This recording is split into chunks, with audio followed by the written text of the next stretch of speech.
preview time. So let's take a look at what's coming your way.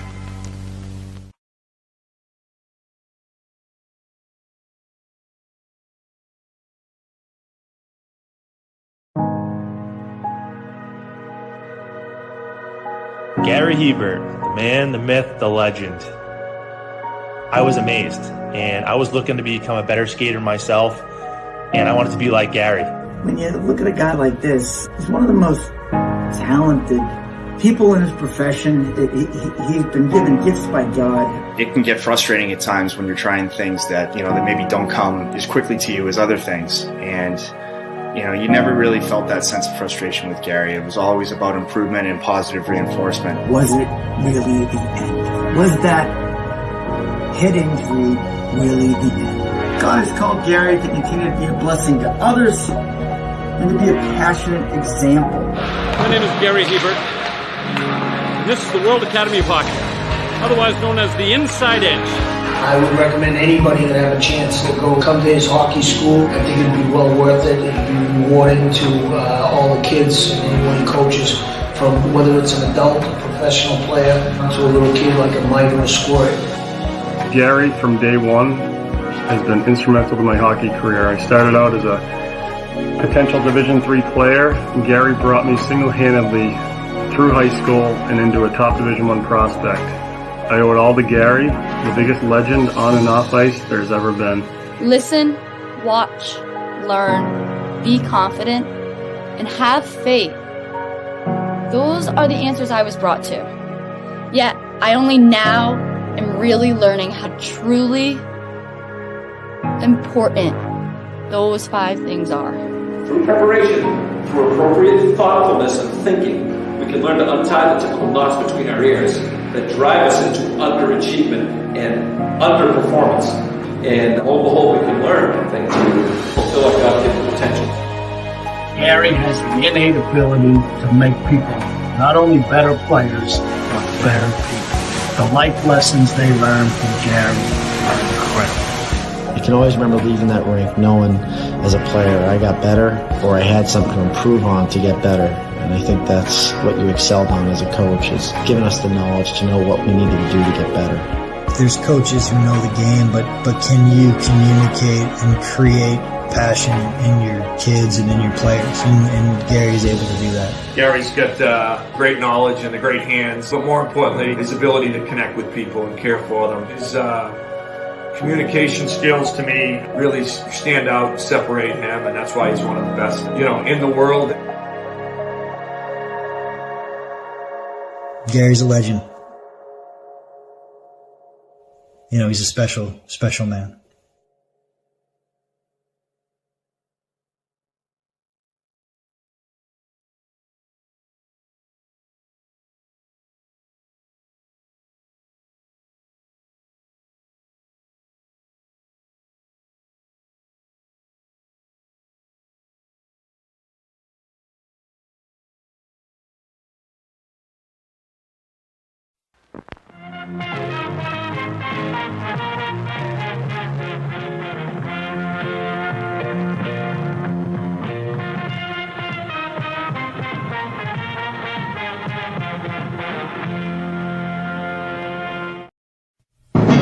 The Jeff Meacham Network's Multiverse of Media.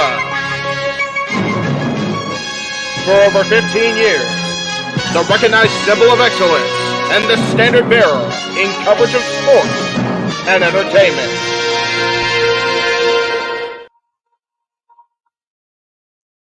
Good evening, everybody out there watching across the Jeff Meacham Network Multiverse of Media.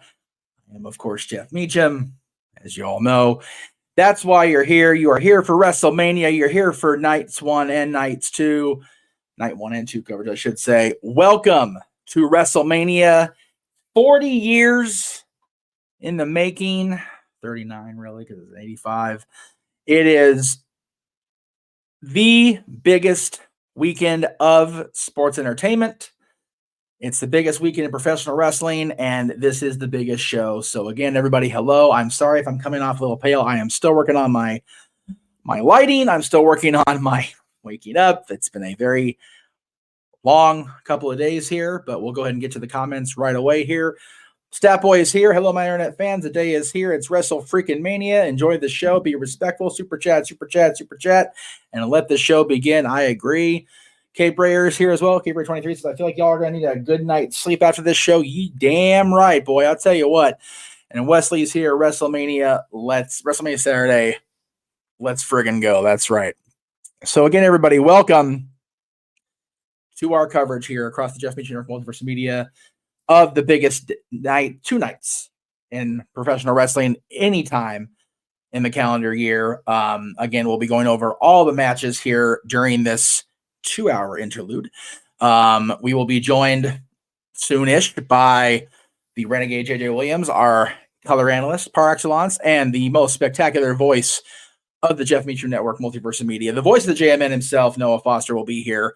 I believe Noah will be here at the top of the next hour, and JJ in soon after. Of course, the original dad, not always on wrestling. Pop is here. Good to see Jerry in the chat room.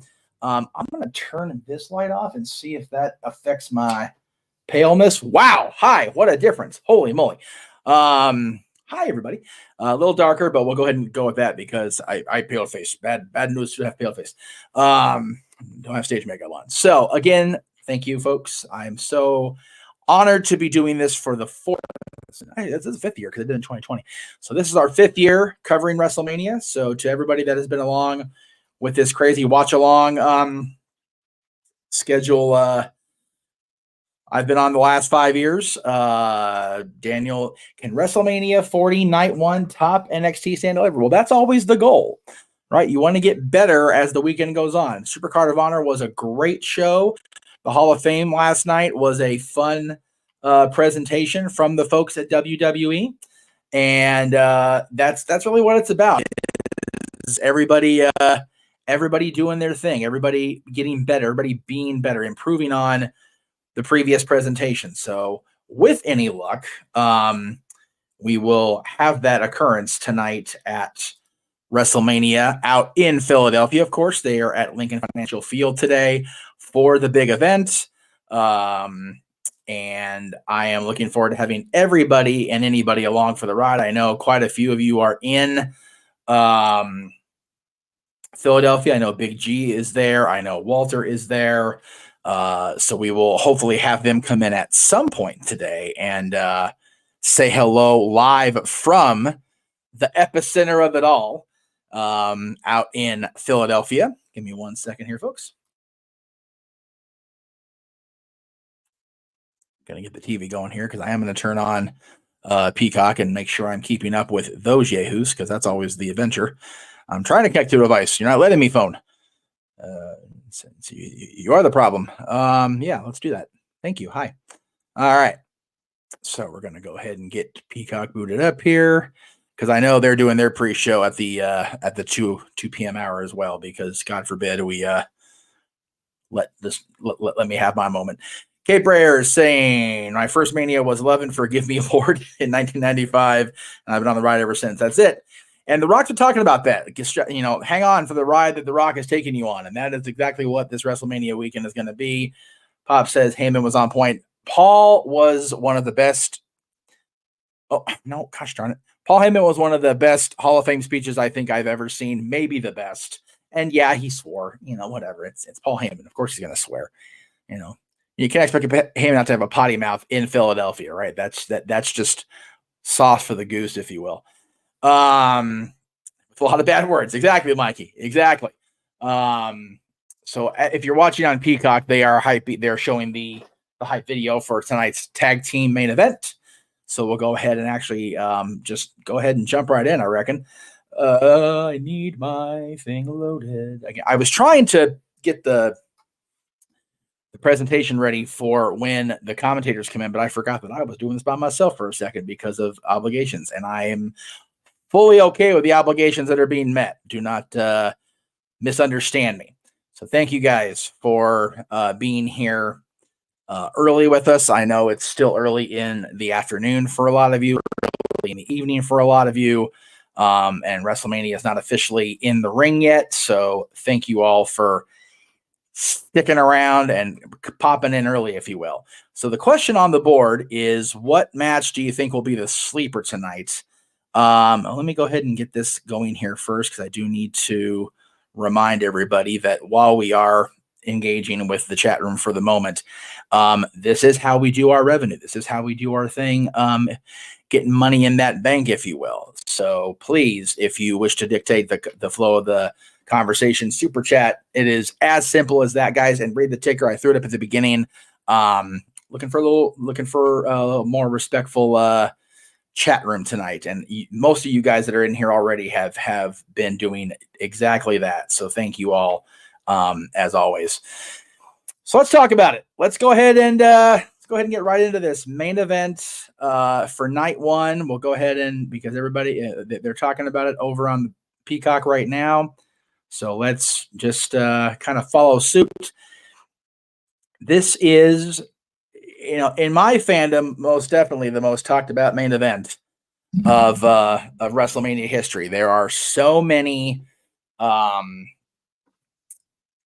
layers of this onion that I feel are even still now yet to be peeled. And, The Rock is back. It's his first match in 8 years. No. His first, not counting the brief little blip with Eric Rowan at that WrestleMania. This is his first match since WrestleMania in 2013. So it's almost been 9 years. Let's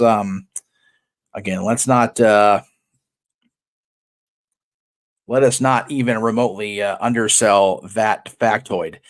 The Rock is back. He is here in support and defense of his family, of the tribal chief, all the things. And you've got Cody Rhodes looking to finish his story tomorrow as he challenges Roman Reigns once again, second year in a row, for the undisputed WWE Universal Championship. It's crazy to me that we're getting this match again. You've got Seth Rollins involved, where a lot of people think that he shouldn't be. He should be focusing on his match tomorrow against Drew McIntyre as he defends the World Heavyweight Championship. There's a lot of factors here in this. And then, of course, there's Roman, who's always a factor. Roman Reigns, who is always that tribal chief, the man who is always to be reckoned with. And speaking of always, here's a man who, in the pinch, in the clutch, is always available. He's Mr. Reliable. He's inside Lincoln Financial Field. Ladies and gentlemen, Walter. I just want to pop in and say, hey guys, I thought my seats were bad. They're not. Look at that view. Walter, hang on. Turn back. Let me Walter, let me give this a little shot. Show the ring. Yeah, look at that, man. There it is. You can see where they come in, everything. That is wonderful. That's great, man. Congratulations on your first WrestleMania, Walter. Super cool, man. Thank you. Have a good stream, guys. How was the weather out there in Philadelphia today? Oh, no, we lost. Okay, well, that took care of that, I reckon. Because as we were showing yesterday, it was snowing out in JJ's area. So there you go. Okay, what is with this suit situation? Okay, if you're watching on Peacock right now, Vic Joseph earlier during Stand Deliver had a very odd-looking suit, and now Michael Cole's suit is just next level weird. Jackie Redmond there outside the Bloodline locker room, dressing room, whatever you want to call it.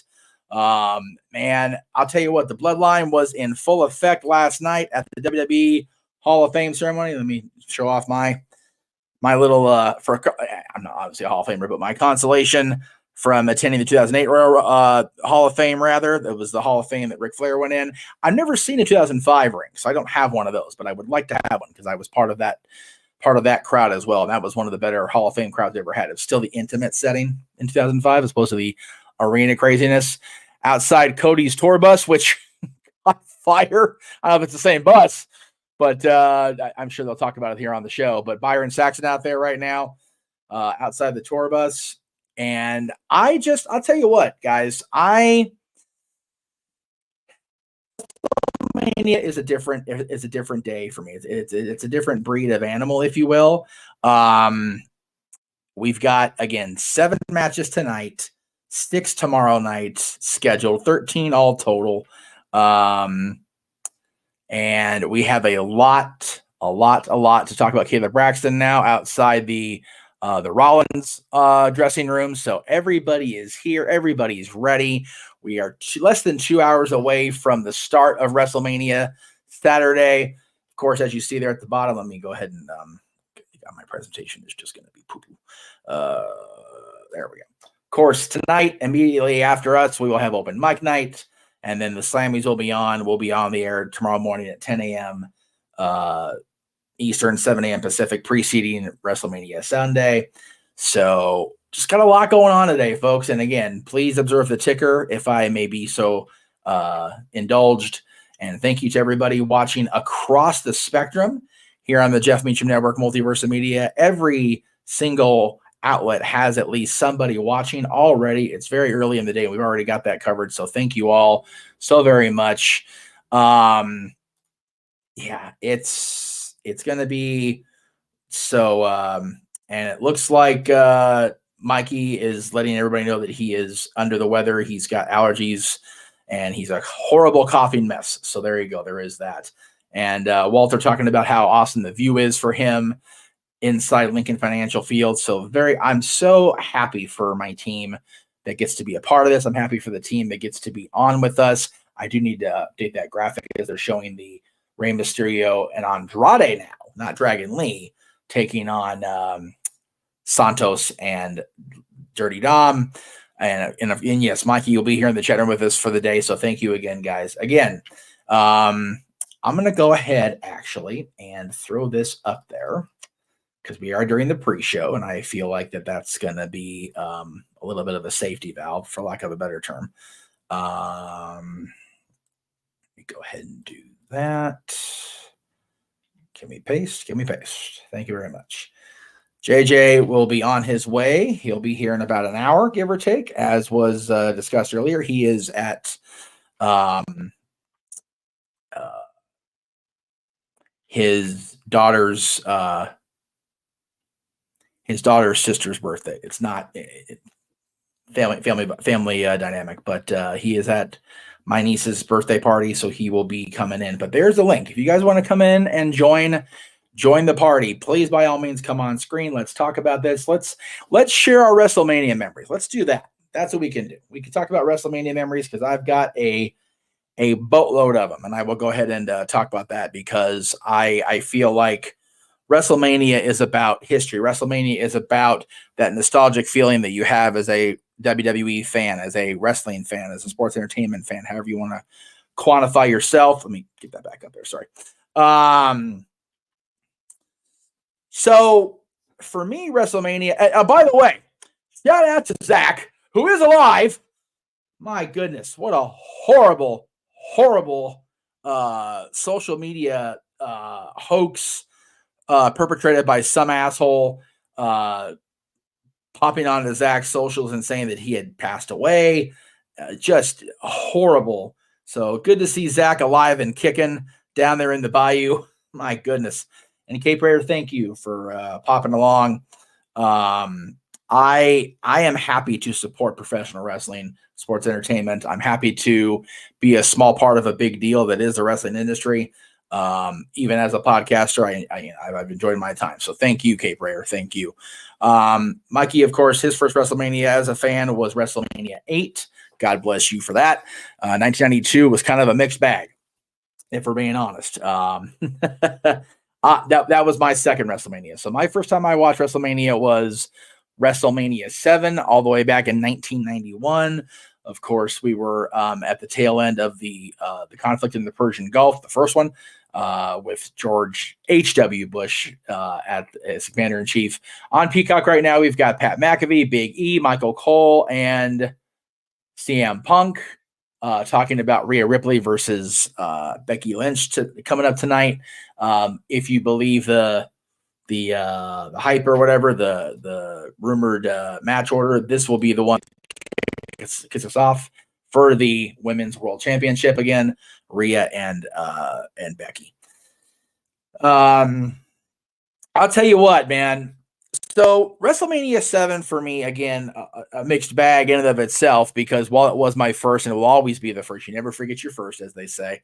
I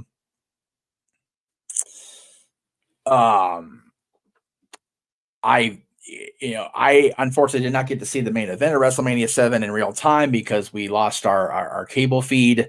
I believe it was during the semi-main event of that show, or the second to last match, because the semi-main wasn't semi-main. It was kind of like a enhancement match. But I will always remember the reunion between Randy Savage and Miss Elizabeth. And again, you remember when I came into the fandom, I was not aware of the whole story with Macho Man, Macho King, and the First Lady. All I knew was the Macho King had cost the Warrior the title, and it was a horrible, horrible thing. And I was rooting for the Warrior back then. Shame on me. But always remember that. And Mikey goes on to say, WrestleMania, which brought me to the family, was starting with Renegade, was WrestleMania 12. I think Renegade and Jerry and he started watching around WrestleMania 14, which would have been the case. JJ cites SummerSlam 1998 as the first major show that they watched there in the Casa. And there you see the overhead shot of that, maybe Connecticut, because I think that's the new WWE towers that are showing there, but that also could be Philadelphia. I'm not really sure. Somebody can help me out on that. Matt, I am doing wonderful, better than I deserve. I'll tell you what. So thank you, Matt, for that. Jerry's for WrestleMania 6. Steve Allen, God bless you, man. Steve Allen was fun. A interesting addition to the night, to say the very least. One of the original hosts of the Tonight Show back in the day, Steve Allen. Of course, Johnny Carson as the host of the Tonight Show, and then Jay Leno and briefly Conan, and now Jimmy Fallon, who I adore. Great host of the Tonight Show. Of course, The Rock and Roman Reigns were on the Tonight Show Wednesday night. If you didn't catch that, go catch it. Cool little interview with the Tribal Chief and the Final Boss as we headed into today. And again, they're showing the shot of the crowd filing in to Lincoln Financial, slowly but surely. The home of the Philadelphia Eagles, which, whatever. But yeah, WrestleMania 6, that rare babyface versus babyface, especially main event. Title for title, champion versus champion, the ultimate challenge. Dwayne, you are welcome to come in. As we talked about, you were going to come in and give your predictions since you weren't available for the prediction show. So Dwayne, there it is, my friend. Type that into your address bar. You are welcome to come in, and once we pop you in, we will keep bringing the comments up on screen as we go along here. Talking about Triple H right now, and it's crazy. It hit the last main event he had at WrestleMania in 2016 shares the date of the day he retired. As far as in 2022, of course, he had to retire, step away from in-ring due to the everything going on, the heart condition and the pacemaker and everything. And right now he is on screen with, I forget her name, so forgive me, but they are at WWHQ in Stanford earlier this week. So I will definitely have to go back and watch this at some point and see what the man, the chief, the head chief content officer, head of creative, whatever you want to call Hunter, Paul Heyman, put this man over like Rover on last night's Hall of Fame broadcast. And it's very hard to argue that, we live in his world now, as far as WWE, as far as the merger with TKO and the path going forward. And it's this man on screen's creativity, Paul Levesque, that is allowing WrestleMania to be the most anticipated WrestleMania that I can remember. There's just so much buzz around this event, so much buzz about this week, so much buzz around our coverage, which again, thank you all very much. If I knew how to do that, I would do that, but I don't know how to do that because I think I need a MacBook for that. So I can't make the cool shit happen like Aaron can.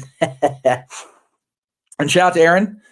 He'll be on tonight with his recap, but we'll of course be doing open mic night, which again will be on tonight immediately after WrestleMania, and then of course the Slammy is tomorrow morning prior to day 2. So, lot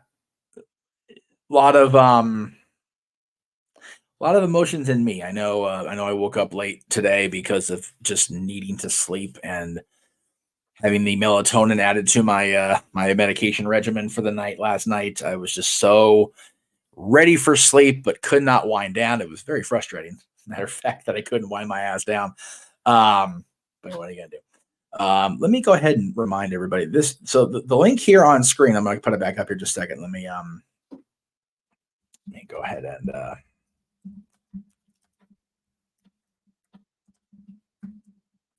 yeah, for right now, anybody and everybody's welcome. I've got a time gap to fill. I'm waiting for my peoples. So if you'd like to join me on screen, by all means, come on in. There you go. There it is.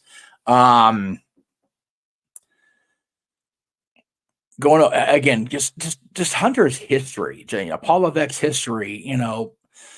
Going from a guy who would not be elevated above that opening to mid card level in WCW to this gimmick that was Hunter Hearst Helmsley back in 95 and in 96.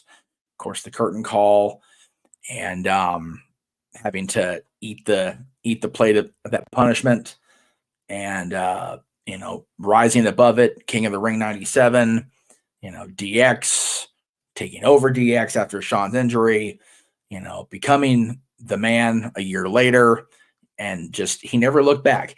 Hunter's never, in my observation, he's never been one to look back when it comes to his own career and his own stuff. He is a lover of the business. He is a student of the game. He is into the history and acknowledges the history of the business and the company, but he doesn't rest on the laurels. And I think that's what's so important. You have to,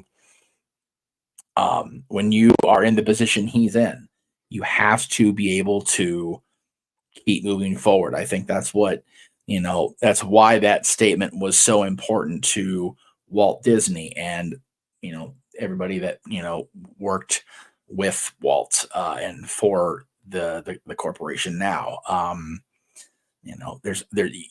You can't ever look back. Once something is there and executed, it is what it is. It's done. It cannot be changed. It can be edited for future presentation, but in the moment, the moment lasts. The moments endure. And again, we're back out front there at the field with McAfee, E, Punk, and Michael Cole. So I just happen to, and again, Hunter has the respect. Flair, Harley, Dusty. By the way, if you've not yet seen Harley Race's episode of Dark Side of the Ring, we are an hour 35 away from WrestleMania for everybody keeping track at home. I encourage you to watch it because it was very revealing. I interviewed Harley a couple times. Didn't know a lot of that stuff. So definitely give that a watch. As far as the comment about Heyman's speech, that surprised me. I mean, granted, they completely muted the entire phrase as he said it. Paul Heyman is the reason WWE has a 7-second delay. The hell with Janet Jackson's boo. Paul Heyman is the 7-second delay in WWE. He proved that last night with his speech. But again, mad respect to the new Hall of Famers. Paul Heyman, Bull Nakano, Barry Windham, Mike Rotunda, Muhammad Ali, Leah Maivia, and Thunderbolt Patterson, who I did not know is still alive. And we got to see him last night. Great speech by Thunderbolt. Great speech introducing Thunderbolt. Good to see the New Day out there. Good to see, of course, The Rock, Roman Reigns, Taylor and Micah Rotunda. introducing their father and uncle. Just a lot of cool memories to really kick off WWE's portion of the weekend. And coming in now to give his predictions for WrestleMania Night 1 and Night 2. Dwayne, how are you, my friend? Good to see you, sir. I'm fantastic, man. You love to hear that. Love to hear that. Long week for me. And that just, yes. When it's something you look forward to, it's like time stands still. In fact, it feels like it's even goes backwards at times. Yeah, I will agree with that. No doubt about it. It's I've always told everybody in my circle that this very much is like Christmas for me every single year. It's one of those days that just can't get here, any faster for me. Once we hit Christmas, once we hit New Year, once we hit Royal Rumble, it's like, all right, let's go. Let's get a move on here. Let's get to late March, early April, however you want to quantify it. And I so look forward to this every single year, and especially the last 5 years or 4 years I've been doing this, the watch along coverage, and WrestleMania just means so much more to me on so many different levels now than just, hey, I'm a fan, let's get going WrestleMania. So but the whole weekend started off with a bang. We had a Ring of Honor, first Ring of Honor pay-per-view I've ever got. And in fact, I subscribe to it now, so I look forward to seeing more of that in the future. Very cool. The Hall of Fame was great last night. Stand and Deliver today. They did exactly what they did. They delivered, like as they do every year. Put more pressure for the main roster like they do. So I can imagine there not being probably one bad match this weekend. Yeah, it's hard for me to think there will be based on what's on paper, and we'll go ahead and get into it for you right now, brother. If you believe the room in your window, we are starting off with the Women's World Championship. Rhea Ripley defending against the Mommy versus the Man, Becky Lynch, of course. What say you on not only the match itself, but the way they've got us here, the story that's led us down this path to Philadelphia? They made me believe right on this one. They really convincing-wise thinking the way that they kept these two separate for an entire year for Mania. You think that Becky's probably going to win, but no. Rhea is retaining. Number one, from what I hear, she's getting a special entrance, so that should says a lot right there. I believe the band's going to be playing her entrance for her live tonight, from what I hear. Oh, nice. There you go. So, but then with words of the draft coming around, she could go to SmackDown, and they might be saving her and Jade Cargill for who knows, or her and Bianca. So, but my pick is going to be Rhea's retaining. Nice. So I will get the updated graphic up during the show itself, but I'm going to go ahead and get this one out of the way now so I can work on the graphic. That is actually correct. It is Rey Mysterio, of course, teaming up with Andrade now, not Dragon Lee, who was taken out of an injury angle last night on SmackDown. They will take on the team of Santos Escobar and Dirty Dominic Mysterio. Where are you at? And first of all, we really got this going, middle part of 2022. With the turn of Dominic Mysterio against Edge and Rey Mysterio. And now here we are a year after Dominic fell on the grandest stage to his father. We now have a tag match, Rey teaming up with Andrade, Dom teaming up with Santos Escobar. The only, probably, if I had to put any little complaint towards this match, I think it should have been faction versus faction instead of just a simple 2-on-2 hacks. But them switching up with Andrade threw a kind of a monkey wrench in it for me, because I had originally predicted Santos and Dirty Dom to win. However, I think Carlito's the dark horse in this one. I think he's going to be the one to cost Rey and Andrade this match. I tend to agree. Not to mention that Rey beat Dom last year, so I think it's going to be this year's Ray and Dominic. I think it's going to lead to another match down the road. Very good. All right.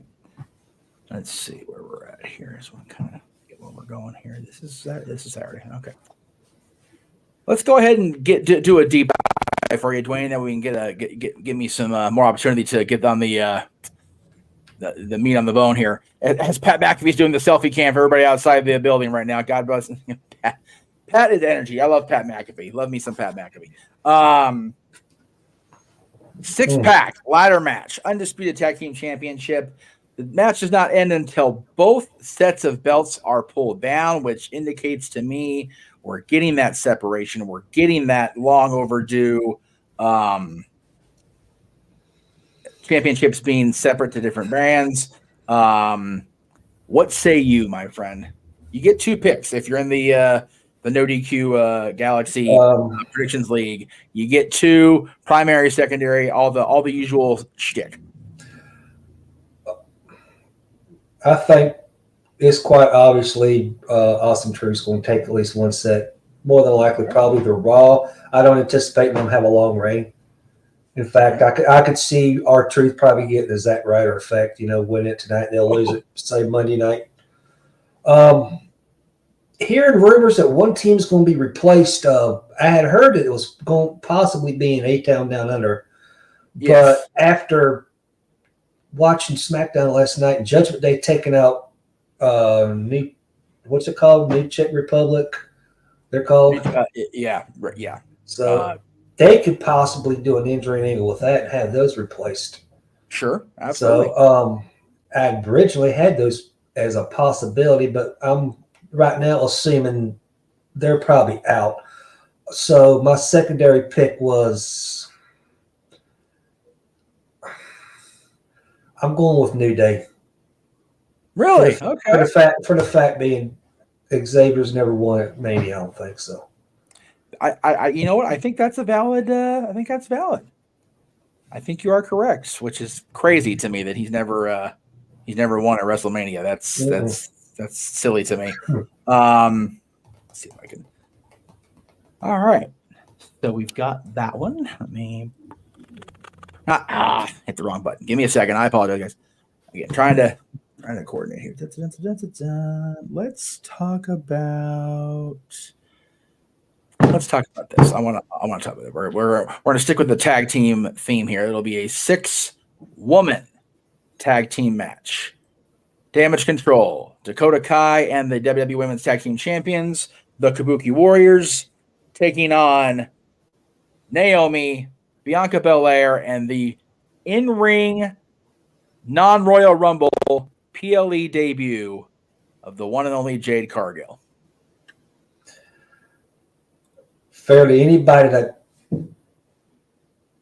doesn't believe Bianca, Jade, or Naomi's going to lose this match, just they're in here basically to show dominance for Jade Cargill. Sure. They call her the Storm. The Storm is brewing. They're also saving Bianca Belair's perfect WrestleMania record as well. However, it sucks to me for Asuka because it looks like she's going to probably lose another WrestleMania. Oh, it's heartbreaking. So Dakota Kai is basically in this match to take the L. I figure this is probably going to be, I think this might be, if there's going to be a squash match for the weekend, I think this one might be it. Yeah, I mean, you kind of hate to think of WrestleMania having an enhancement match or a squash match or whatever, but it's definitely, in my view, designed to be the showcase for Jade. She had the moment in the Rumble, which was super cool. She had that moment out there on SmackDown the other night, and she got to be, or last week I think it was, got to be part of the presentation. But I think this is her coming out party. I really think that's going to be what we see here tonight at WrestleMania in front of projected 65,000 people have already purchased tickets or have already been distributed, however you want to say it. We'll get the turnstile count, I'm sure, and I'm sure it'll be overinflated, Way as more. it always is with WWE. That's just the nature of the beast. Let's see here. Let's go ahead. I'm going to talk about this one next, only because I feel like there's more emotion with the other match. Intercontinental Championship, the longest reigning Intercontinental Champion in WWE history, Gunther versus the man who won night one main event last year, along with Kevin Owens as tag team champions, now going for that singles glory, Sami Zayn. I see, with it being in Philly, they're giving Sami Zayn the Rocky Balboa underdog theme for this year.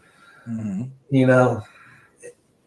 As bad as I like to see it, I don't want to see Sami Zayn win the Intercontinental title again. I think it needs to be with the prestige that it's been brought on.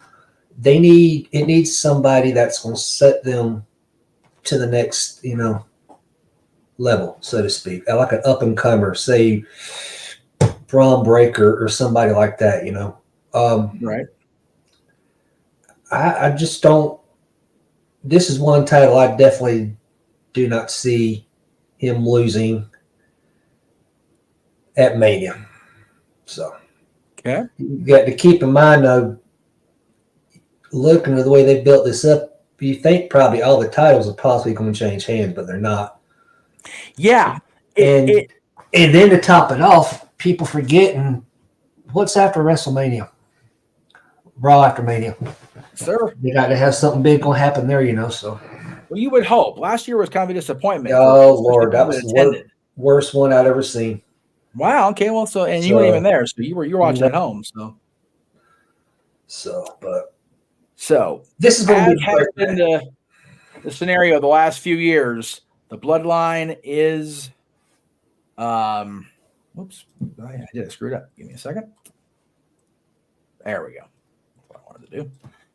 Jimmy and Jay, the Usos on the big stage. They've talked about it forever. By the way, shout out to on Peacock right now. DIY in t-shirts wearing the DX style graffiti logo. Just to pop truth. I love that. That's tremendous. It's great to see. Jimmy and Jay, this has been building, you got to believe, not only since the breakup, the disillusion of the main bloodline, but really their entire lives been building this. Yeah, I love how since they broke up last year, they were able to stretch it. They kept them apart. They had their own storylines going on. I like that. When I heard they were saving for Mania, I'm like, well, how are they going to do that? Because they're constantly going to be in the same building or whatnot, or having some sort of run-ins, but they didn't. This is what, the third brother match? Yeah, the third legitimate brother versus brother match in history, each spaced 15 years apart. WrestleMania 10 was Brett versus Owen. WrestleMania 25 was Matt versus Jeff Hardy. And now we have Jimmy and Jay.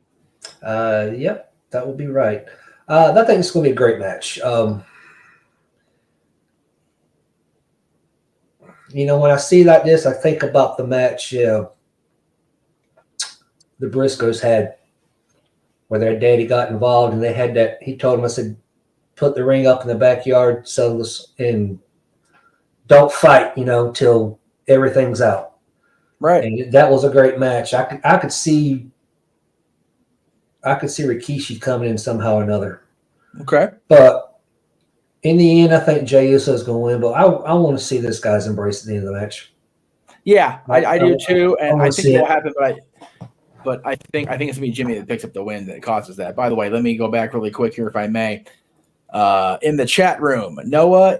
We'll make sure we note this for Noah when he comes in here at the top of the hour.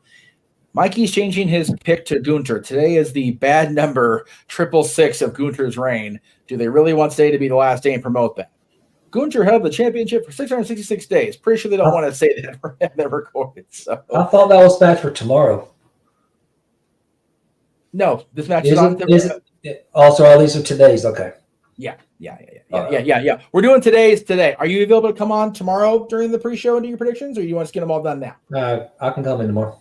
Okay, cool. Very cool. Yeah, I just want to make sure we Oh, you better believe I've got an open schedule tomorrow. So perfect, beautiful. We'll bring you in as soon as we can on that one. So let me go ahead then and okay, make sure I have that right. Boop. Talk about this main event, night one. One of the rare times a tag team match is main evented WrestleMania. Even rarer that it's not for the tag titles. Of course, famously, the very first WrestleMania main evented by a all-star loaded tag match. Hogan and Mr. T against Piper and Orndorff. But here we have the American Nightmare Cody Rhodes, the World Heavyweight Champion Seth frickin' Rollins, the undisputed WWE Universal Champion Roman Reigns, and the final boss himself, the People's Champion, The Rock.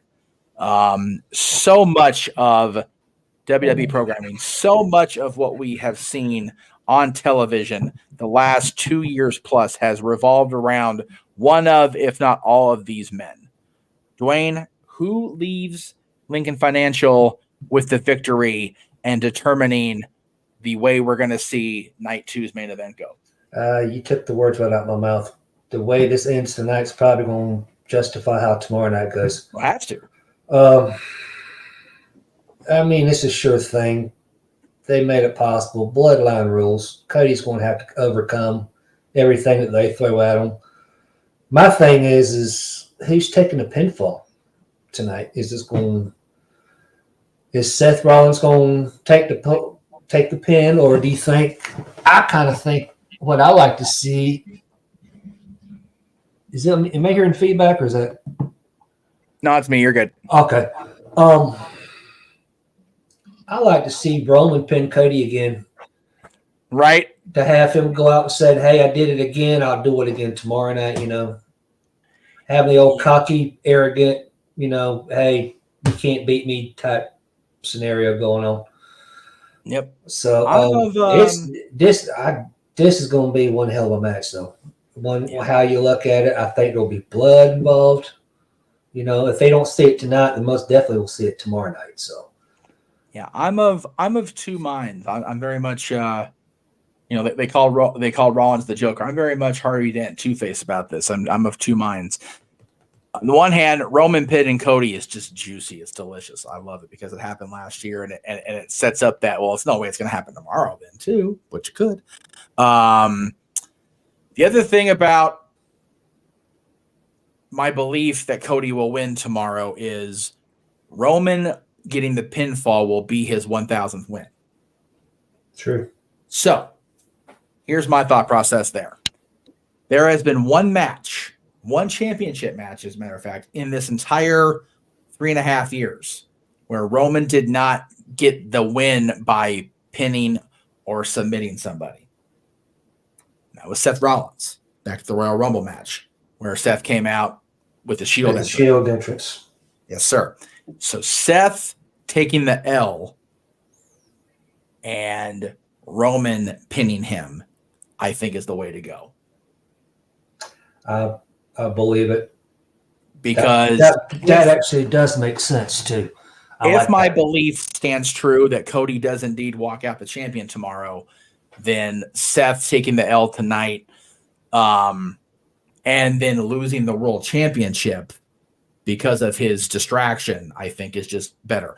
Also, by the same token, if I may get into night two briefly here, if Seth takes the L and they're going to have Cody lose tomorrow, that's how you do it. Seth loses the match tonight.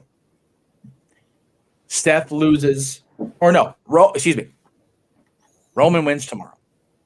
Roman wins tonight over Cody. Seth's distracted. Seth takes the L tomorrow because of the distraction.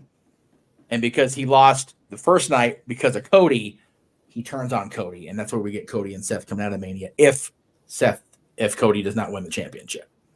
And even if he does, even if Cody does still win the championship tomorrow night, it can be in spite of Seth's attempt to derail it. Possibly. I think Seth Rollins is much more of a key than we're letting ourselves believe here in this whole scenario, because Seth losing tonight is key on multiple fronts tomorrow. He'll lose the world title because of the distraction. He'll be wound so damn tight he'll lose He'll try to have Cody lose. That's where we get Seth going back where he belongs on the dark side. And then when Cody becomes champion or when Roman retains the championship, we've got ready-made programs either way with Seth. If Cody wins, then we've got Cody versus Seth like we should have last year or 2 years ago, excuse me. If we have Roman win, then Roman can face fill in the blank here, and Cody and Seth, excuse me, I'm all over the place. I'm talking so fast. Cody wins the championship. We've got the possibility of Cody versus Seth on the other program while Drew defends the world title while Drew has to re-chase because I feel Priest is cashing in tomorrow. Yeah. There's so many little bits and pieces and variables here that it's so hard to predict everything at once, which is why we're going to wait till night 2 for the. But I think, look, for me though, I don't think they're going to have him turn on Cody tomorrow night. I think they're going to save it. If like again, there's always Raw Monday night. So they could save it for then, have a tag team match, and he turns on him then as well. Because they're not going. I don't think even if he does win, I don't think they're going to ruin his celebration by having him turn heel at the end of the show. Well, no. What I'm suggesting is if Cody is going to win, I feel Seth will turn during the match and make everybody go, "Oh shit, this is how it's going to be derailed," and then Cody wins it. Like with Cena or Austin or whoever. I still think Cena and Austin being in the background was not by accident. Mm-mm. So that's I saw that the way that was framed. I went, I don't know. So I kind of had a different scenario how that was going to end, but I like the way they're bringing in Austin and Cena and all those. I told him, I said it won't surprise me if the entire freaking roster comes out there and jumps Roman Reigns. They keep the bloodline out. This whole roster is over this shit, right? So I'm prepared for that. Holy God, this looks like hell the way this is set up. That's okay. I do have 2 different screens behind me just because I was trying something different today, but that's probably why I had such a bad time earlier because the shot's so misaligned. But we'll fix it later. Matthew makes a great point here. Almost every match tonight has so many what ifs and what could happen next. When has this really happened for a Mania? I feel this is the most booked on paper leading into a WrestleMania. Everything is anticipated. Everything has substance to it. Both nights, really. Looking forward to how it plays out here in the next day and a half. I'm ready for this. If everything hits in point where it's supposed to, I think this will be probably a lot better than 17. They're calling 17 is the greatest. Now, to me, I got a different opinion, but that would probably be my second best one. My favorite one, I think, was it 30 in New Orleans? With Triple Threat, Daniel Bryan. Yeah. Yes, a little bit. Yeah, to me that was my best Mania right there. Yeah, JJ has long said that 20 was the best, top to bottom. The last great WrestleMania. Again, hard to argue with that too. Mm-hmm. They seem to hit pretty on point at the 10s. 10 was decent, had a couple of hiccups, but 10 was still good. 20 was very good. 30 was very good. This one has the potential to be the best. I think it really. And again, it's a 2-night dynamic. I understand that, and they are saying for the record, Rhea versus Becky will indeed open the show tonight. So there you go. This one has, even if it's 2 nights, it's still 13 matches. Some WrestleManias have had 13 matches or more. So it has the potential to be the greatest of all time. Well, WrestleMania 4 had 17 matches, so that was just one night. And yes, the tournament definitely was a factor of that, but even 5 had, I think, like 14. Yeah. So it's and that was, both of those were long WrestleManias. Mm-hmm. And they felt longer because there was just so much to unpack. God, with those starting at 7:00, I hope this ain't going to be another 5-hour Mania. I hope they don't take it all the way to midnight. Stretch it out. Yeah, I mean, even for us on the West Coast, we've got open mic night 8:00 if things stay looking the way they should. So yeah, we're we're going to be here all night long, as Flair would say. So I'm prepared for whatever they throw at us, but I look forward to it, and I appreciate you coming in, Dwayne. I'm glad we got to get your predictions in for night one. I'm glad we were able to hop in. I know, like I said, I know you're busy this week, but we definitely wanted you to be part of this. I will tell you this, since you're here, I'll tell you face to face. You and the Dominguez siblings, single-handedly, and the three of you, sponsored last week's open mic night with karaoke. So thank you again for that. That was too much fun to be allowed. Money well spent, my friend. Thank you. Selfishly, able to take care of bills, able to take care of little things, and still have enough to have play money at Disneyland at the end of the next month. So thank you. You still got open mic night tonight too. You never know. Hey, you know what? I am just my refrigerator's full of beer, so you never know. I might get a little. I got a couple of cold Steve Weiser, like actual Steve Weisers left, so we'll probably get into those tonight and tomorrow. Man, can I just say, as they're on screen right now, whoever's dressing Kathy Killa this weekend, give that person a raise. She looked smoking hot, great on SmackDown. Tremendously dressed last night at the Hall of Fame, and she's rocking that purple. She's gonna make JJ go crazy today with that purple on today. And Trish Stratus being here, I want Trish Stratus on my screens all year, like every day, because she ages like wine. I'm over here aging like milk over here, my fat ugly ass. She's aging like wine. God bless Trish Stratus, man. Oh. I noticed Bull Nakano looked great last night for her age. Bull looked better than she did when she was in her run. Yeah, she did. God bless Bull Nakano. And again, congratulations to Bull, to Barry, to Mike Rotunda, to Muhammad Ali and his family, to Thunderbolt Patterson, who almost stole the show from the Bloodline last night. My goodness. And of course, the wise man, Paul Heyman, and Leah Maivia for just a great, one of my favorite classes, some of my favorite speeches of all time. I was uniquely honored to be in the crowd for the 2005 and 2008 Hall of Fames to see, for my fandom, the two greatest ever, Hulk Hogan and Ric Flair, get their flowers at separate times. So, but if I could pick any other two Hall of Fames to be a part of in the crowd, it would have been 2022 with Undertaker and last night, because I wasn't aware how big it was going to be in 2004. I would have gone to New York probably if I could have found a way, because of my infinite love for Bobby Heenan and how much of a solid he did me early on in my career.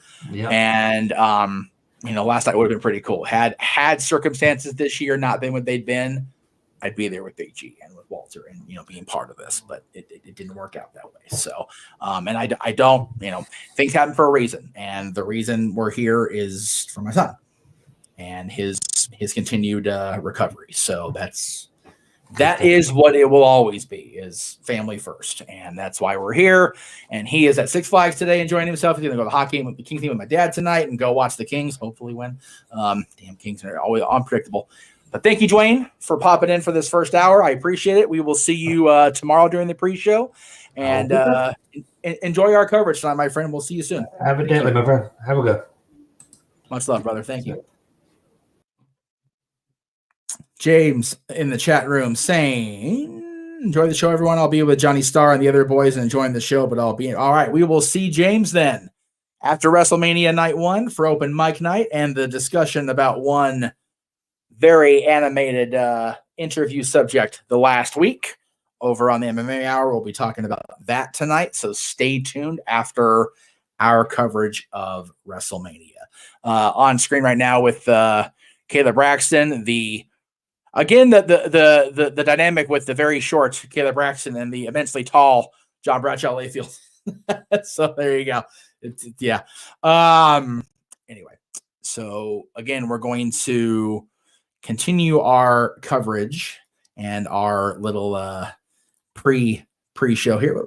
I didn't mean it to go away. I need to have. There we go. That's what I wanted to do. So again, 7 matches tonight. 6 tomorrow scheduled. Open mic night tonight. Immediately following WrestleMania, the Slammies will be on tomorrow morning, first thing. 7 a.m. Pacific, 10 a.m. Eastern will be on. And I know you can't, brother. I know you can't. What I am going to do, if I can figure out how to do it, since James was just here, let me see if I can upload this in a hurry. Probably can't because, God forbid my... Oh, there we go. Awesome. I'm going to bring in, for now, as we are at the top of the hour here, 6 p.m. Eastern, 3 Pacific, the man who will be calling all the action today for us across the Multiverse of Media for WrestleMania both nights, as well as one of our key people for Open Mic Night, as he is every night, every Saturday night. The simple man with the spectacular voice, Noah Foster. Noah, dude, I am digging the green, brother. Loving the synergy. And as you would likely, say it in the way you would say it, Noah, it's time for WrestleMania! Yeah, just control the Montez forward how you want. I'm going to control my voice at least for now. Doing it one at a time. I think you did it proud, but yes, it's finally here. It's finally that time. Once again, the showcase of the Immortals, the grandest stage of them all, the mecca of sports entertainment, professional wrestling industry, as we celebrate legacy and forge new history and hope that somebody finishes their story. We have finally arrived to WrestleMania 40. And I cannot wait for this. And hello, everybody. Good to see you as always. Good to see everybody out there in the chat. Good to see everybody out there in the internet. And Jeff, I cannot be more excited, more humble, more ecstatic, more on the edge of my seat where I'm going to be probably standing up a lot, if I'm being honest with you, to call this entirety. And it starts tonight with just night one, where only half of the story may be foretold. And so much more. I can't wait to go, brother.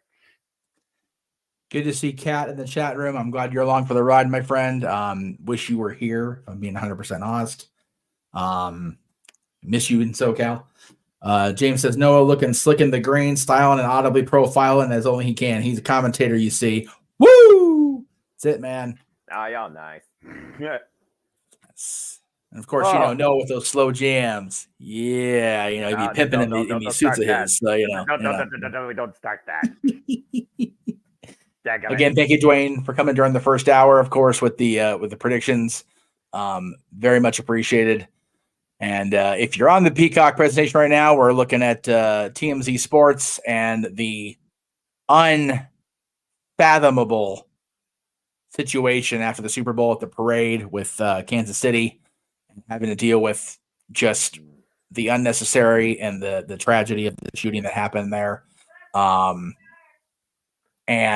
And this young man here having to be part of something so just again, I said unfathomable, unbelievable to have to think about, that the people in Kansas City had to deal with this. They got their repeat, they got their moment, and now it became not about that, and that was so unfortunate for the city, for the team. All right, speaking of unfortunate, we'll go ahead and say goodnight. It's unbelievable how people take something so much out of context and they have no control over it. And again, the ones that earned it, they deserve it. And to do something as treacherous as what happened, to take away the ultimate moment of joy for any sports fan, even if you're not a fan of that team, you're a fan of the sport, you're a fan of the spectacle. And I think that applies here also in the world of sports entertainment. Yes. There's no excuse for taking somebody's life. Period. No. There's none. No. That Kansas City nonsense was absolutely ridiculous, especially when you imagine how it affects not only grown adults, but the very kids themselves. And clearly this kid was affected by this experience, as we're seeing here, but he's also a Disney fan. And we got to give all the corporate nonsense, all the criticism we want to the company that brands everything possible more than Donald Trump, with less controversy, it seems. But at the end of the day, WWE does care about the youngest in the community. So I think this is really cool that they're showing this off. And at the end of the day, this may not be the Super Bowl, but it is the Super Bowl of the professional wrestling industry. And I hope everybody takes that into consideration at the end of the day and just truly enjoy this experience. The final boss, like it or not like him, character-wise, he was not wrong when he said that we are about to be on the ride of our life. And with everything going on just tonight, that is extremely accurate. Yep. And we're starting off with the ladies, and we have a super chat from one of our favorite females. $2. Cat says, "Happy 40th WrestleMania! It's showtime!" Woo! That's it. It is. Accurate. And shout out to Dwayne Atkinson, always a great friend of the Sleepy Predicting community. Shout out to everybody that's put in their predictions. Over 60 plus of you, including the 18 team, including the very founder man himself. Good to have him back in the game, even if it's just for one and only the greatest show. Have fun, man, and good luck. And again, folks, your predictions are not final for the next 25 minutes. Get them in. You'll find the form on the No DQ, on social media, on my social media, Fuzz916, on my YouTube channel. Even if you don't know everything, take a chance and come along for the ride with us as we get ready to celebrate and engage in WrestleMania 40. Yeah, it's palpable they're having this be part of WrestleMania this year. Let me just briefly go back to this, if I may. Please, absolutely. It's one of those. It doesn't hit you until it happens as close to home as it did for the people here in Kansas City. We were at one point, Noah, our city, Santa Clarita, the suburbs, whatever you want to call it, was the third safest city in the United States, year after year, repeatedly. And we'll never be one of those schools where that happens.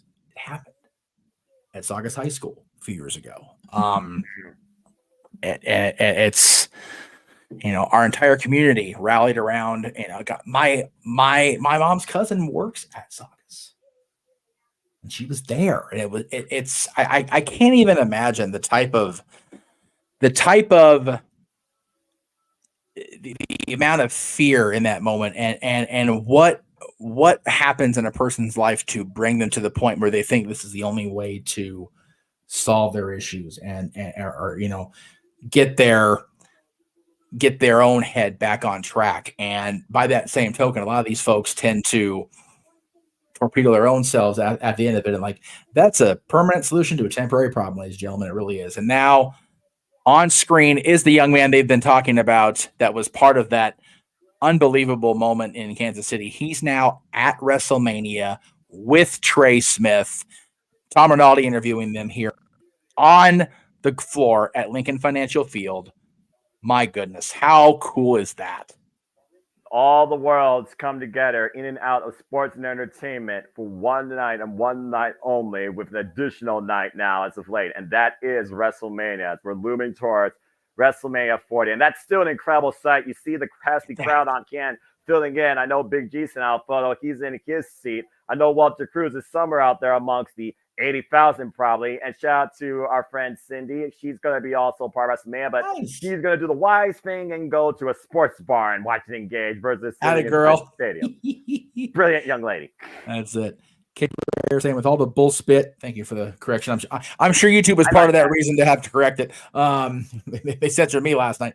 With all the bull spit going on in this world, WrestleMania is a good way to take us away, dude. That's what wrestling's supposed to be, man. Amen. That's Seriously. what wrestling's supposed to be. It's not supposed to be dictated by social media toxicity and the absolute idiocracy and immaturity of even those people that you expect to be by example. It is about what we witness on screen by the men and women in that damn ring. Yes. And man, again, you watch these highlights. Cody's going over them right now. Drew's going over them. They're all talking about it. I've been very privileged to be a part of now 4 WrestleMania nights. 2, of course, the 2-nighter last year. There is nothing like this event. I've been to the Major League Baseball game, All-Star game, excuse me. I've been in the arena when my team became Stanley Cup champions for the first time, which I never thought would happen, ever. And WrestleMania is just up there for me in that memory pit. It just is another animal. It's so special. And moments in the ring for people like Kofi Kingston, for people like Bianca Belair, Cody Rhodes making his return a couple years ago. Kofi Mania they're showing right now. Being able to tell my son's mom, he's off the ground and he's watching this with me. I don't care. Ground me, please. seeing Bret Hart get his moment at WrestleMania 10, seeing Shawn Michaels have his boyhood dream come true, not to Friday on the Freeway from us, seeing this moment, my God, this moment live. It broke me. Can we not do this to me every year, WWE? Broke me. Damn you. Calling back that moment freaking broke me. Seeing this moment with Elizabeth and Randy Savage live, my first WrestleMania I watched on television. That's WrestleMania is. WrestleMania is about the moments. WrestleMania is about the memories that this event brings out of you. This man, my God, the greatest WrestleMania performer of all time. Year after year. Austin versus Austin. Freaking Jay. Right. Yeah, Austin versus Owens. You guys getting to call Austin Owens, which we did not anticipate. That was so goddamn cool. WrestleMania 19, that still holds the standard of my day. Rock and Stone Cold 3, Hulk Hogan, Vince McMahon, Trish Stratus, Jack, and of course Victoria, and of course culminating with Bret Lesnar, Kurt Angle. WrestleMania 23 still holds up to me. We saw the moment with The Undertaker, Shawn Michaels, and John Cena. Again, you don't even have to be a dedicated, continued fan. You know that WrestleMania exists for a reason. Yep. The bloodline, again, the top of the bloodline and WrestleMania, man. Yokozuna becoming the world champion at WrestleMania. The Head Shrinkers defending, facing the Steiners, the Usos defending last year's main event. It just, this event is about so many things. It's about family. It's about community. It's about this industry. It's about this passion, the passion we share. You say it every week at the end of the show, Noah, the passion that we all share for this crazy business. It's second to none. Then, now, and forever together. Yeah, and Cape Breyer, for you, the Leafs have clinched. They're in. So we always hope for the Toronto Maple Leafs in my house because, damn it, those poor bastards haven't won the Stanley Cup since the year the Kings entered the league. So, just little love for the Toronto. I mean, I usually root for Canadian team to win the Stanley Cup. Toronto's the exception. That poor drought is just effective, and it's horrible. Home movie action here on a commercial would appear. That's Cena narrating that match. I don't care if Tito's I don't care if Gino's mad at me. I still stand by the fact the streak should have ended at 25. That was the last best match that The Undertaker had and the streak had. Damn it. No, I agree. Absolute worst case scenario, it should have been over at 20-0. End of an era. It was labeled as such. Let's just let it be. But man, you talk about moments. This is the moment that starts the show every night for us. The signature slam. Exactly. And then slam this heard around the world. Did you witness the main event with the ladies, Undertaker? Oh man, just so many moments. You stop showing the Michaels Fire stuff. God damn it, killing me. And again, seeing Austin go out there at 18 and 19, and then never think we'd see wrestle again, and then. Again, us getting to be part of the presentation of that, The Rock coming back, Bret's triumph, Daniel Bryan returning, Daniel Bryan winning the title, Rey Mysterio's moment, just Naomi and Bianca and Sasha main eventing the first night. There's a new energy.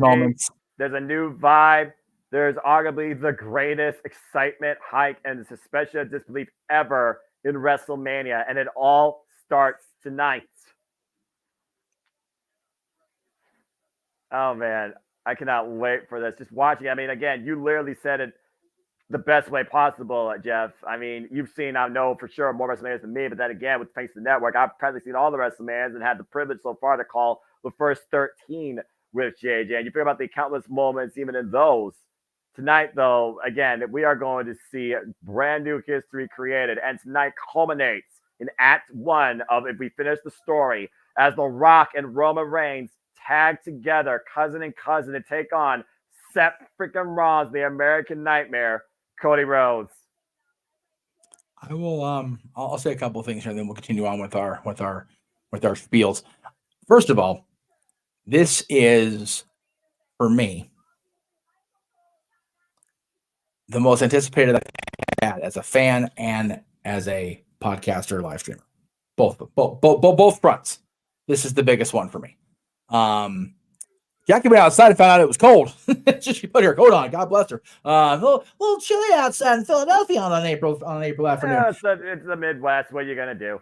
Yes. The other at 52 degrees. Y'all are lucky. Y'all are lucky it's not cold enough to snow. We had snow out here yesterday. Crying And out we're loud. 45 minutes and 10 seconds away from WrestleMania 40 taking center stage. And the other thing I will say is, can we please, somebody, for the Usos match, make sure Pat McAfee has insurance? Because he's going to get himself into a heart attack or a busted bone or something. Like, God seriously. bless Pat McAfee. God bless that man. And hey, we got McAfee and Gravy and Cole, if we believe the rumored innuendo. Man, I'm here for that 3-man team. That is arguably the best trio in WWE history. Yes. There's only the only two people I would rather see call WrestleMania than those three, and that's you and the man coming in here shortly, JJ Williams. So Oh, you're nice. Oh man, well again, 44 minutes, 28 seconds. I mean, we're just literally just waiting down on the clock. I know that you and Dwayne has already talked about WrestleMania Night 1, but again, for those that don't know as we get ready, what's the card looking like tonight, Jeff? And whether or not we know the order, what are we dealing with tonight? I'm working on it. I'm working on it. There it is. There we go. So we know now, it was announced during this countdown that we will start with the Women's World Championship. Becky Lynch challenging Rhea Ripley, mommy versus the man. It's well documented. I said this, I think, yesterday. This is WWE going, we know we should have given you Becky and Ronda one-on-one. Or sorry. Here's how we try to make up for it. Because this has been personal. This has been intense. This has been a championship match that, regardless of how you feel of how much we've had Becky presented, I'm still here for this match. It's gonna be a great match tonight. Again, it's a battle of morals. It's a battle of pride. It's about who's better. Is it mommy or is it the man who truly deserves to be on top? And again, these two have not engaged each other one-on-one since NXT 2019. It's much more than just a title on the line here. And Rhea Ripley, she may have overcame the Queen, but arguably the Queen versus the man, it's a whole different ball game. No, it is. It really is. And let me get rid of that guy. I need the graphics, so I'll go ahead and put the number momentarily. Again, they're talking about right now on screen, 6-pack undisputed tag team championship. The match does not end until both sets of belts come down. This is screaming title split to me. Please. A lot of God, Kathy Kelly, please. Kathy Kelly rocking the purple in the Judgment Day's locker room, as she should show respect, by God. A-Town down as of now. Awesome Truth as of now. The champions, of course, Balor and Priest. DIY. Do you happen to catch any part of the kickoff, Noah? Or the countdown, rather? Not yet. Like I said, I read, I ate dinner, found what suit I was going to do. I was like, black or silver? I'll say silver for the end game. So it's like, I was just, getting ready for this.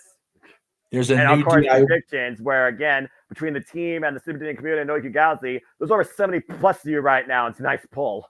And you got 12 minutes, y'all. TikTok. And I'm final across the 2 days. There's no exceptions. Nope. DIY has a new shirt in the old DX paint, like the green DX splattered across the shirt. I blame our Truth. I'm like, damn it, they're popping Truth. I'm here. I blame our Truth. Damn it, our Truth. You friggin' lewd. Damn it. I love it.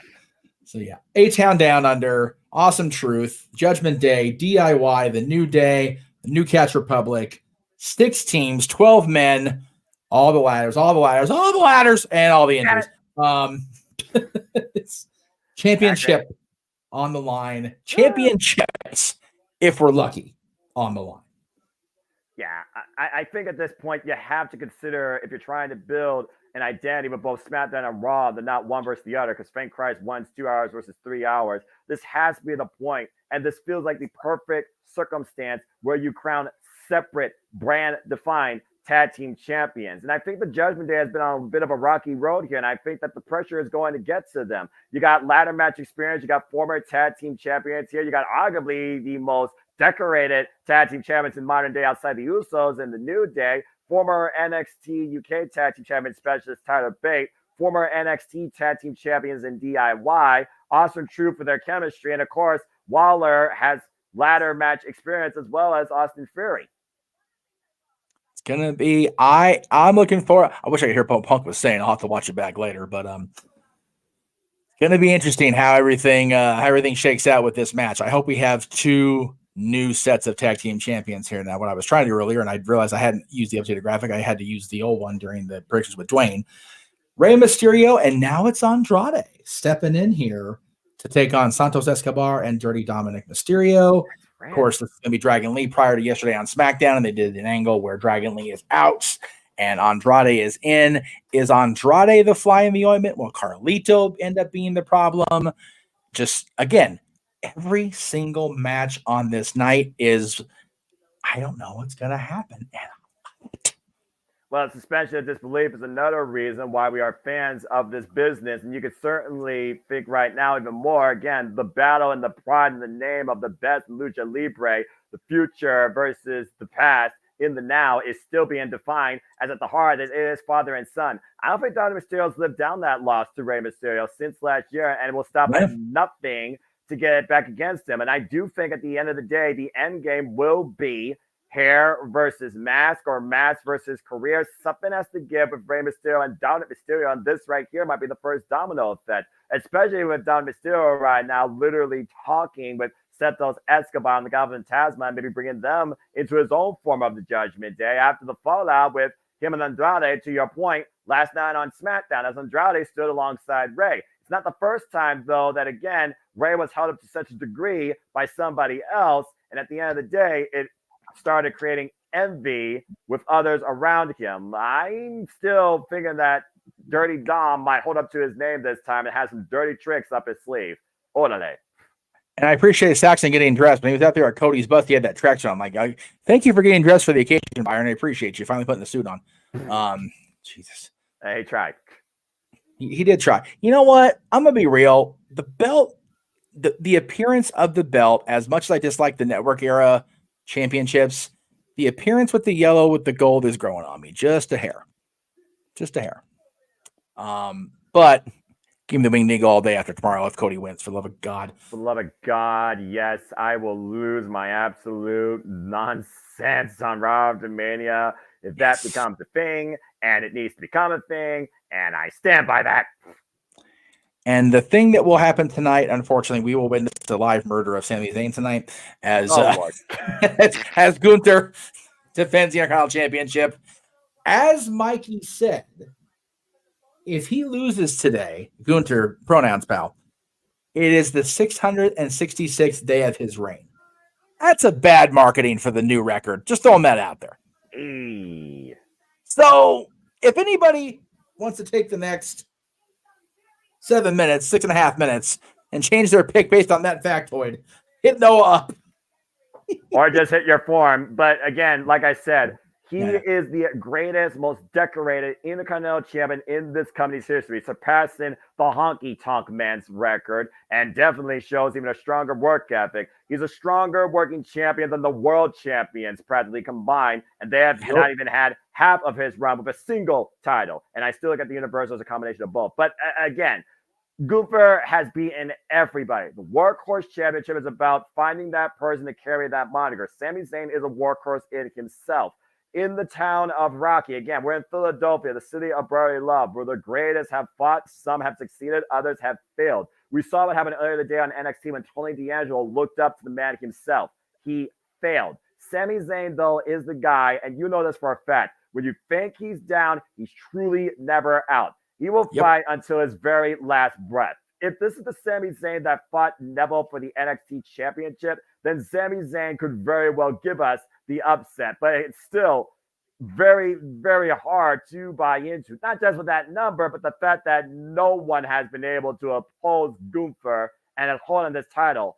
And after further thinking, I'm seriously considering switching to Gunther before the deadline because I do still believe and think that the mat will remain sacred. But I also do believe that Gunther should become world champion before the end of the year. Well, you have your own deadline of I know, and I'm a man of my word. Friend, so. I honor no DQ and I honor my commitments. I also honor and respect the former NWA world champion of 1,000+ days and current SmackDown general manager, Nick Aldis. arguably the guy that has the best suit game in the industry, and Cody Rhodes may be.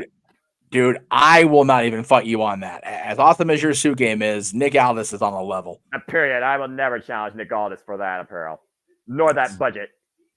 And no, that's not me kissing his ass because he blocked me. I'm like straight up. Like you didn't have to say it out loud then. The man looks good. Yeah. And he's coming off an injury too. Speaking of looking good, 6 of the best female wrestlers on the planet. On one side, you have Damage Control, Dakota Kai, and the WWE Women's Tag Team Champions, Kabuki Warriors. On the other side, you have 3 women who, in the last 12 months, have been champions in TNA, AEW, and WWE, respectively. Yeah, Naomi, Bianca Belair, and the in-ring, outside of the Royal Rumble debut of the Storm, Jade Cargill. I wanted to wait for JJ, but I want to make sure we get into these matches here and talk about them as we get closer and closer. We are under 35 minutes from off we go, man. And yes, Kat, I'll tell you right now, it's wild to me that Nick Aldis and Tim Storm for the championship at Championship Wrestling Hollywood was only a few years ago. It feels like it was a lifetime ago. Time has really flown by us, and it's really ridiculous when you think about it. It is, man. It's that picture when Nick debuted of him and Adam. I'm going, these are the 2 greatest NWA World Champions I've seen defend the title in person, and they're running the shows. What the fuck? Like, what is happening right now on my television? It's wonderful. Pierce is the greatest NWA champion I've seen live. That's the tweet. But Nick wasn't champion when I saw him, to be fair. So, I saw him challenged him and the finish that it was. This is the Michael Cole video I was talking about. For you guys watching on Peacock, I'll if you guys want to mute me, I get it. That's cool. Michael Cole put this up on his social media yesterday. This is him talking about going to see WrestleMania on closed circuit at the Landmark Theater in Syracuse, where he was going to school. And man, it's a 2.5-minute love letter from Michael Cole to WrestleMania itself. And I love it. That's so friggin' awesome. We truly have seen what Michael Cole really is, not just to the company, but as a fan of wrestling. He is WWE. With all respect to the boys of pro wrestling, good old JR, Jim Ross, to Jerry Lawler, to anybody that's been on the headset, dedicated through thick and thin, worst and best times to the end in one company, 25 years, 2 days only missed, even through a damn pandemic. Michael Cole is unmatched in what he has given us as a broadcaster, and I will always respect him for that. Yes. So apparently that big the big roaming cam that goes around the whole stadium basically shoots right at Walter's face. So he very, very will be on camera tonight before all is said and done.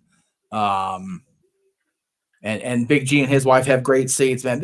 I am so low-key jealous, yes, but I'm so very happy for them that they're both there. Right. Speaking of happy for family being present within our world here, let me bring to the stage right now, as we wait for her father to come in and call the action with the Simple Man, one of my 2 favorite nieces in the world. Natalie is here with us, everybody. Hey. Good evening, Natalie. Welcome to WrestleMania 40. How are you feeling? Scared, not gonna lie. A little scared. Well, let's get into the reason Natalie's scared. We'll go and skip ahead here a couple of matches. Give me a second here. Let me bring it back up. That's perfectly fine. I was definitely looking forward to engaging in Natalie again. My little 9-year-old Ella, I'm turning her into a professional wrestling fan. Some of her favorites are Bianca Belair and Jade Cargill. Debates out right now on Roman Reigns and The Rock and so many others, but I get it. So that being said, go ahead. Put it up. Trying to find the freaking match I want to bring up here because I know the main event is what is on your mind, my dear niece. However, let's talk about this one first. There you go. Yeet. Oh boy. Or no Uso yeet. versus Uso Jimmy and Jay. How you feeling on this one? See, I'm kind of neutral. Yeah. Because I know there are two people who like each one. So I'm like, personally, I still think Jimmy's going to win, but that's just me. Yes. But Didn't mean to block your face there, stupid chat. Sorry. Not that you're stupid, chat, but yes. Pop, your grandfather's also here with us. Hi, Uncle Grandpa. Mikey's here with us. So like I said, it's a family affair here at WrestleMania. And again, this WrestleMania truly is about family. It all comes down to family. Wrestling has more than one royal family, but who is the family to lead the future, and who is the family to finish the story? Is it the Anali or is it the Rhodes? And here's your first domino effect in Yeet versus No Yeet. Again, it's literally parallel with these two. It's a battle of younger versus brother, whether it's Owen or Brett, whether it's Jeff versus Matt Hardy. We're going to see what happens finally when one Uso faces the other Uso. It's something that might as well be tribal combat, but won't be. It's a straight-up one-on-one match. But the biggest thing here is Jimmy Uso represents the bloodline. And the bloodline represents absolute power, dominant strength, the strongest fork. Family shows no weakness. Why Jay is looking to stand outside on his own, outside the bloodline. Yet he still honors and respects his family. But right now, he's looking for the biggest moment in his career. And this is the first time ever these two are going one-on-one. With what happened on SmackDown, there's still speculation of disbelief because Solo didn't get the job done. It ended in melee. But who got whipped with a weapon in the end? It was Jimmy. Jimmy has been the bloodline's whipping boy, while Solo Sikoa has been the problem solver, and so far no problems have been solved. So will Solo and Jimmy solve Jey Uso before we deal with the final boss? That's what you got to think about here. And the other comment I was going to use, it was totally covering you because it was two lines almost. Cape Rare saying, hello, Natalie, your dad's very respected here in the Multiverse of Media. JJ saved my ass this morning. So again, I'm not going to beat my ass up over it anymore because I was told not to, but thank you to JJ and to Noah for stand deliver this morning. It was very, very much you guys is bringing it home for everybody. So thank you. I try. So Natalie, what is your official prediction for the Battle of the Usos here? Like I said, I think Jimmy's gonna win. Solo's probably gonna come out and help him since they're still in the bloodline, like I said. Yes, but I don't know. It's one of those where it's like I like them both, you know. So it's like, definitely. Do I want to like pick one or the other? Because I don't know. Join with the line of the night so far. Instead of a street fight, that should have been a yeet fight. Yeah. Damn it. That's awesome.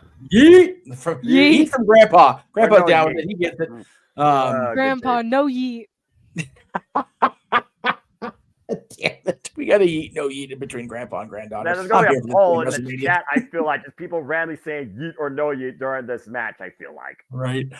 So I'm going to bring this comment up and then I will expand on it.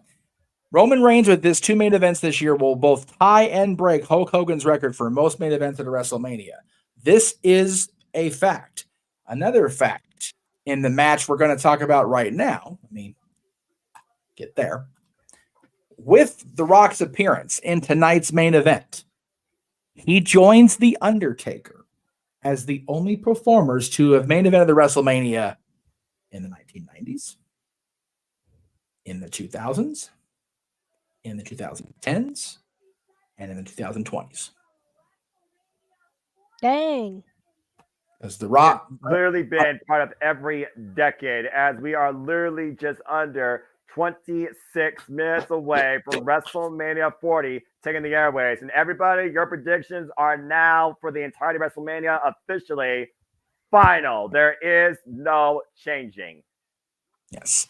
Of course, The Rock in 1999 with Steve Austin, Undertaker in 1997 with Sid. In the 2000s, let me count for both of them. 2010, of course, the 2010s, The Rock with 2012 and 2013, and Undertaker 2017 for sure. and 2008 for The Undertaker in the 2000s. The Rock, of course, 2000, 2001. Marquee match 2002. Marquee match 2003. And then 2020, of course, Undertaker just squeaked it in there with the Boneyard match. Night 1, 2020. And then, of course, The Rock tonight. So those are your stats. That's transcending generations right there. Again, shout out to The Rock. And, of course, this will also be The Rock's, I believe, 8th WrestleMania. Dang. That's kind of wild. And, of course, we are with locker room leader for generations for the women's division, Natalia. Oh, boy. I'm just taking it all in. But, oh, crap. He put up the graphic. Well. Uh-oh. Hi, Natalie. Hey. Okay. Look. What happened? Nothing. I'm just going to state the facts and just read the graphic. At the kickoff panel, we thought it was going to be Rock versus Roman, cousin versus cousin, a match bigger than all of sports entertainment. But Cody Rhodes is the guy that won the Royal Rumble. Thus, he has the right to challenge who he wants at WrestleMania, and he chose Roman Reigns. Rock didn't appreciate that. It went from business to personal real quick with a slap heard around the world and a follow-up slap a couple weeks later. So the final boss with this proposal. And now we have Seth Rollins and Cody Rhodes tagging together, where literally the future of Cody's chances in finishing the story could depend on the result of this. Cody and Seth defined a rivalry last year. 3 matches, including inside the red crate of hate with a torn pectoral muscle for 30 minutes. The greatest of rivals can sometimes make the strongest of allies. But can allies overcome blood? Blood, family. Family above all, so says Roman Reigns' new gear. Because no matter how you look at this match, it will be Roman Reigns and Cody Rhodes for the WWE Undisputed Universal Championship on night 2. It's just a matter if the headline says nothing or it says bloodline rules. And The Rock, of course, the worst thing you could have in this game is ring rust. There is no replacing being in that ring 52 weeks a year, 4 times a week, taking everything possible to fine-tune and test your body. The last time we saw Rock in the ring was WrestleMania 29 in a full-on match while he got 6 seconds at WrestleMania 32. You want to count that? Go ahead. I gotta think about the end of the day, suspension of disbelief that this has to go, as much as I hate to say it, the Bloodline's way, because I just don't see the final boss eating a decision. And I can't see Roman right now looking weak ahead of facing Cody, even if Seth is the last guy to actually beat him after Roman had a hissy fit. So as much as my heart says that Cody and Seth need this in this war of WWE versus the Anali family, it feels like right here you can't bet against the Bloodline, and that's hard for me to say with a straight face. But I do think that this is WrestleMania, just said it perfectly. It's about the moments. And the moments are not just defined by the results. I think a lot more is to come before the second bell rings to determine who's declared winner in this versus who has an advantage in night 2. Natalie, go ahead and speak your bit. Before you do on that, if your feed gets disrupted, let me know, because I've got more people watching than I anticipated, and a lot of them are using ours. So let me know as soon as it happens, if it does, okay? Thank you. All right. So I'm scared. That's all I'm going to say about that and my feelings. Because, granted, depending on whoever wins just determines tomorrow, it's still a scary match. Like, I don't think that can really be, like, argued with about that. Because, like, I was talking with a friend I had made yesterday, actually, while we were doing the play for my school. And he was, yeah, hold on. Got to get this up in here. But we were talking about this match, and he was saying how, imagine if Seth were to, betray Cody. And I'm like, yeah, that's probably might happen. But then he said, but what if he betrays Roman again? Oh, no. If he brings out that chair again, so help me God.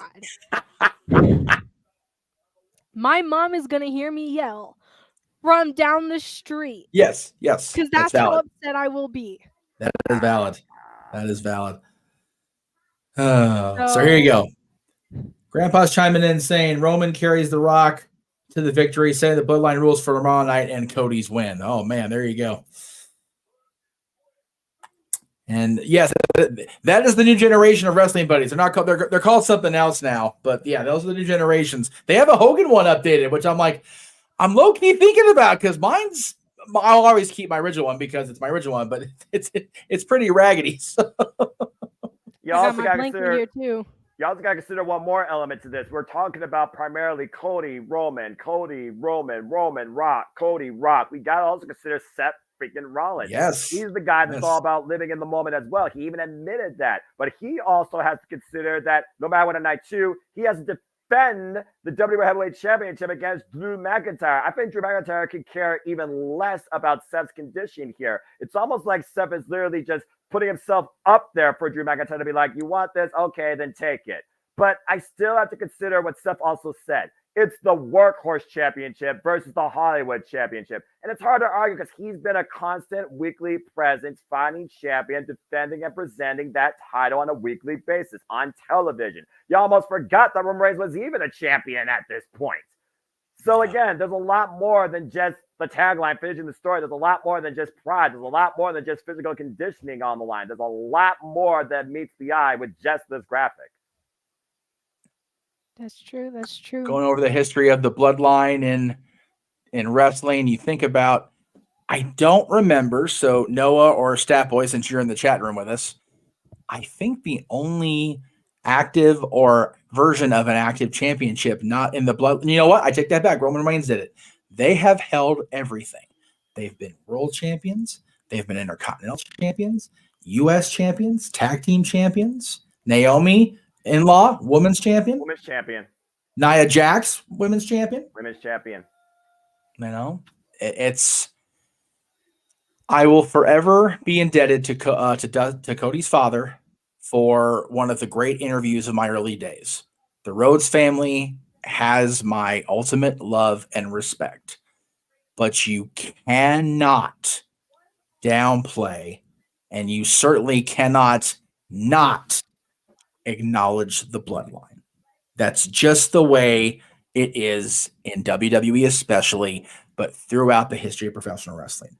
Peter Maivia, Rocky Johnson, the Wild Samoans, Rikishi, Umaga, Rosie, currently Jacob Fatu, Lance Anoa'i, of course, Yokozuna, may he forever rest in peace.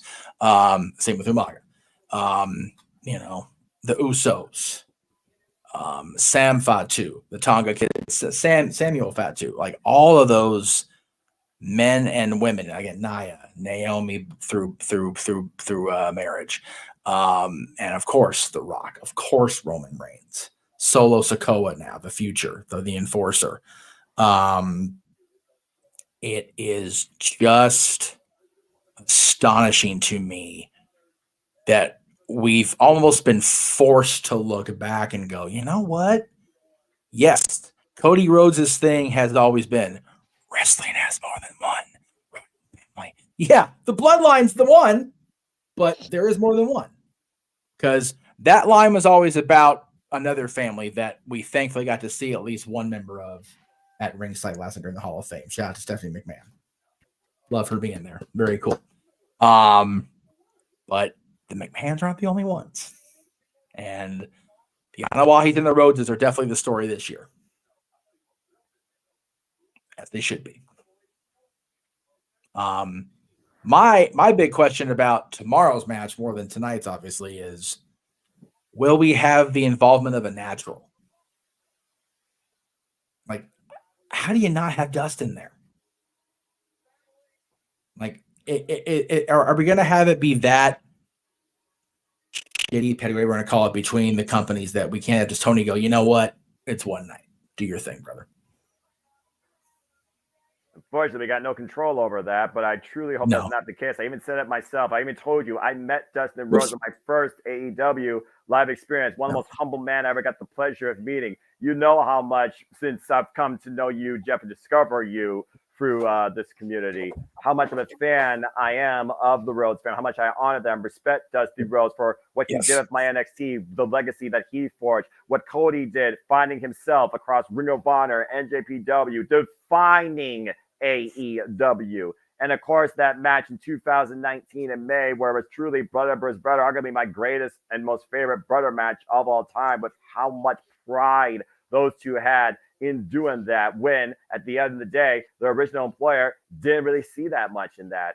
It's something extremely special to me in what Cody is doing, but I think it's even more important that Dustin is there somehow to be part of this story, good finish or bad finish. And I really do hope that's the case. Yeah, to Cape Rayer's point, if they were to forge a wall around the island of relevancy out of the championship belts while it is held, they would have an entire wall up around the building, not just like a little gate.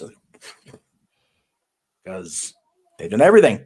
And yes, please, everybody hit that like button, subscribe, turn the notification bell. Let the world know we are live for WrestleMania. We've got all channels, all outlets across the multiverse having multiple people watching. So thank you for that. We haven't even started the official show yet. So thank you for that. Yeah, we're still just under the 15-minute mark ahead for that. And again, you look at the legacy, and that's really what it's about, legacy of WWE. It truly goes deeper than the roots of it goes down to the Anali family. And the fact that we are celebrating this spectacle 40 years later with them defining the story is truly something that cannot be underappreciated. No, you think about just before Hogan became the champion in 1984, early 84, the 83 rivalries were very much two things. Jimmy Snuka and Don Morocco, a couple Island boys. Jimmy Snuka's honorary member of the bloodline along with his daughter, Tamina.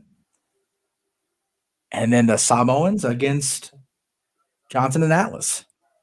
So Hogan winning the world title definitely set the company on their path, on the trajectory. But the year before, the bloodline was already there, already in effect. And from his seat in Lincoln Financial Field, even Big G is throwing out a yeet. So there you go. That's Big G and Mrs. Big G inside of those 65,000 people there at Lincoln Financial Field. I know Big G's not an Eagles fan either, so be careful, Big G. Don't be busting out any Steelers stuff in that place. Lord Almighty. This is not about football, though. This is about wrestling. And we are 12 minutes and 30 seconds away from WrestleMania 40 taking center stage across the world. It's very much about football. It was the Eagles co-branding this show that kept me from having my people here last year. It's very much about that team anyway. Well, football redacted for me. That's right. Damn it. Well, at this point, Natalie, what do you want to talk about? You're not funny. Oh, he is. He's hysterical. He's our guy. I just feel like, we had to choreograph it this whole time. I figured that we find something. Yes, sorry. I realized I changed it back because we're gonna have that open the show. That was my bad for having that. Well, I mean, hey, having the fun and not be effective. On that, and I talk about women in wrestling. I talk about women's wrestling, how much pride I have as a fan, a supporter of it. I'm very curious to find a young female fan's take on this match and whether she believes in the man or mommy. Not necessarily who's a better motherly example, but who is more worthy of standing tall at WrestleMania. Natalie, in your mind, who's better? Mommy. Oh yeah, Rhea Ripley, 100%. She's a big mommy fan, brother. There's not going to be any swaying her on that one. There really isn't. Yeah. Watching that moment of Solo spiking Cody in the throat and remembering where I was standing in that moment last year, going, "Oh no!" Oh my God. I like I said, I almost had. I almost did something I was going to regret that night after that. Oh, it was God. And again, I'm a fan of the Anawahis. I respect the hell out of them, but it's very hard to be a Rhodes friend the last couple of years. It's been difficult because of the tragedy of Cody not winning. What about the WrestleMania music curse? Again, that's a valid point that Statboy brings up. If you are reading the reports and you believe them, Rhea is being played to the ring by her music live.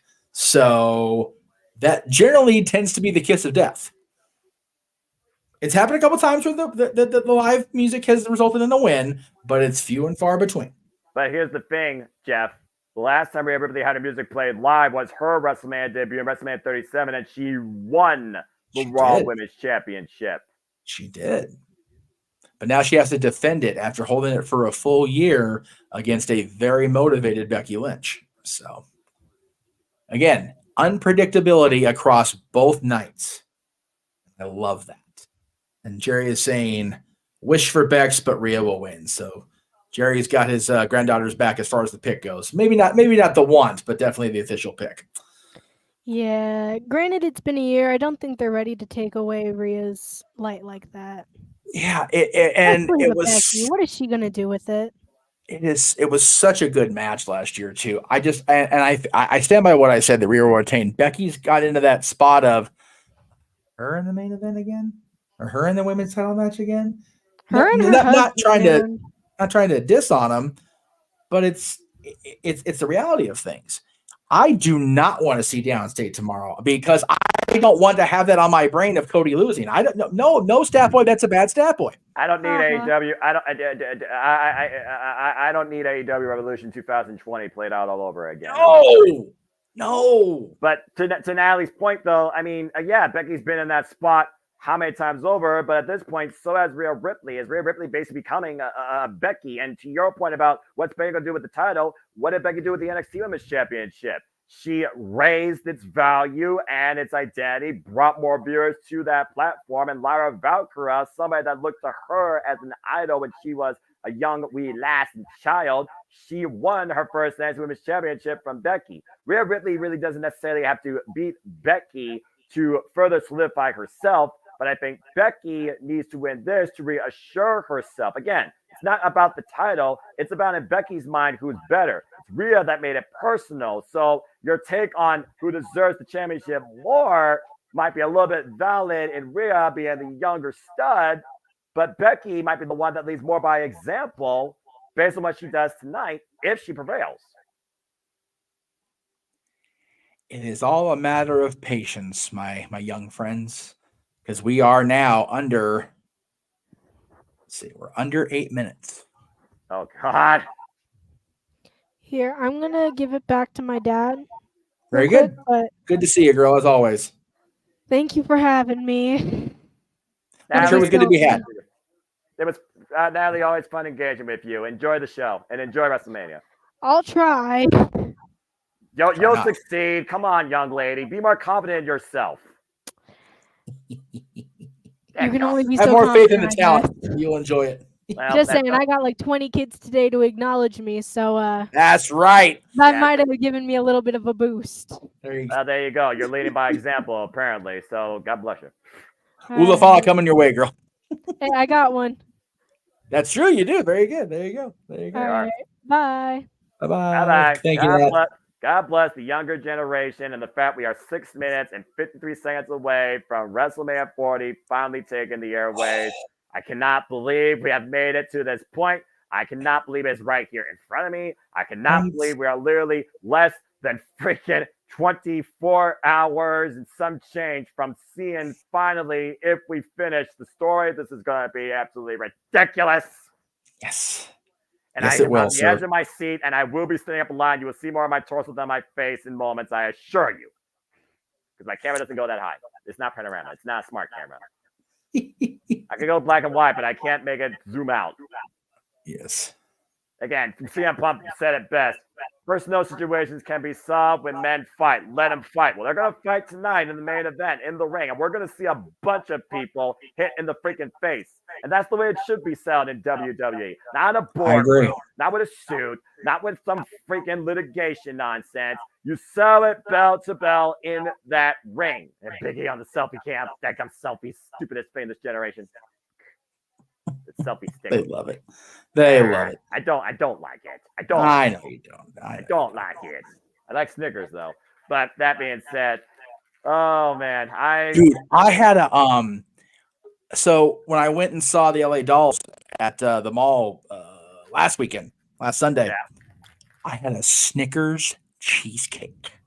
Oh, you're killing Jesus. me. My killing God. me. And Why? as we're talking about cheese, let's bring in everybody, the Multiverse's favorite cheese fiend himself, the Renegader Wrestling, our commentator, color analyst par excellence, the Renegader Wrestling, JJ Williams. JJ, you survived the birthday party, so you're here, brother. I did. I am here. I'm raring to go. I've got my shirt on. Yes. I've got my bottle of Prime. Ugh. I've got my Snickers because it satisfies. Dude, he is. Today's show is sponsored Hold by. on. I have my Slim Jim. Yes. Savage Edition with the Macho Man. Yes. We're not even seeing any of those two matches tonight. I love it. Oh my gosh. I am here for it. All the shills, all the shills, all the shills, all the corporate synergy. Damn it. Yes. And a Polar Pop too. Yeah. Yeah, I still have my Mountain Dew. I got my green Mountain Dew, so I'm ready to go. White nice where the real movie made from the movie. Merchandising, man. Merchandising. Got merchandise, damn it. All the merchandise. That's right. Mikey members. Mikey knows. Mikey knows what's up. Dude, What's you've going got on? Mikey, Up to the Natalie, street. and Dad here, dude. This is the family show for you, brother. I'm loving it. Absolutely. My family, That could be. my family, going to the Kings game as my family do. it's what we're doing today. Oh Jesus, here comes Pat. Arguably the biggest fan in WWE history. I mean, oh man, hard to argue with that. Heidi Ho, Pop. That's it. And again, and Jerry did say "love you, Nats" as she was leaving. I didn't make sure I get that out there before I forget. That's what this is all about. At the end of the day, it's about family, and we are all family here. Yes, Mikey, you non-educating yourself fan of supposedly the King's home game today. Yeah, just because WrestleMania is happening doesn't mean that all other sports stop. That's right. They should, though, by God. Even as a sports statistician who has his own sports bar, you should know when games are being played. Mikey's in trouble. Anyway. Lord, here we go. Well, I will, as somebody who really doesn't have a dog in this fight, but also doesn't acknowledge any other sport but professional wrestling, damn it, I actually agree. There you go. See? There we go. Cat with a $2 super chat. And make sure we're sharing the love of the super chats for those of you in the chat room. But yes, I said earlier, Cat, I want two things. First of all, this is the most anticipated WrestleMania for me, both as a fan as somebody doing this. Second thing is we need insurance on Pat McAfee when Jey Uso walks out there. He's going to eat himself to death. Yeet. He's going to fall off the chair or some shit. It's going to be a thing. Yeah, I'll tell you right now, I'm not standing up on this chair. I will break my neck. Please don't do that. See, I've got a firm card table here, so I could do it, but I'm not going to because, I'm fast and reasons. So I'm good. That's fair. For those of you wondering what I'm looking at, I'm trying to set up my own freaking guilty, shameless plugin of trying to do open mic night and everything else, so forgive me. Right, because after WrestleMania Night 1, we still aren't freaking done. Nope. So, Mikey, you're watching April baseball that matters for Jack Diddley shit, as opposed to April hockey as we're heading towards the playoffs. I'm just saying, I think you're watching the wrong sport, bro. Especially watching Blue Jays Yankees. Yeah, especially with the way the sports confused you earlier and the fact that the Jays didn't clinch a playoff spot. If the Jays clinch a playoff spot on April 6th, God bless the Toronto Blue Jays. Jesus Christ. Love you for that, brother. That was great for me, so thank you. And yes, Kat saying, JJ, you eat your heart out too. By God, you sit there on that love seat and do your shit when Jey Uso comes out. Please do that. Oh, I will. You know you will. Just like you did this morning with whoop that trick. What? Yeah. Whoop that trick. So that was good stuff. Oh, and it looks like Triple H is making his way out first. Ooh. WrestleMania. As he should. Yeah, Paul I don't know. Heyman put this guy over like Rover yesterday, and he earned every bit of it. Go ahead, Jake. Oh. So I don't know if it's just me, but you're glitching heavily on my headset, Jeff. I am. Okay. Well, I will. I don't know if pop that. it's me glitching because there's also the lag because you keep stepping on me, or if it's you and your connection. It could be the fact that we're both in the producer's room today. Yes. No. Oh, okay. Well, I will go back out and come back in. Screen goes to black. Don't go anywhere. We'll be right Okay, back. I'm not on black yet, so pause real quick. Yeah. We're going to make sure we're perfectly in sync for this shit. And black. Don't go anywhere. We'll be right back. Peacock WWE. FBI warning. And there's the FBI warning. The friendly English construction Fade to black. Oh, new package then. Ooh. Look at that. That's purdy. It's up in the stars That now. is purdy. Forever. Ooh. Let me know when you see that forever. I've seen the forever. Okay, I'm gonna keep going. And together. Wait for it. Together. Well, Triple H said we are about to take things to a whole nother level with a new shining WWE logo. He wasn't playing around.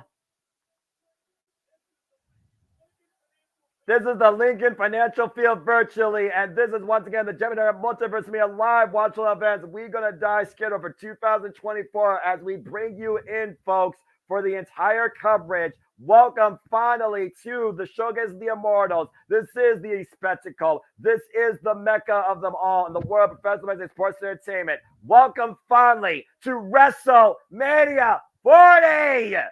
Man. This is awesome. And you see the bloodline countering right now as we just saw Cody Rhodes and Seth freaking Rollins, and there is the undisputed WWE Universal Champion Roman Reigns tagging alongside his cousin, the final boss, The Rock, for the first time ever, and The Rock, 8 years, finally coming back to compete in a WWE ring. Stars, celebrities, immortal faces of the industry, legends, dignitaries. It is time to show the world what we love. It is time to show the world this passion. It is time to bring the world forward for WrestleMania! And of course, we got our cold opener. Yes. As they My always daughter do. tapped my leg, says I'm scared, and she's literally holding my hand right now. That's family, damn it. I'll tell you this, JJ, we got a cold opener. I was telling Natalie this. My little Ella is 9 years old, and I'm turning her into a WWE fan, a professional wrestling sports entertainment fan. She saw Bianca Belair, and she screamed at the top of her lungs when she won at WrestleMania 37. She saw Jade Cargill, and she's like, she's pretty. She saw Trick Williams and called him Kevin Hart. It is that initial joy, that connection that bonds us forever to this business. So I understand Natalie right now is extremely anxious, as she should be. But at the end of the day, man, woman, child, teen, adult, whatever you want to call yourself, an identity in this world, let's truly enjoy life and enjoy wrestling tonight. This is WrestleMania, and we are all here for the entire ride. Absolutely. I don't know if the producer man is backstage and hearing us seeing this, but I just shared an image I stole off of Bianca's Instagram. And as soon as he can, I'm sure he'll pop it in there. Mommy versus the man. Who is better? Empowerment, representation, damage control, taking on, honestly, the greatest trinity of women to define wrestling this era. Six-way ladder dance for the undisputed WWE Tag Team Championships. Will they stay united or will they be separate?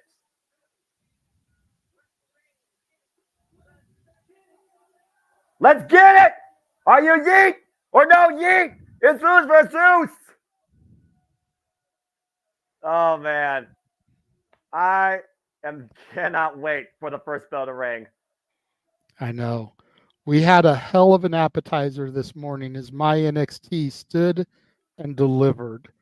And now we're following it up with the first course.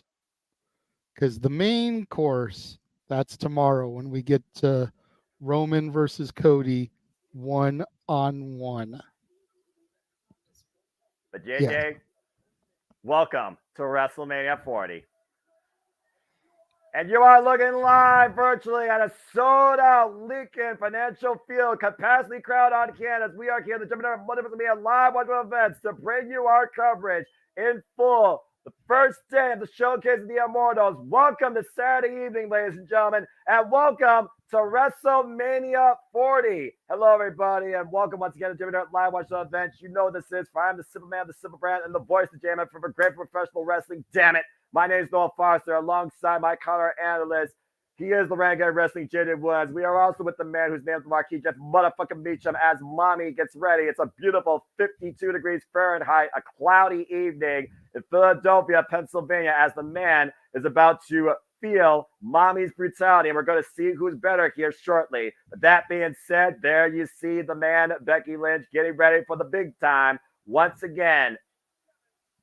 Looking for a 7th WWE Women's Championship. Jeff, if you can hear me, I shared an image. If you can pop that up real quick. I stole this from Bianca's Instagram. Why does this look like an R&B group about to drop a fire album?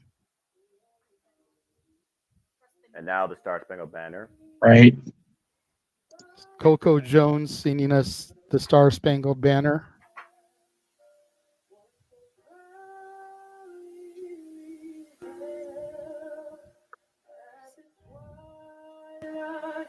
I'm not singing this on there. I'm just taking it in.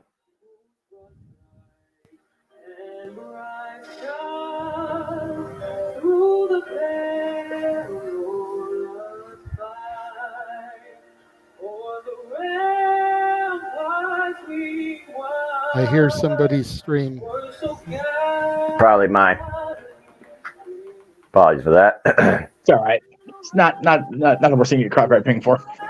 I'm about to say, if they really hold against us for listening to the they would. Well, they would, but that's okay. Well, fuck the FCC.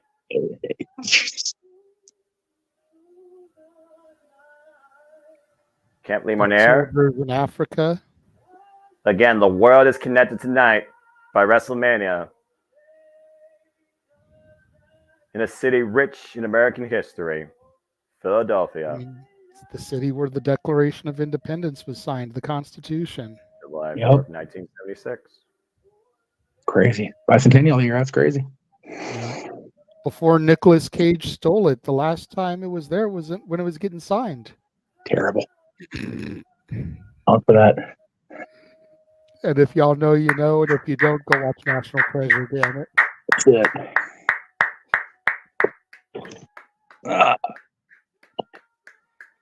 You know, beautiful voice, beautiful rendition. That was one of the better renditions I've heard in years. Tremendous job. Another sign that Vince isn't the guy anymore. Not America the Beautiful. It was the Star Spangled Banner. And here we go. Ladies and gentlemen, the man, it is time to play the game. And arguably the greatest thing that happened ever in the professional wrestling industry, Chief Creative Officer Paul Triple H. Love that. What has he created? What has he redefined? What has he taken to another, put the world on notice over this past year alone? You're seeing it firsthand. God bless this man. Absolutely. First Triple H booked WrestleMania. First Triple H booked Hall of Fame.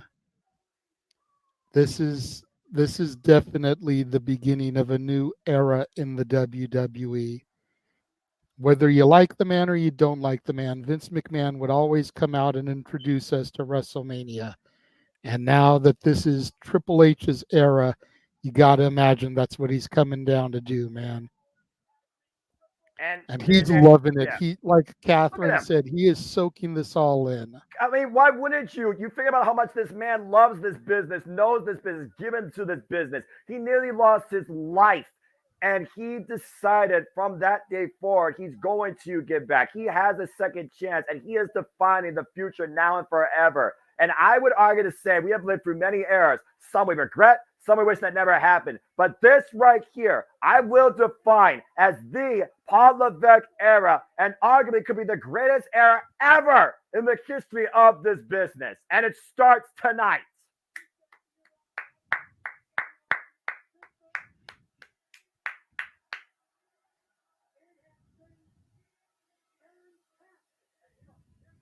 Again, JJ, last year I came back into this more as a fan. The previous year I wasn't sure if I was going to stay into it as a fan, but 38 was something special. But tonight is beyond anything I would have expected to see from the WWE in a previous lifetime from me. And we have that man to thank for it. Hashtag WrestleMania trending worldwide. Of course it is. As it should be, damn it.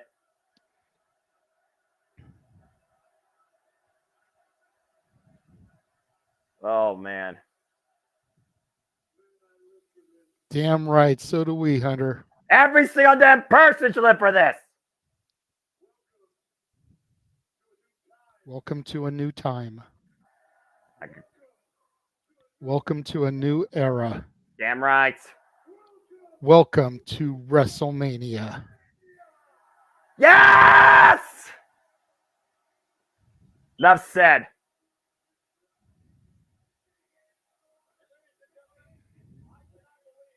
Fuck yeah. And again, to the point of Triple H, this is the 40th WrestleMania in this company's history, and we are all here alive and kicking to witness and be a part of it. It's surreal, JJ, to say the least. Yep. Who called it the best? I can't believe this is 40 WrestleManias. What the hell? I've only witnessed 31 WrestleManias previously in real time. In real time, this is my 25th. Well. Yeah, mine, this is 31. No. 33. My dad, but also the Bible, kind of. I like that. Cute. Quote unquote. I've still got to crack that open and start reading it. Again, from the river dancing Irish lash kicker to straight fire to the man. But in addition to that one, this bad boy just arrived today as well. I was going to say it came, huh? There you go. It was supposed to come on Tuesday, but it came on WrestleMania Day, baby. That's for a reason. I guarantee you. I'll say this. I actually did something right. There you go. First time for everything. I'm not shitting on the Spark. They insure us and keep me in glasses. Izzy, Bailey's #1 fan, now a wrestler. She met Ronda at WrestleCon today, and Ronda was apparently a delight. So it's good to see Ronda's not shitting on everybody in wrestling, just WWE. Well, and here comes the man. JJ Jeff, welcome to the big time. Welcome in, Becky Lynch. The man has come around to Philadelphia. To WrestleMania 40. And one hell of a story. And of course, y'all can buy Becky Lynch's book, The Man, at your local Barnes & Noble or Amazon provider, of course. Becky Lynch, again, has transcended what many thought was impossible for somebody like her. And of course, she has already made continued history over her illustrious career. As we know, she is a former SmackDown Women's Champion, a 4-time Women's Champion, of course, as it's now known, 2-time Raw Women's Champion, former Women's Tag Team Champion, and of course, she completed the Grand Slam, winning the NXT Women's Championship. Biggest accolade in her career was holding the Raw Women's Championship for 399 days in a single reign. There you go. And I guess you can now add that she's a New York Times bestseller, JJ, because you've been reading her book, Not Your Average Girl. Well, I haven't cracked it yet. I've been a little bit busy trying to get content ready for this week and everything, but that's fair. Once WrestleMania is over and done and the dust is settled, then yes, I'm going to crack that book and I'm going to start reading it.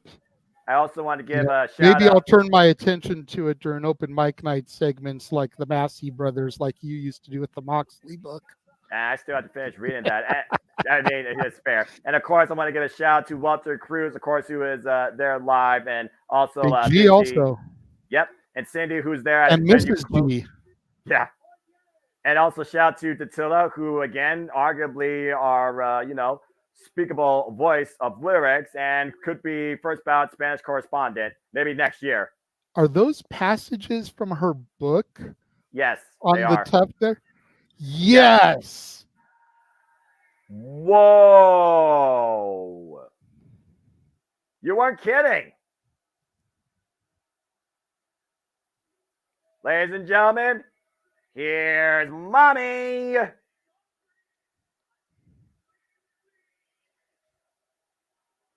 That's Rhea awesome. Ripley. The lead singer did it with her. This is what you call a scream metal, by the way, for those that don't know music, as Rhea Ripley, the eradicator of the Judgment Day, has brought nothing but utter brutality for the last full calendar year. Rhea Ripley, who has completed everything in her illustrious WWE career, Grand Slam, NXT UK champion, NXT Women's champion, Women's Tag Team champion, and of course, SmackDown Women's champion, of course, the Grand accolade, being the Queen last year and holding what was the SmackDown Women's Championship that became now the WWE Women's World Heavyweight Championship. Rhea Ripley has been champion now for 372 days, but this is the second time ever that she faces Becky Lynch one-on-one and has not faced the man since 2019 in this capacity. I'm loving this entrance. I'm loving watching Rhea kind of mouth the words as she comes down. She's this in the is moment. Phenomenal. She's However, in the moment. Yeah, she's in the moment. If history has ever taught us anything, more often than not, the person getting performed to the ring loses. But again, as I said earlier, it was WrestleMania 37 that Rhea Ripley made her WrestleMania debut with a live performance of her previous theme, and she beat Asuka that night to claim her first Raw Women's Championship. History could very well repeat here. It could. But the odds are not in her favor if you look at history. In a new era, though, do you reset history This as is again? fair. We are telling new stories, and it starts tonight with this. This is just epic, though. I am enjoying the shit out of this. Allow me to say the bell hasn't even run, Noah. No, it hasn't. The presentation And we've already been already had a fireworks show, and we've had a rock concert. I'm just going to say this real quick before I go back into play-by-play mode. Fucky! Let's go down to Samantha Irvin for our first match. Introductions. One fall. You can hear her microphone echoing. That is how powerful her voice is being portrayed. From Dublin, Ireland, Becky Lynch, 37 years old, 21 years in the game. Challenger. I like the little tags there, yeah. That's brilliant. Again, it's new for era. the casual fans. Well, again, you're trying to reach out to everybody. WrestleMania is supposed to unite everybody. This is how you do it, because in the opposite corner, champion, 27 years of age, 10 years in the game, Rhea Ripley, trained out of Australia, and of course, Becky Lynch from Ireland. As we get ready to set the pace for the entire first night of WrestleMania with our first match, this is for the WWE Women's Heavyweight Championship. Rhea Ripley, the 26th champion in this title's illustrious legacy that, of course, was forged off the SmackDown Women's Championship. And again, Becky Lynch right now has actually been sick all week. So again, she's not even coming in here at 100%. Bell Reigns, we are underway. And we've seen how personal this has gotten to the point that Becky Lynch has interrupted interviews and podcasts to get in Rhea Ripley's face. Well, I mean, when you bring people's children into it, it's hard to not take things personally. And I love me some mommy. I'm kind of tired of Becky, but you bring in somebody's kid, you're liable to get fucked up. I'm about to say all bets are off when you bring a mother's pride into question. Absolutely. Oh! It's the old mama bear, papa bear mentality. You know, you wrestling me and you bring up my daughter, you gonna get got. That's kind of the same thing that's going on here. And Rhea Ripley looking to overpower Becky Lynch, driving her face first into the ring post. Rhea Ripley, of course, her last match was actually at Elimination Chamber against Nia Jax down under in Australia. And again, both these women, we talked about their accolades. Both women are also Royal Rumble winners. Rhea Ripley, of course, competed in the Mae Young Classic. Becky Lynch competed in the first WrestleMania main evented by women and claimed both the Raw and SmackDown Women's Championships 5 years ago. Baseball slide, Rhea Ripley able to scout it, though. Hooking up Becky Lynch. Up on the shoulders. Let your chair position. Nope. Whoop.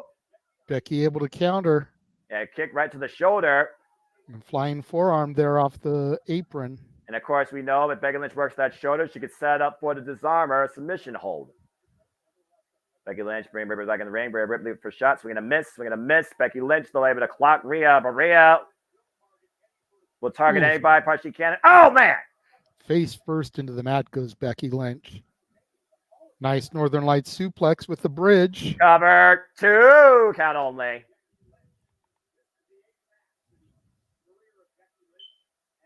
And again, Becky Lynch is also competing in her 8th WrestleMania. Rhea Ripley Look at that is again. competing. Yeah, to your point, beautiful execution. Rhea Ripley is competing in her 4th WrestleMania. Experience plays a lot when it comes to handling the biggest pressure on the grandest stages of them all. And honorably, we are starting a new era. As said Paul Levesque, Triple H, these two are setting the pace for every woman in WWE. They're not just setting the pace for every woman. They're setting the pace for every match this week. Accurate. Front face lock by Rhea Ripley, hooking up Becky Lynch. Might be looking for a suplex, stalling, vertical position. Counter. Whoa, inside cradle, small package. Reversal by Rhea, though. That strength. Good Did grief. not let go. Oh, kept man. hold and still dropped her with that suplex. In the cover, hooking the near leg. Gets a 2 count again.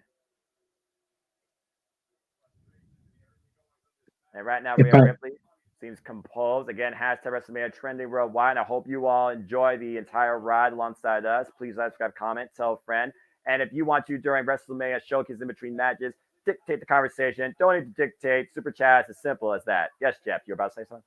Just want to say really quick, the tags on the names, the name tags there being on each person, and the championship being on that little pedestal there, very much a TKO UFC style presentation. That is why those are a thing. And to JJ's point, for the casual viewer that usually doesn't watch maybe WrestleMania or watch WWE on the regular, this is why they're doing that, because the brands are combined now and they're having the presentation elements of both. Brilliant synergy. Absolutely. Brilliant synergy, evolved presentation. Adapt or perish. That is evolution. Quote unquote. Triple H, Paul Levesque. And let me just say, I see the Prime bottle outline there in the center ring. Damn it. It's very subtle. It's not as vibrant as I expected when you think about the way that the bottles look. I appreciate that. Again, pink, blue, green, red. Could have imagined one of them just like the color, but it's a simple black outline with the letters in black. It's very subtle. Unless you're really looking for it, I don't think anybody is going to notice it. Yeah, I will say your product placement IQ here, JJ, is spot on, as well as Becky Lynch's IQ with that ridiculous deep arm drag, ripping Rhea down from the top rope. And Natalie just pointed out, and I see it too, it's on the top and bottom turnbuckle pads as well. The middle turnbuckle pad still has the WWE logo, but the top and bottom ones have the Prime bottle. Yeah, Next time they interesting. get into a quarter, check it out. But she pointed it out to me, and I just noticed it. You can kind of see it behind Rhea there. Yeah, I see it now. Spinning so, but I also see that kick to the midsection, stomp to the foot, face first to the knee. Rhea Ripley once again trying to regain control, hooking up Becky Lynch. Becky trying to counter though, using the second Nice rope tornado leverage. DDT. DDT. I Is think it I'm a enough for little Becky bit Lynch ahead though of to you. claim the title? Here's the cover, hook of the near leg and a near fall.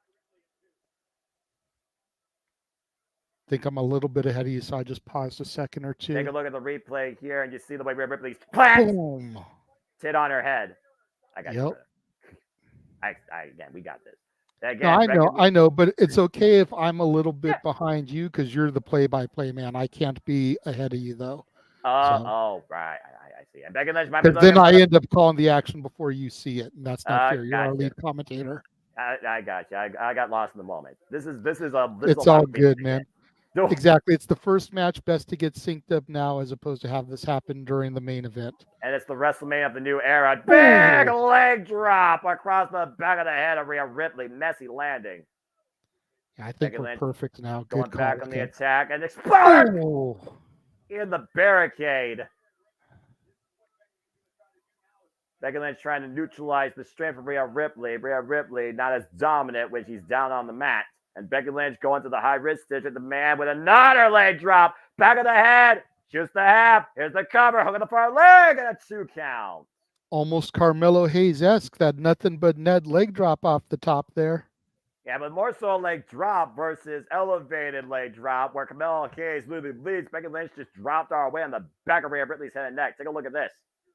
Yeah, it was more like a little slide off Bam! as opposed to the height there. Yeah, that was just a straight up leg drop. Again, we talked about the accolades. We talked about both of these women's past. You think about Becky Lynch and her journey through NXT. You think about Rhea Ripley and her growth through NXT, leading NXT UK as the first NXT UK women's champion. Becky Lynch, back elbow strike, though. And Becky, once again, off the second. Looking to take Rhea. Rhea, though, catching Becky. The power coming into play. Fireman's carry. Up on the shoulders. And, just dropped on the mat. Arkle there. Like, bam! What a knee strike. Cover, tape up with the leg. And a near fall. No. Becky tried to get back up to her feet, but Rhea Ripley met her with a knee to the face. Okay, I'm going to make this comment here. I know it's not stuff that you usually notice, Noah. It's not stuff you normally talk about, but you can definitely tell we're entering a different era because these cameramen are getting some great ass shots. And again, I know that's not what you focus on or anything, but that's very AEW, the camera angles. You think of the way they focus on Sky Blue and some of the women over there. This definitely is no longer the Vince era. You can tell we're starting to cater back into attitude with some of the shots they're getting of these women here. You can also tell by the freaking reactions of both of these women looking for Riptide. Becky Lynch able to skip out the back door, pushing Rhea off the ropes. Oh, man! Bad arm again, driven down. Almost an arm DDT. Now looking for the cross arm breaker. Hyperextending it. Rhea Ripley in a world of trouble here. And Becky can throw that arm apart. You see Rhea rolling her body away from the ropes. And Becky right now also going along the rotation. Yes. Rhea going to tap out. Not too strong. Rhea looking for the one-arm deadlift. Looking to hoist The Becky strength up. of Rhea Ripley. Oh, shot! But Becky refusing to let go of her hold. Then again, second time, but Becky still refusing to let go. The third one. Spit out the time. Finally forced a cover. 2, no. And again, for the fans out there, I'm not trying to overly sexualize these women. They're fucking badass competitors and should be critiqued by their in-ring ability.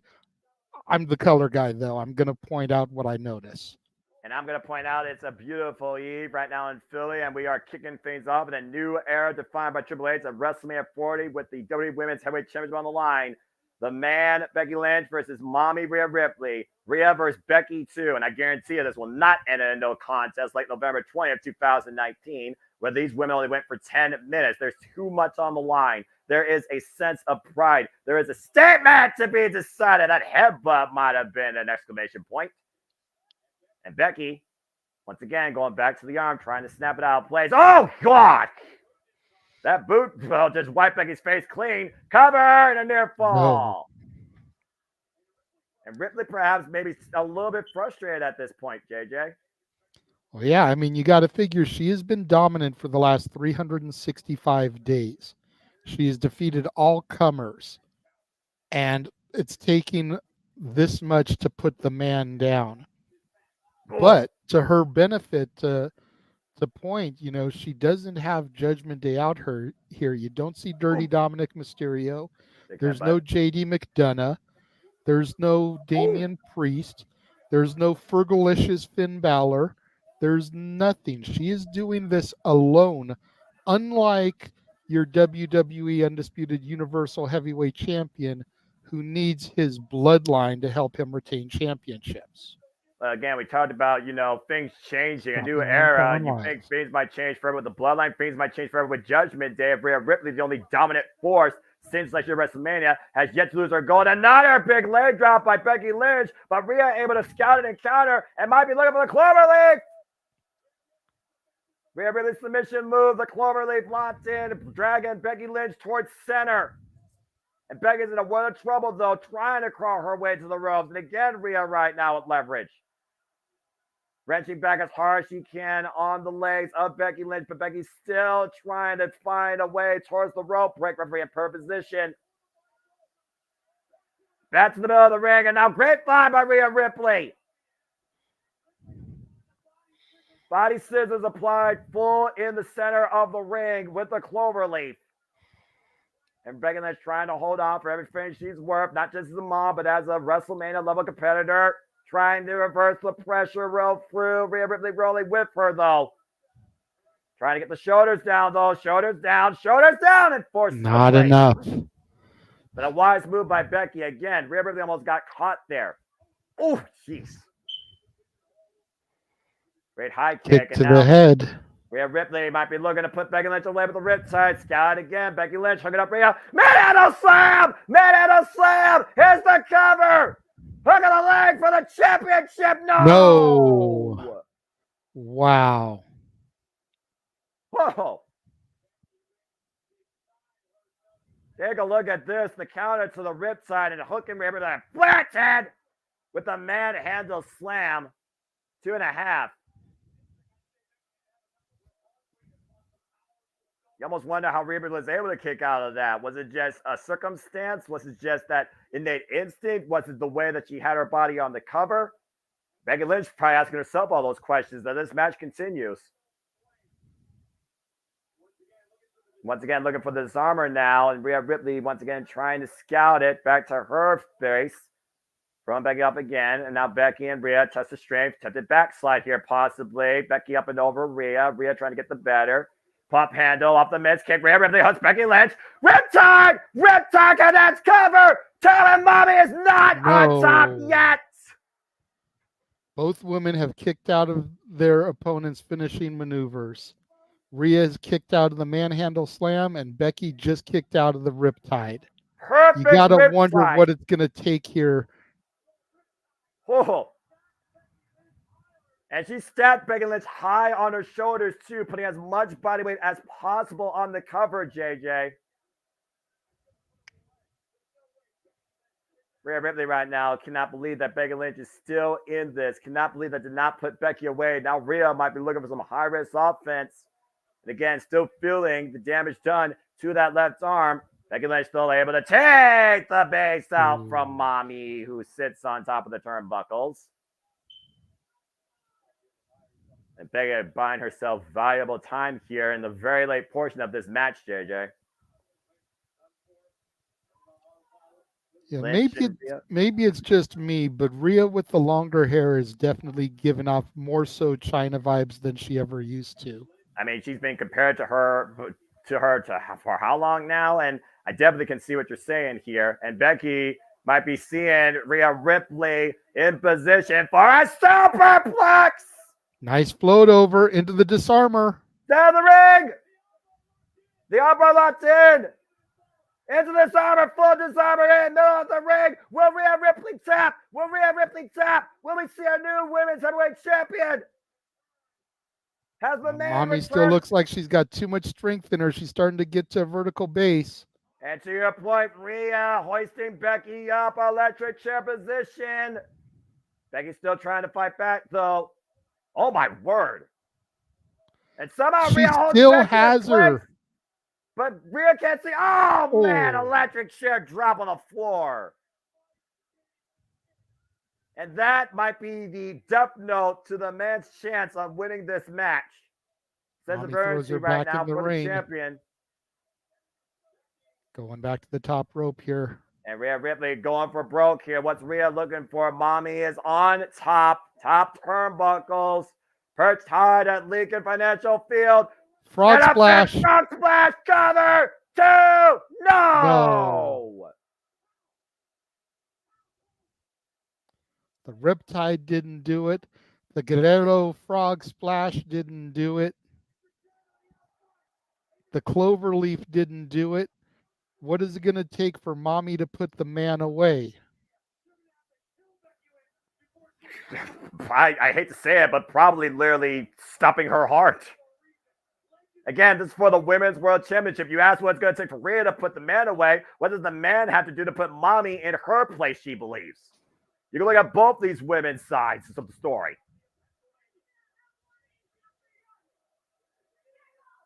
Rhea Ripley demanding Becky Lynch to give up. I don't know if she's trying to just get self-confidence or trying to put doubt into Becky Lynch. And Rhea Ripley looking to hoist Becky Lynch up, maybe for a deadlift German suplex. Dangerous position here for both women. Becky still fighting back, though. Momentarily finding reprieve. And Becky Lynch, I don't know what's going for here out of the corner. Becky Lynch changing her position. Now on the inside on the second rope. Now hooking up Rhea Ripley up the second. Avalanche Mail Slam countered. No. Oh, man, a straight right to Becky Lynch. And the pump handle hooked again. Oh, the ripside across the top turnbuckle pad. And a follow-up pump handle. Ripside Saturday connects. High stack cover to Mommy. 3, still on she top did it. once again. Good Lord. Good. Rhea Ripley Good. has put the man in her place beneath her. Mommy is still on top in the WWE. Still WWE Women's World Champion, Rhea Ripley. Let's take a look at the replays here at the end going here. The riptide across the turnbuckle pad, immediately followed by a second riptide. Center of the ring, Mommy is still on top. Man, literally foot into a pretzel off 2 of those riptides. I know you and Natalie have to be extremely happy, JJ, but I know also this is a huge moment for Rhea Ripley. Rhea Ripley defines the first match of the Triple H era. Still WWE Women's Heavyweight Champion. And now you got to consider what's left for the man. Yeah.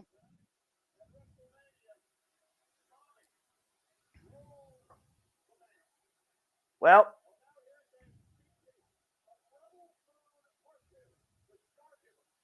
anyways, we got a bit of a moment to breathe here. Again, our first match is in the books, and Rhea Ripley has prevailed.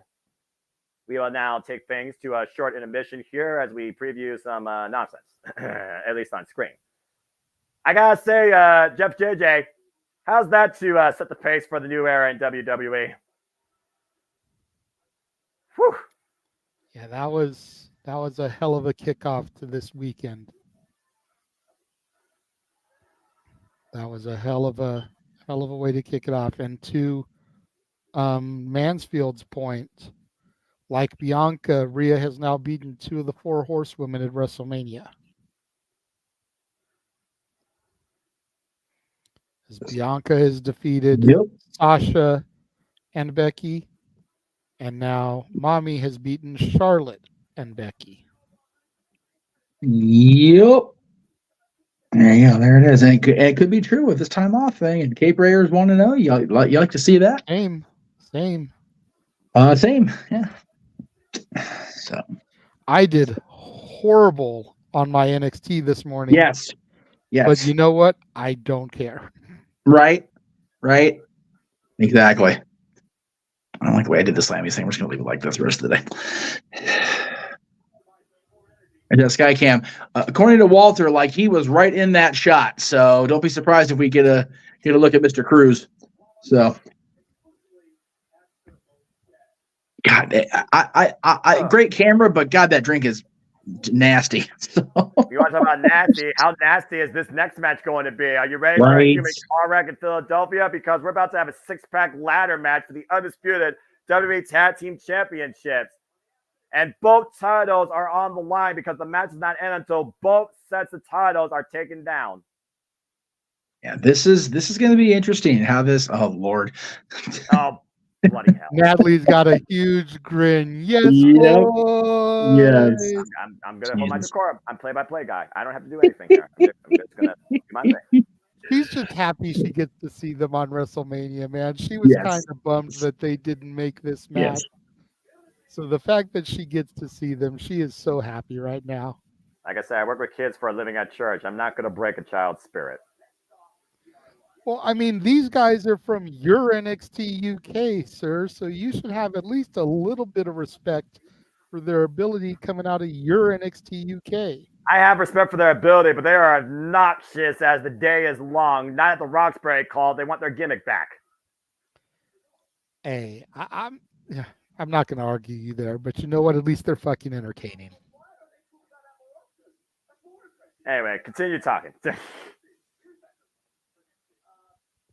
basically what they're doing right now is they're basically talking about all 6 of these teams. And you and I can both basically do that. The New Catch Republic, or as you like to call them, British Strong Style. Exactly. Got DIY up in this bitch. Good to see the Bruiserweight Pete Dunne back to that gimmick and having put Butch to rest. I will agree about that. I'm not going to lie. For a minute, I was scared that they were going to turn Tyler Bate into Sundance. And got the Awesome Truth back together again after all this time.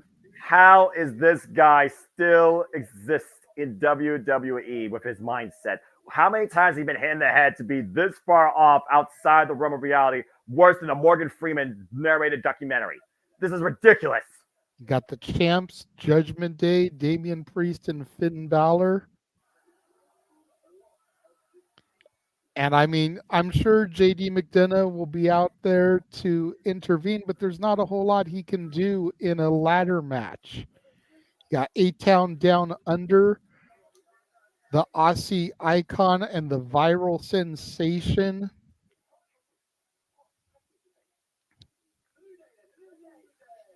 Got the New Day. Good Lord of course, Almighty. we've seen Big E Langston now twice this weekend. We saw him come out with them at the Hall of Fame to help induct Thunderbolt Patterson. And then he was on the pre-show tonight. I mean, we know he's there. We know he's mobile. He's already been on screen twice. Just let him come out with them. That's all I'm asking. Let him give the intro.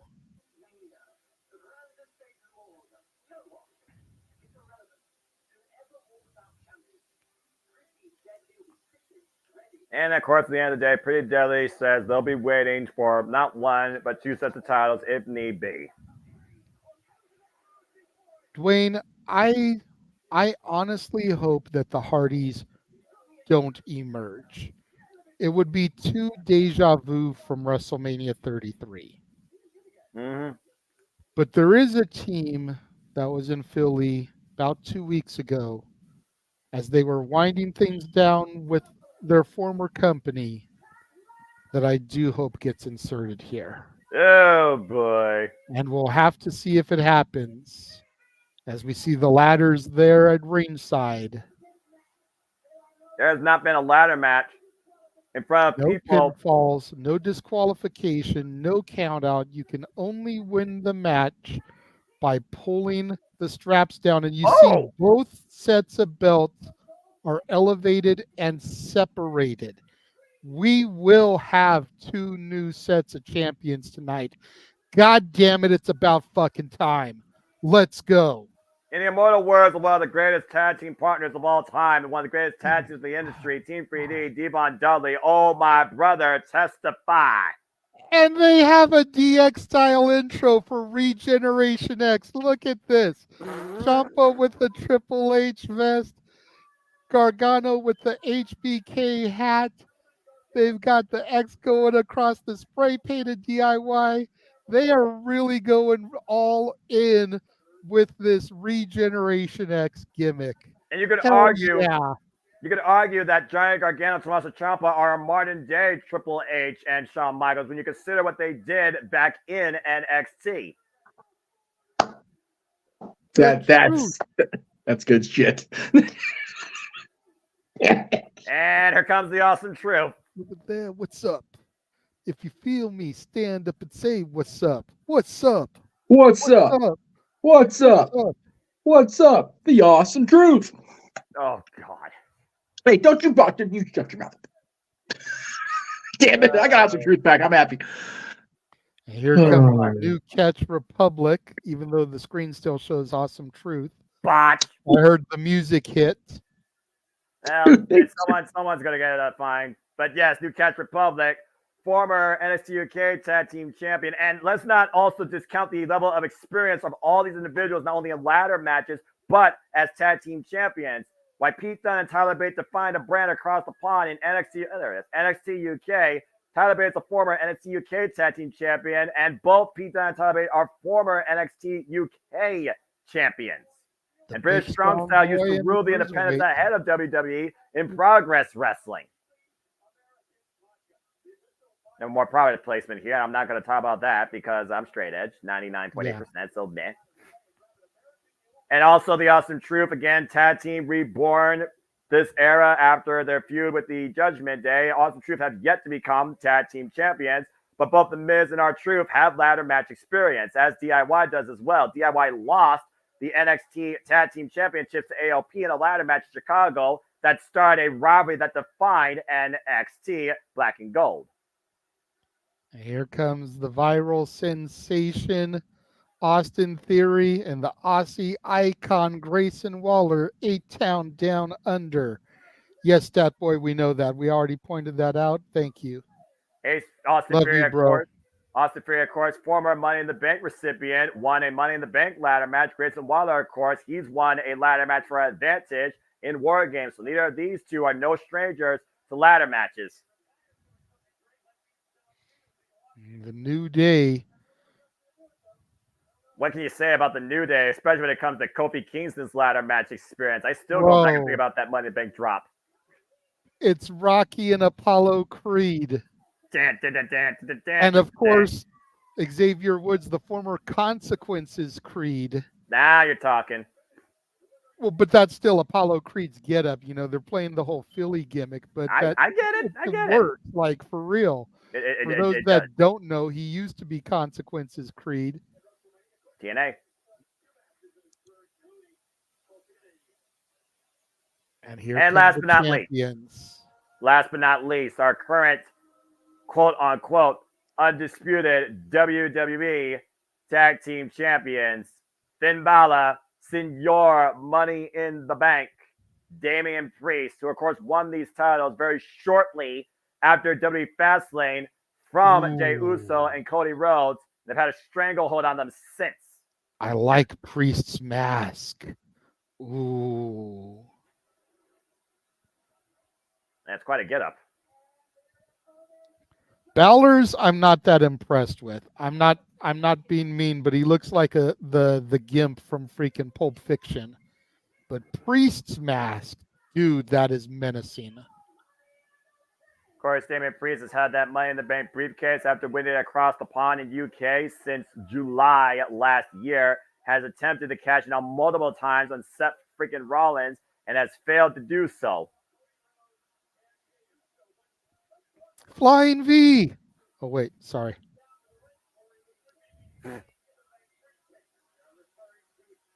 If you know, you know. And I'm sure I'm surprised Jeff didn't pop in with a haha there. Way the Judgment Day icons all made the Flying V. 12 men, multiple ladders, 2 sets of titles hanging above the ring. Judgment Day flies together. I will not. Terrible. You know, you gotta consider also the outcome of this match. If the Judgment Day lose both sets of titles, Damian Priest still has a chance to leave WrestleMania. Even possibly tonight, based on what happens in our main event, the condition of the World Heavyweight Champion. He still has a huge chance to become the World Heavyweight Champion before they leave Philadelphia. I am telling you, it's going to be a thing. That is my prediction. Judgment Day loses here, and Priest leaves this city as the World Heavyweight Champion. And if that's the case, the question is, which team do you have lead each brand if that indeed is supposed to happen? Well, we will see if this is it or not. I'm going to say, all the teams have been introduced that's going to be involved that we know of. Here we go. Oh, there we go. Okay. No 12-man mosh surprises pit. here. Again, 12 men, undisputed WWE Tag Team Championships. The teams that climb the ladders and claim a set of those titles or both set of titles are new Tag Team Champions.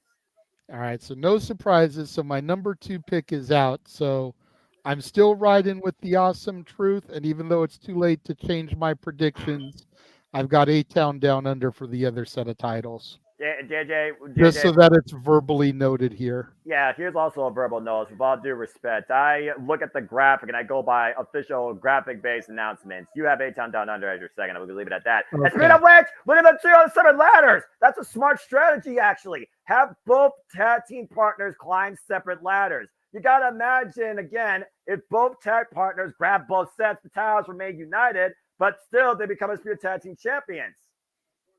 New Catch Republic, Austin True, everyone jogging for position right now. The New Day, though, in the middle of this turmoil with the ladder in the center in between both sets of titles. Might look like to come in like Beast of the Night. Because nobody is brawling with them on their side, so they can easily get access to the other But belt. they can also push them down. Down goes everybody. And now the New Day is up at the top of the ladder. A Judgment Day, though, coming in. Again, a ladder match, you really don't call. You basically just watch the human carnage before you. I mean, there's no strategy, really. You find a moment, climb a ladder, and claim the prize. And again, we haven't seen a ladder match of this stakes since the Money in the Bank ladder match, in front of people, back at WrestleMania. Ouch! Jeez. Chucking the ladder outside the ring. Yeah, about to say, that was a horrible landing. Off. And outside Money in the Bank, the last time we saw a ladder match at WrestleMania in front of people was for the Intercontinental Championship at WrestleMania 32. Oh, man. And we all saw who won that match that night. Sometimes the individual you think about the least that surprises you the most. History is history. I already know I'm not looking at the screen, but I'm guessing Jeff is seething. Not against me, but against what happened. But anyway, Finn Balor right now teeing off against Tyler Bate. Damian Priest, Finn Balor, isolating the big strong boy. Oh! Jumping elbow into a ladder as Tyler Bate gets out of the way. Yes, sir, boss man. See you popped in. Oh, I knew he popped in. I just have to say, whoever runs TNA Wrestling's X account is on point every single day of the week. They put out not 2 minutes ago. Check out Consequences Creed versus Sheikh Abdul Bashir from Bound for Glory 2008. Right now on TNA Plus. Like, damn it. Every time they have something happen on WWE show, TNA goes, oh, wait, yeah, we got that shit. Now, AEW for that matter, too. Guess what, folks? TNA did it first. Oh, Jesus. No. Fergal just went back first into that ladder. Well, that would definitely reduce your speed. Speaking of speed, check out the newest entity in WWE Speed, every Wednesday on the Twitch, 12 p.m. Eastern Standard Time, to see who wins the match in under 3 minutes. And I don't know what Pete Dunne and Tyler Bate are doing here. Yeah, it's not wise. Why are they on the outside climbing to a ladder? Uh-oh.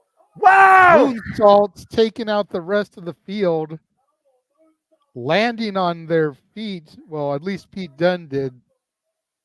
But Tyler again, Bate they went fell for down, went boom as he took everybody out. I mean, they went for broke, but at the end of the day, you take a risk like that. How much do you put your own body at risk there? Yeah, they came out seemingly unscathed, but still a ridiculous risk, JJ. Aerial moonsaults, perfect in place. And of course, the New Catch Republic, previous victims to fall short to Judgment Day, back Elimination Chamber. And here comes Priest. Pete Dunne trying to hold Priest off while Tyler Bate scales the ladder, hoping to Tyler get Bate his got hands the on the blue. belt. Oh my God! He fall down, go boom. Dunn might be down for now. I don't think Dunn's done, but Dunn is down. I repeat, Dunn is down. Good gosh. Order up. Damian Priest right now at the top of the ladder trying to grab both a red and blue strap. It wouldn't matter though. He has to grab both titles up a set. And Miz looking for maybe a skull crushing finale. No. Yeah, again, it's going to get dangerous here, especially if you're pushing against those middle supports of the ladder in between. Those have a thinner steel support than the actual rungs, so they can cut deep. And Judgment Day right now working very well. What the hell is Truth doing? R-Truth wants the hot tag from the Judgment Day. It's not a tag match, Truth!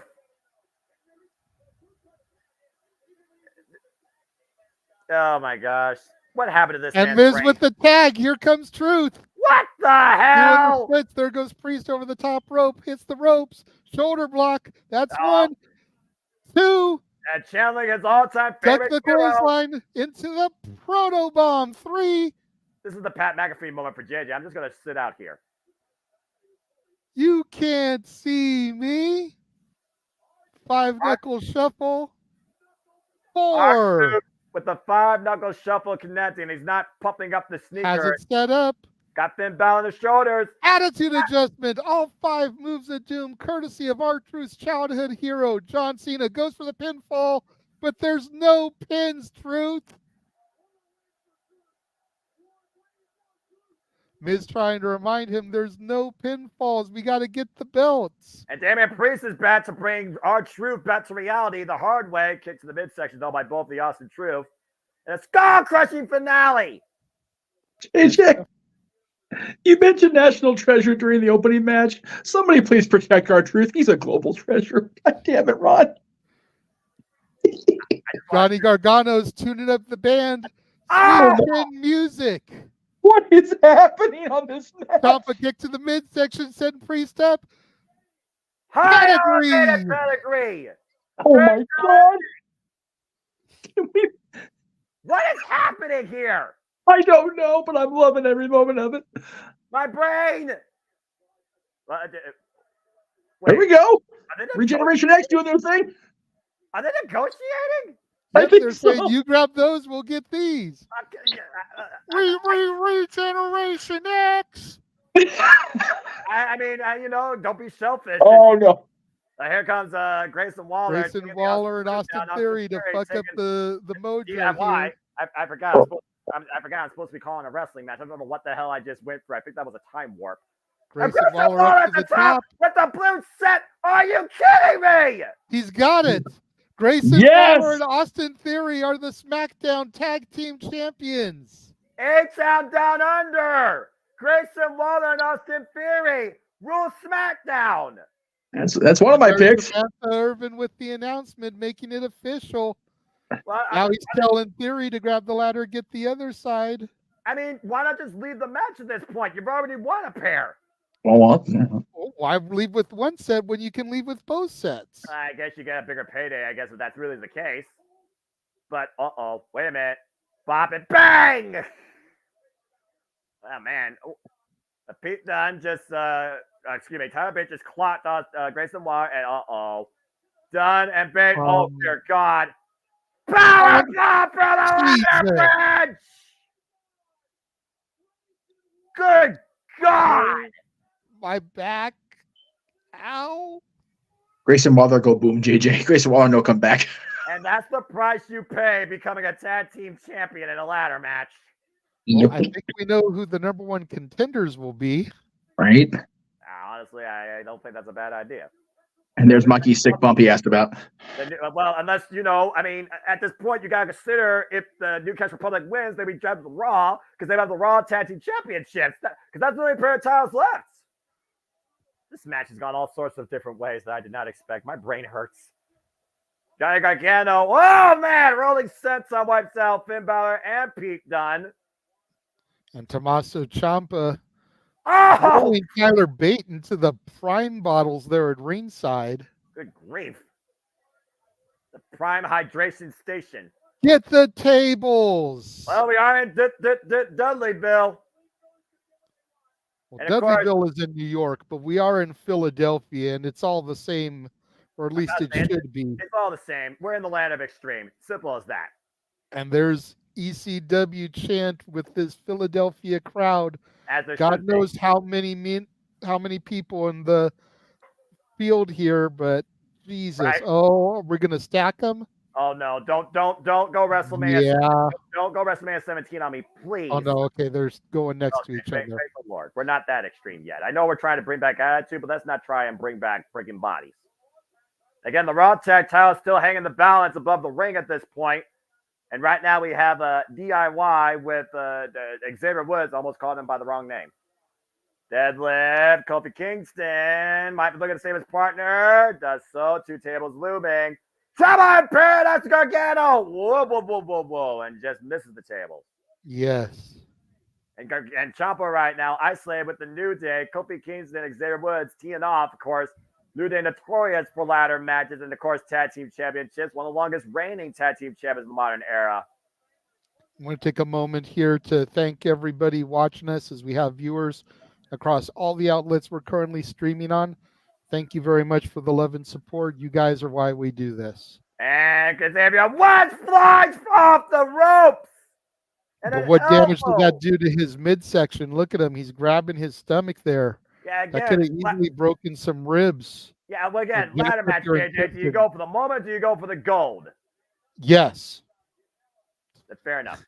Xavier Woods right now trying to climb the ladder and sending the Miz to the outside. The New Day trying to control the ring. Tyler Bate, though, trying to come in from behind.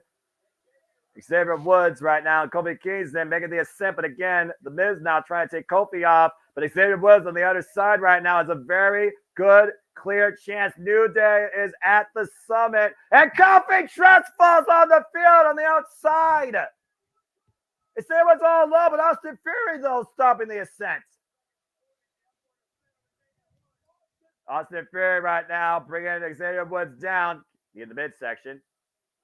And now Woods sent to the outside up and over the top rope. And now Austin Fury with a chance to stay unified. WWE Tag Team Champions. Here comes the New Catch Republic. Thank Christ. Pete Dunne and Tyler Bate bringing Austin Fury down. Make a wish. Joint manipulation of the finest. Uh-oh. Uh-oh. Burning Hammer! And now Tyler Bate and Pete Dunne with a chance. Our New Catch Republic about to go to Raw. Our New Catch Republic about to become Raw Tag Team Champions. Right, pay attention to Johnny Gargano and Tommaso Ciampa back in the ring now. Gargano isolating Dunne, though, and Bate and Ciampa on that ladder. One final break for the apron for the table! But Gargano grabbing his head could have done more damage to him than it helped him. And Ciampa and Bate at the top of the ladder. The tag titles looming. Oh, dear God, no. Ciampa, no. No. No. From the top, Eric Crash! Off the top of the ladder. Jesus. And for the moment, the ring is completely unoccupied except for the ladder. But there's our truth. You've got to be fucking kidding me. Why would you say you got to be kidding me? This is the team that should have been in this match one-on-one against the Judgment Day. Our truth and the storyline, it should have been this. I'm not mad we had this ladder match for separation. Wait, who's this? Oh, it's JD McDonough. Go down and demonstrate our truth.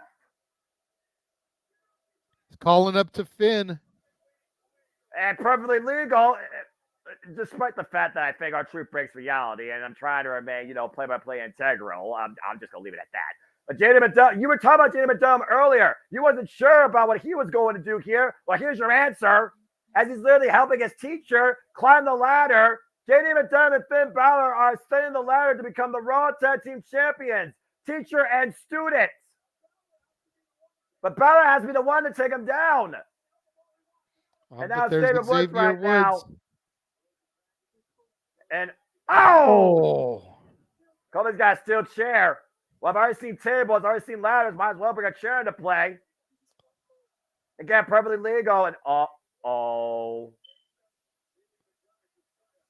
And Let's not forget about the double tables on the other side. To your point, JJ, JD is about to face a judgment day, courtesy of the New Day. Tipper! JD falls for the tables! He's out. Kobe Kingston, though, but Damian Priest, good grief, kick to the face of Xavier Woods with that chair as well. And now Priest hooking up Kobe Kingston for the Razor's Edge. Golly! Got to take a moment, and Statboy in the chat room will know what I'm doing here. Got to take a moment for longtime fallen friend Jamal. That's how people get fucked up. Accurate. And Damian Priest right now with a chance to still have at least the Raw Tag Team Championships as they loom above him. Nobody to oppose him. Taking in the moment. And the Miz now coming into play. Miz up the top of the ladder. Damian Priest and the Miz jogging for position. The Miz right now with the dominant position up above, but Damian Priest the same way he stopped LA Knight from winning the Money in the Bank briefcase. Oh no! I'm not sure how Damian Priest got out of that unscathed. It almost looked like he just threw Miz off and let go of his hand. And now Priest getting rid of that ladder. That ladder's kind of fucked up anyways. Get a new one in there. Yeah, not nearly as tall, though, that you're going to have to make a higher ascent. And again, why did R-Truth thought this was a tag match? I will never know. Why does he still think he's John Cena? I will never know. And Damian Priest climbing the ladder right now, looking to seize the Raw Tag Team Championships. And meanwhile, and R-Truth to Priest down up in the fireman's carry. Attitude adjustment over the top rope. And R-Truth in the middle of the ring. Does he know what this is, though? The entire crowd chanting truth, truth, truth, truth. After the judgment day, never communicated him.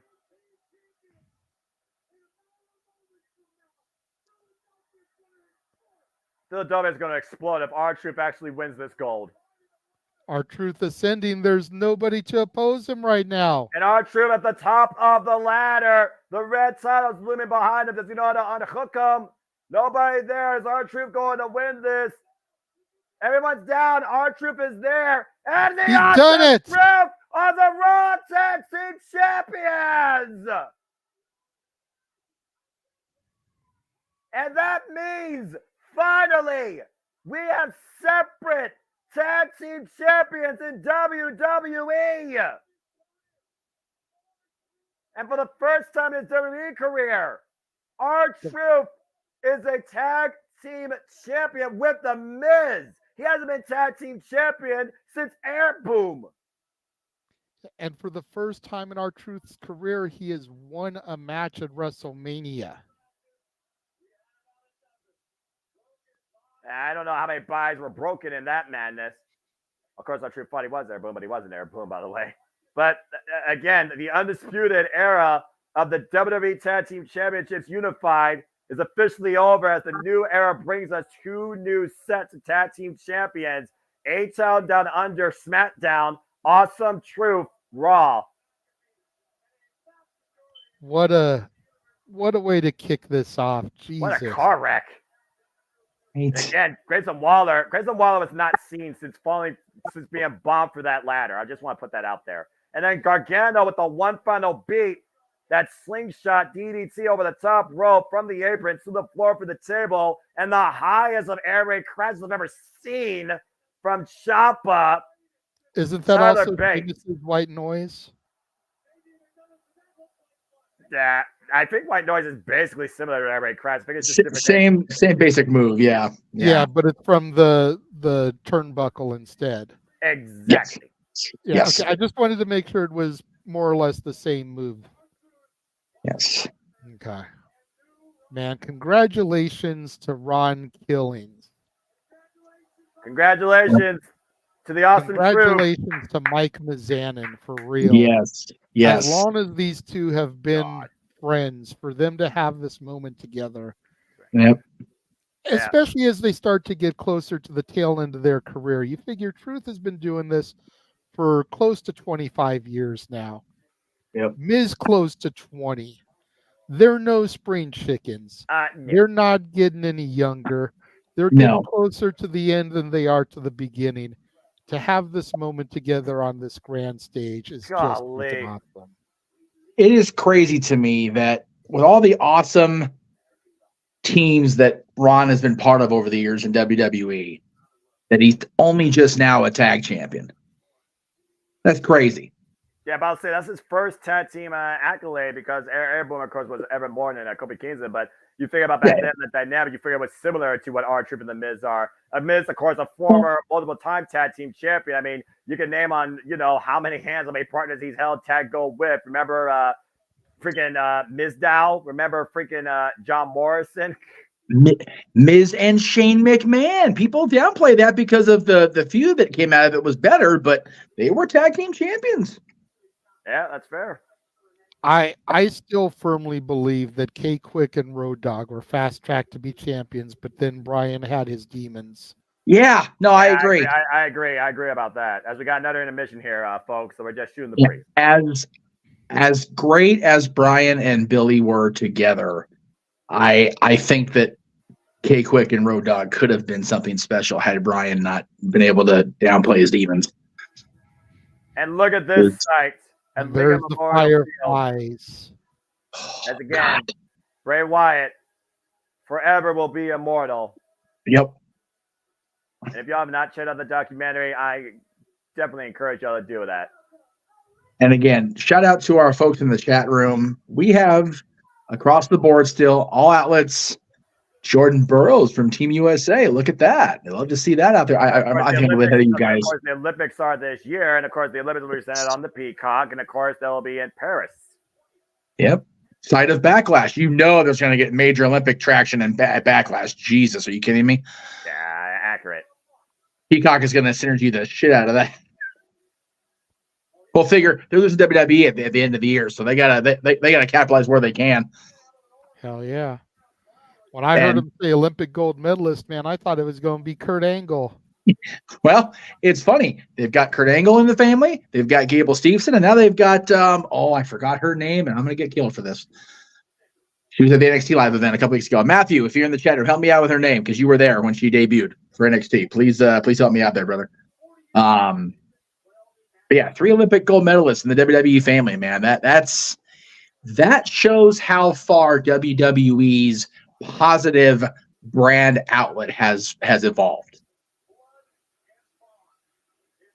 Well, as we keep moving forward for WrestleMania, it's a battle of blood, it's a battle of family betrayal, it's a battle for Lucha Libre supremacy and legacy. Rey Mysterio tags alongside Andrade to take on Santos Escobar and Dirty Dominic Mysterio.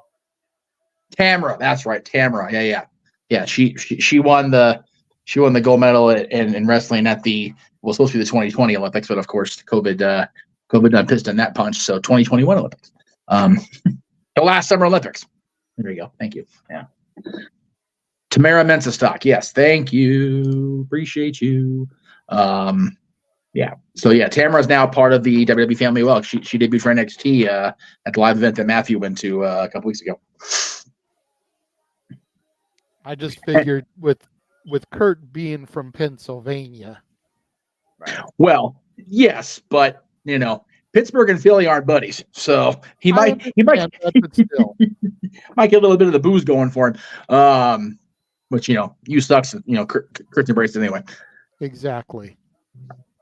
Dude, Josh brings up 2 very valid points. All 3 Judgment Day matches are now going to be in the books after this match. Yep. But what if this red herring? What if it ends up being Priest cashing in tonight, and then he faces Drew McIntyre tomorrow? That would be because Drew won a shot at the title. Doesn't mean he won a shot at Rollins. And I will point out, as we're doing the hype to this, McIntyre tweeted a little bit ago, UPS apparently lost his gear for today. So he asked Punk if he could borrow his since he's not working tomorrow anyway. Yeah. Like, Damn. And with that, I'm going to run to the potty real quick while this finishes. Okay. Yeah, I saw that tweet. I'm like, damn, Drew be trolling. That's next level trolling right there, man. But it's so funny because he turned a real life thing. This is why you never rely on carriers. And if you're going to, you got to go far in advance, man, because UPS, USPS, FedEx especially. FedEx and WWE don't get along as it is. I found that out during pandemic. Jeez. Yeah, I had well, I'll go and tell the story. Whatever. We got time. We're doing a high pack. I ordered I think it was a shirt for my dad, if I remember right. It may have been the Undertaker shirt because that was after his last match. Took forever to get here. It didn't end up coming when it was supposed to. So I called WWE, and I had a WWE shop agent tell me, "Oh yeah, we've been having problems with FedEx since long before the pandemic." And I thought to myself, if you got a long-term problem with a partner, why are you continuing the relationship? Because the problem was FedEx couldn't provide me proper tracking, even though it was supposedly delivered to my door and there was nothing outside my door. So FedEx tracking was lying to me. WWE couldn't justify their partnership with these jackoffs. So funny thing, the next day the shirt showed up and I ended up getting a refund for it anyway because WWE felt so bad about their partner with FedEx. I was like, well, if you're going to refund me for your fuck up, then okay, sure, I'll take it. But yeah, FedEx, UPS, USPS, all of them. It's like Drew's getting screwed out of his WrestleMania gear now because of this, which sucks.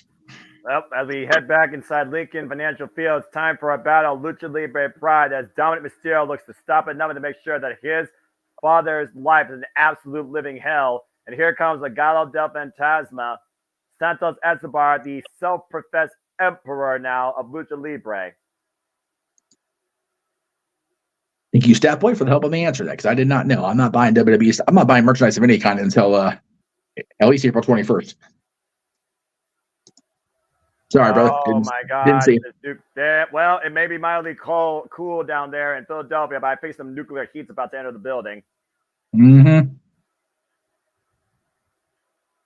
Dominic Mysterio has made a promise to himself that he will do everything possible to make sure that his dad's life is a living hell. And this has to stem all the way back to last year's WrestleMania when Dominic Mysterio lost to his father on the grandest stage of them all. And of course, we know Santos Escobar history of Rey Mysterio. He literally broke the man's leg at one point, put him on the injury reserve shelf. Yep. Rey Mysterio just recently coming back about a month or so ago. Let's think about this also, Jay. That the only reason Dom Mysterio is involved in WrestleMania is because of his father. Let's be honest here. If it wasn't for his father, Dom would not even be on this stage. There's not even a dumb Dre at this freaking WrestleMania. Dominic is lucky to even be walking down this ramp. That's fair. That's fair. As we get the ex-con Dom graphic there. Ex-con, he was in a freaking local county facility for a misdemeanor. Ex-con my ass. Excuse me 1 second.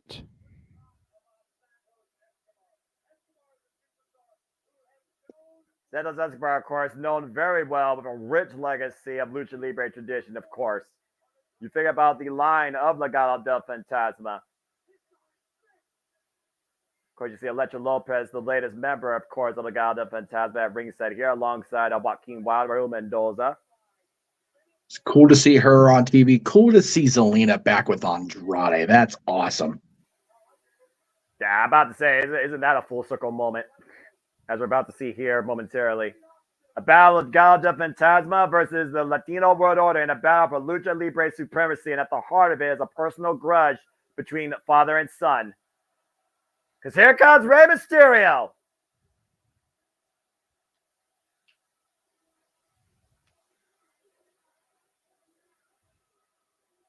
If And Rey Rey Mysterio is Yep. the leader of the LWO, Yep. and Latino World Dragon Lee Order. is the newest member of the LWO, Yep.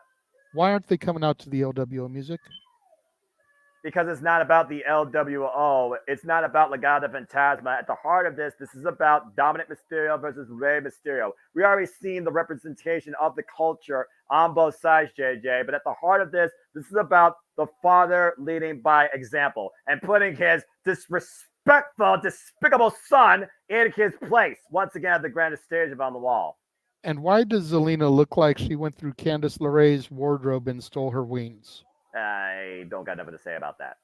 La Sombra Not Andrade. me when I'm telling lies. No lies detected. La Sombra Andrade making his return to WWE on the grandest stages of them all, WrestleMania.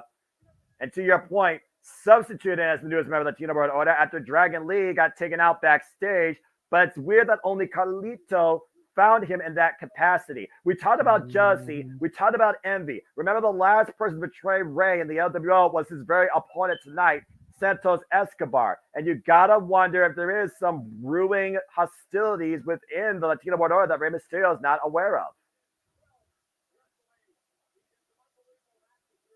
Of course, Rey Mysterio, respected luchador, leader for generations. This is Rey Mysterio's 12th WrestleMania.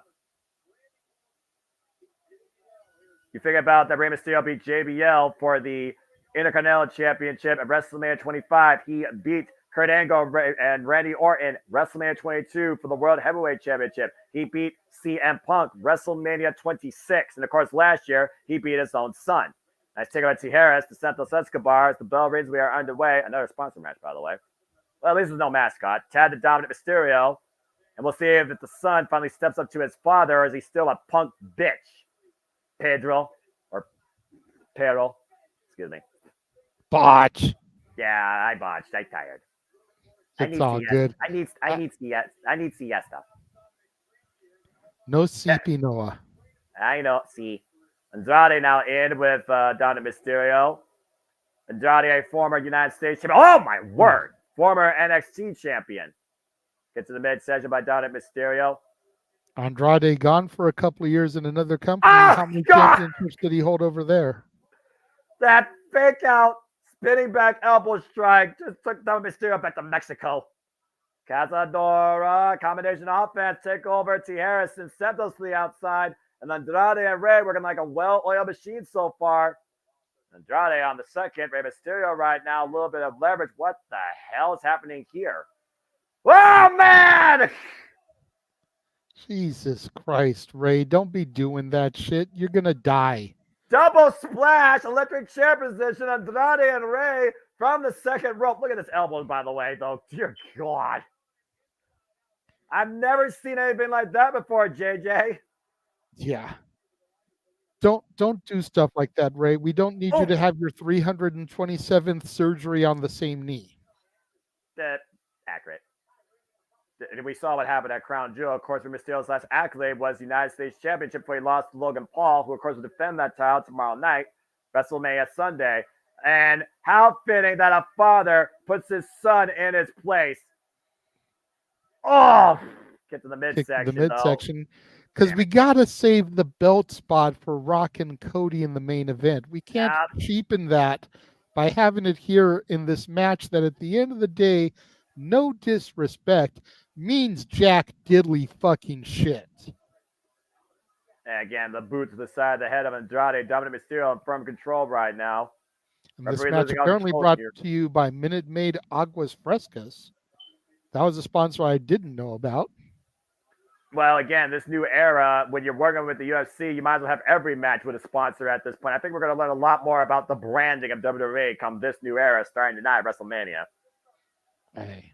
Must be the Spanish version of Minute Maid. I used to drink Minute Maid when I was in high school. I recognize Minute Maid. Don't recognize that. Oh, but I recognize that. Leg drop back in the neck. Still that's part right now. The disrespect that Santos has shown Rey Mysterio. At one point, he literally was sharing a mask with this man in a backstage meet and greet. Called him his idol, his best friend. And ever since Carlito was brought up to back on this year, cover, hook of the leg, dos. Santos Escobar has let envy get in the way of judgment and has reformed Santos Escobar, Legado Fantasma once again. Yeah, you got to figure the Legado del Fantasma here, the team of Santos and Dominic needs this win more than Rey and Andrade do. Up and over, Dom Mysterio, combination offense by Santos and Dom. You know, much like we talked about in Cover. tomorrow's match with the Final Testament, the Legado del Fantasma, you got to figure, is more or less dead in the water if they lose this year. The LWO, Rey Mysterio, Andrade, they'll recover if they take an L. The Legado del Fantasma, not even going to get out the starting gates. Well, you could say that, but also Dominic Mysterio at this point. You wonder if Dominic Mysterio can exceed any further in WWE despite his work ethic, even if it was by misdemeanor play, if he could actually surpass anything further than what he's done so far, unless he beats his father. Oh, man! Spinning elbow cover, hook of the leg, and a 2 count. Take a look at this. Man. Of course, we've seen how personal this has gotten. The fact that Dominic Mysterio really tried to ruin Christmas and Thanksgiving at the Rey Mysterio's household. Drop kick. Suspended That drop was kicks. 2 years ago. Double team. The messy cover. Shoulders finally down by Santos. Poor execution on that cover there. Well, some wounds never heal. They say time heals all wounds, but again, how deep do some wounds actually pierce the skin? Again, Dom Mysterio's been stewing since last year, losing to Rey Mysterio at WrestleMania. And now Rey up on the top rope instead of Escobar. Again, the Hall of Famer now, of course, Rey Mysterio. Santos Escobar showing the disrespect, looking to rip the mask off of Rey. We all know how sacred the mask is in Lucha Libre. Santos Escobar taking it all in. Oh, man. Straight up kick. Andrade right now looking for the tag. Rey Mysterio in the world of trouble. It's the snapmare, and Santos Escobar might be looking for a submission. A modified abdominal stretch. And of course, you see the parties on the outside on both sides here. Latino World Order, Legado del Fantasma, Electra Lopez, Joaquin Wild, Raul Mendoza, and of course, the Latino World Order on the other side. And Carlito there as well. We have the former, what did I say? Former team name. Los Lafarios. There it is. Yes, Angel Garza and Humberto Carrillo. And Rey right now taking advantage of Santos Escobar. Santos able to scout it, though. Electric chair position. Might be looking for a tag or some high-risk offense. Rey still fighting back, though. Again, the biggest fight in the smallest man. That has been Rey Mysterio's story. Sunset flip that's happened. Oh! Pop Rocks, Code Red, whatever you want to call it. Sunset flip power bomb. Yeah, Code Roja, for those that know what red is in Espanol. And Andrade right now looking for the tag. Andale, Rey, andale! Andrade right now. There's the tag to La Sombra. Andrade right now taking advantage. Dragon screw leg with the Dom. Damn, that move has to suck. And one for Santos as well. Andrade isn't looking like he's keeping very tranquilo here. Yeah, not tranquilo tonight. I don't blame him. In fuego. I mean, it's WrestleMania, so if there's one night a year to not keep tranquilo, it's WrestleMania. Knees, as Selena Vega would say. And Andrade, bam! Double knees to the corner to Dominic Mysterio's face. And Andrade up on the top rope. Moves up. Wow! Nice. And the cover, too! No, the awareness of that. Andrade is an incredible athlete to watch in the ring. I don't care what anybody says. Seriously. Only a 2 count, though, there of that incredible offense.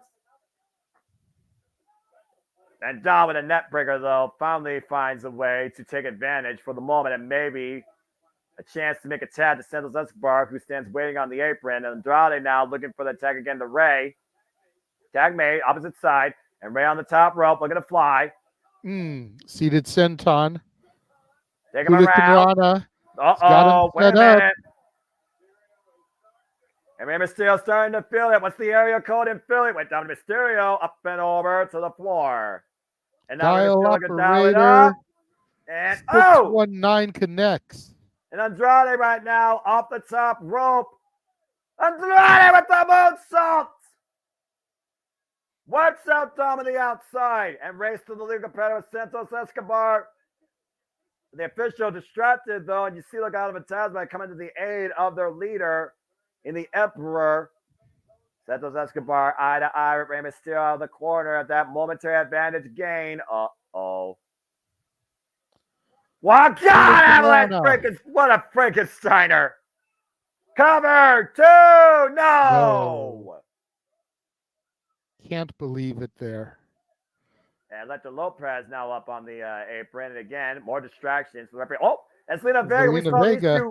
We saw these two fight on SmackDown. Selena's going for it here. Now Selena up on the second. Moonsault connects. Whoa, whoa, whoa, whoa. Whoa, man.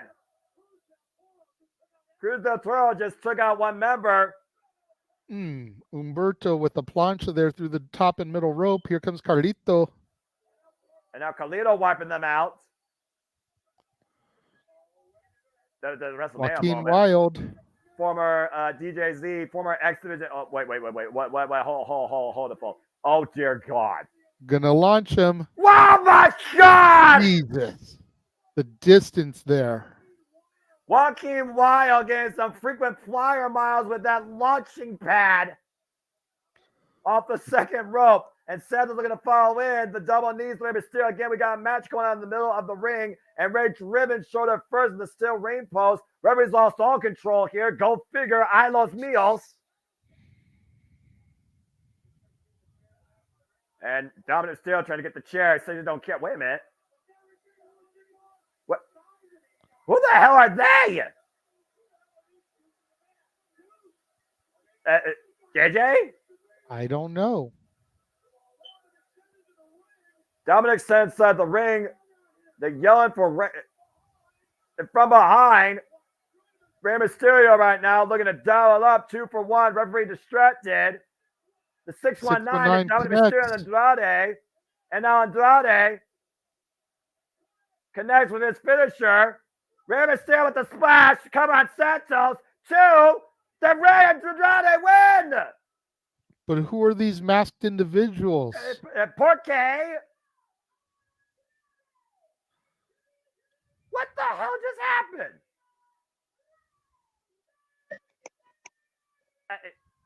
Who the hell? I don't know. I'm confuzzled. Well, again, how many?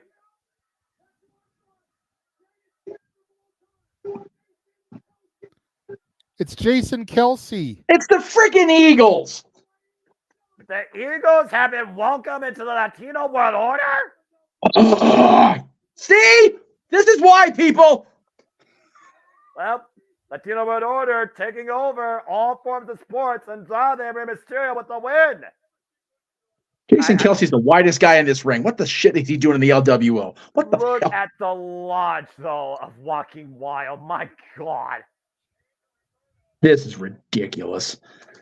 And once again, Dom Mysterio fails to overcome his father.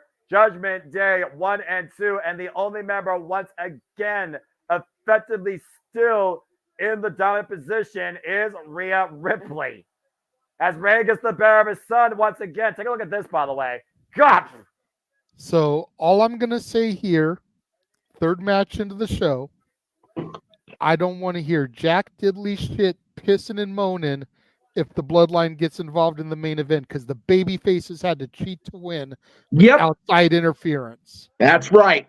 Chaos galore. I mean, the referee only had so much control. I'm surprised he didn't see this involvement, let alone those 2 men. Well, I guess he didn't see the 2 men get physically involved at ringside, but who knew Rey Mysterio had to deal with the Philadelphia Eagles or the NFL for that matter? Congratulations to Rey Mysterio and Andrade and the Latino World Order getting one up on Legado del Fantasma, Santos Escobar, and his own son.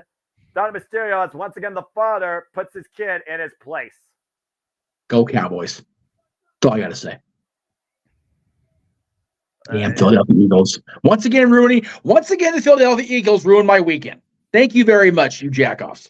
I'm just going to let JJ and Jeff talk until the next match as per usual, because I think there's going to be a different conversation in this intermission. Stupid Eagles, and their stupid hosting WrestleMania, and their stupid involvement in this stupid match. No, yeah.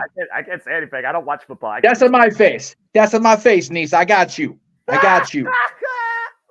That's on my face. Go Bloodline now. She asked me if during the intermissions I could unplug the headset so that she could be engaged, and I told her until everybody else came back, yes. Hello. Once everybody else comes back, I can't because there's just going to be too much commotion. I will not stop complaining. This is my goddamn network. If you want Jeff to stop complaining, Mansfield, super chat. It's as simple as that. That's right. That's right. You can pay me to shut up. $20 to make him cállate, por favor. At least 20. At least 20. I will not say a word against any football team in the entire National Football League until preseason if somebody super chats that $20. No, Josh has to do it. Josh has to do it. Anybody else, I'm good. I need to stop complaining. LWO, lying, cheating, and stealing. And I get that. And that's great. God bless Eddie. May he rest in peace. But fucking Philadelphia Eagles. No. Oh, my gosh. Stupid Eagles. Well, here we go. In the city of brotherly love, shit. It is time for that $1 million question. Is it yeet or no yeet? For the first time ever, Jimmy Uso, brother versus brother, younger versus older. Oh, shit. I'm scared. I love that raw emotion. Jeff?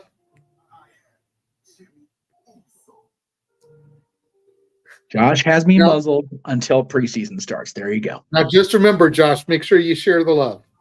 That's valid. That's valid. I'll take my 20, and I'll be a good boy until Hall of Fame game. Doesn't mean Tampa Sports was going to turn into a Bash Cowboys fest because I will rescind and I will rule that ass. Yes, that's only fair. If you go on to the sports bar and you start bashing the Cowboys, he's got every right to fire back. But as long as you play good with the Cowboys, Jeff will keep his word. Yeah. And hey, you know what? At the end of the day, the Swiftie in-law still got us paid this weekend, so I'm okay with it. Man, this is a trip looking at all this family footage. Right? Oh, Yoko, Rikishi, the Wild Samoans, back when they used to do the tribal dance and the face paint. I kind of ha-ha'd about it going into last year, but I forever thank Rikishi Jr., Salafa Fatu, for calling me Oos before it was fashionable to start calling people Oos. Right? So. Well, there's always that story about twin brothers. One's good, one's evil. In this case, it's yeet or no yeet. It's still older versus younger. Nelly has right to be nervous. This is the bloodline imploding before her very eyes here. And there's also set the course of the bloodline for the Knights. Yep. This is very much Triple H versus Owen Hart at WrestleMania 14. So, Roman and Dwayne and Solo and the Wise Hall of Famer are all watching going, Jimmy better set the right tone or he's going to get got. And by the same token, Cody and Seth are looking at Jimmy going, all right, man, let's bring that yeet. Because tone's about to be set here. You're absolutely right. No. I'm just watching the video back. I don't need to say anything else. You said it better than I did. And Natalie summed up her emotions in 2 words. I'm scared. It's okay. Be afraid, young lady. Just enjoy the ride. I'll tell you what, though. I am so infinitely proud of this family. And, being, again, having one of the elders, for lack of a better term, call me Oos all those years ago when I didn't freaking deserve it at all at that point.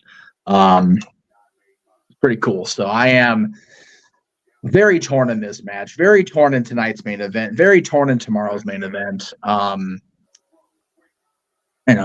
it's going to be I am taking the advice of the final boss and strapping in and enjoying the ride. and I'm glad I don't have to call it on commentary. Y'all are in an enviable position, very envious position for me, but also like I don't know if I could remain impartial. Impartial. Thank you. Yes, I couldn't make the word happen. Well, that's my role. That's right. You are the wordsmith. You are the voice of the JMN, brother, and I love you. Excuse me, all the help. Jimmy Get a little choked up there for you. The older brother looking to make sure that his younger brother never ascends to greatness. While Jey Uso is looking for his greatest moment for the first time ever. Us versus Us. Young versus old. Yeet versus no Yeet. Jey versus Jimmy Uso. Bloodline versus freedom. Family versus family. And only one can be called the winner. Nor can he be called his brother's keeper. Who truly leads by example? Time to find out. Greatest rapper. What? Lil Wayne! That's a hell of a boast, but Lil Wayne is awesome. I love Lil Wayne, but the greatest rapper of all time, I think W Hall of Famer Snoop Dogg will go, excuse me.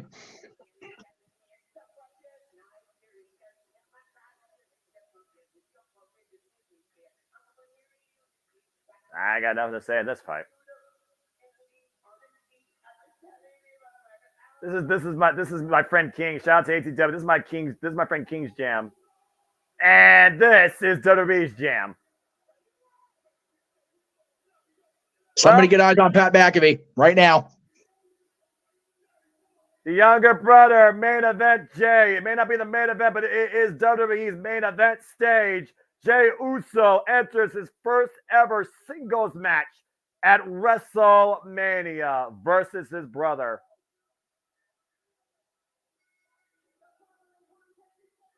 Oh boy. If you're going to yeet now, get it out of your body, because as soon as that bell rings, they're about to go at it. They're about to get it.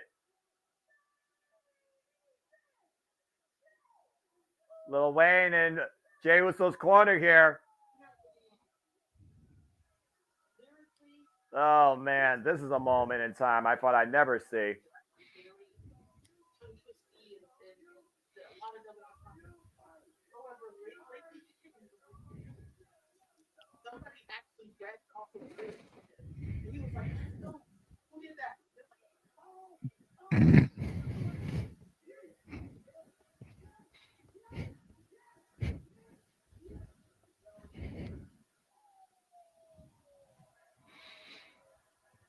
Again, I witnessed this man's meteoric moment where I thought he was going to literally be acknowledged the W Universal Champion live at SummerSlam last year in Tribal Combat. And it was his brother that cost him in the end, saying that he did not want him to become what he was fighting. But instead, now Jimmy looks at it, making sure that his younger brother never ascends to greatness like he has.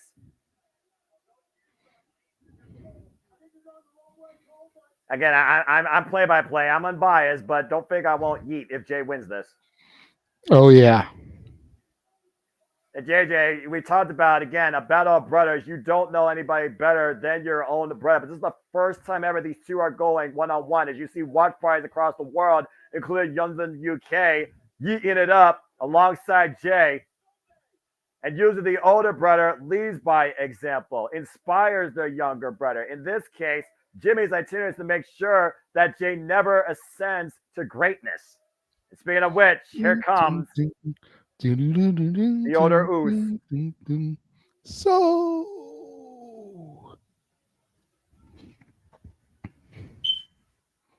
it is as polarizing and as opposite as you can see it. Red versus blue, old versus young, yeet versus no yeet, bloodline versus blood. Yeah, red versus blue, but the man from SmackDown is in red and the man from Raw is in blue. Don't trust me. That has not been lost on me. What the actual fuck, people? That again, that hasn't been lost on me. Phonetics aside.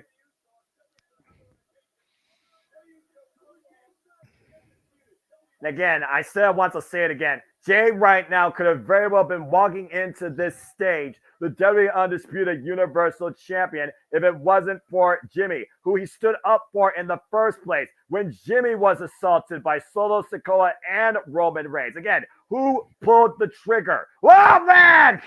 He also could have been walking into this match as the Intercontinental Champion if it hadn't been for Jimmy. And Jay right now, again, trying to remind himself exactly why he's doing this. Tonight he can't look at his brother as a brother. He has to look at him as his enemy, as his opponent. Driven head first into the ring post. I don't think the bell has rung yet for this match. And of course, these brothers tagged together last year. There we go. Tagged together last year at WrestleMania in the main event and lost the Undisputed WWE Tag Team Championships. For only the third time ever in WrestleMania history, folks, this is the third time ever we are having real-life brothers go one-on-one against each other. And a big tope suicida to Jimmy. Wipes him out on the outside. WrestleMania 10, it was Bret versus Owen Hart, and Owen Hart, the less popular brother at the time, came out on top. WrestleMania 25, it was Matt versus Jeff Hardy, and Matt, the less popular brother, came out on top.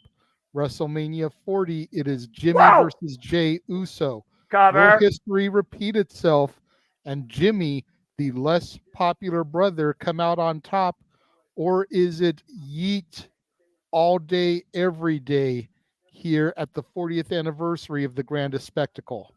And also, again, in the new era, which brother will lead by example? Which brother's run will be stronger, greater? Is it blood or is it bloodline? And again, saying the pace for the bloodline tonight with a pop-up messy Samoan drop. Jimmy Uso taking down Jay. Of course, we saw on SmackDown, Jey Uso was taking Solo Sikoa on one-on-one and went to hell as the bloodline got involved. But it was Jay, Cody, and Seth standing tall in the end. But nothing was truly solved. Oh, God. Hip attack. Got all of it in the corner. Shades of their old man, Rikishi Fatu. Yeah, talk about friggin' brothers and brothers. These are the sons of Rikishi. What is their father thinking about this? And again, another one. Well, we saw Rikishi, we saw Haku, and we saw Atta Johnson all sitting ringside last night for the WWE Hall of Fame ceremony. Gotta wonder if any of them are going to get involved at any point with the Bloodline storyline here this weekend. Whether it's here, the main event tonight, or the main event tomorrow night. Jimmy and Jay, former Undisputed WWE Tag Team Champions, held those tags for 622 days. Ooh. Jay ready to get the boots up, stopping Jimmy in the corner. Now Jay going up the second rope, looking for momentum. Oh, man! Caught. Nice palm thrust to the throat there of Jey Uso.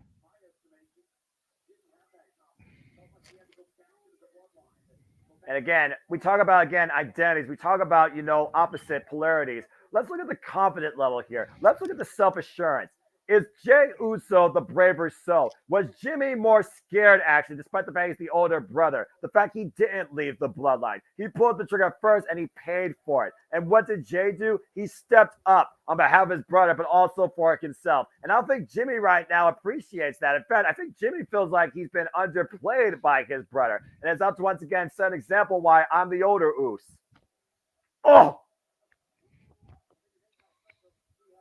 You hear Jimmy right now asking Jay to literally come on, bring it, bring the fight. Again, how personal is this? Is it more personal for Jimmy or is it more personal for Jay, who's willing to do more to the other to get the win here at WrestleMania?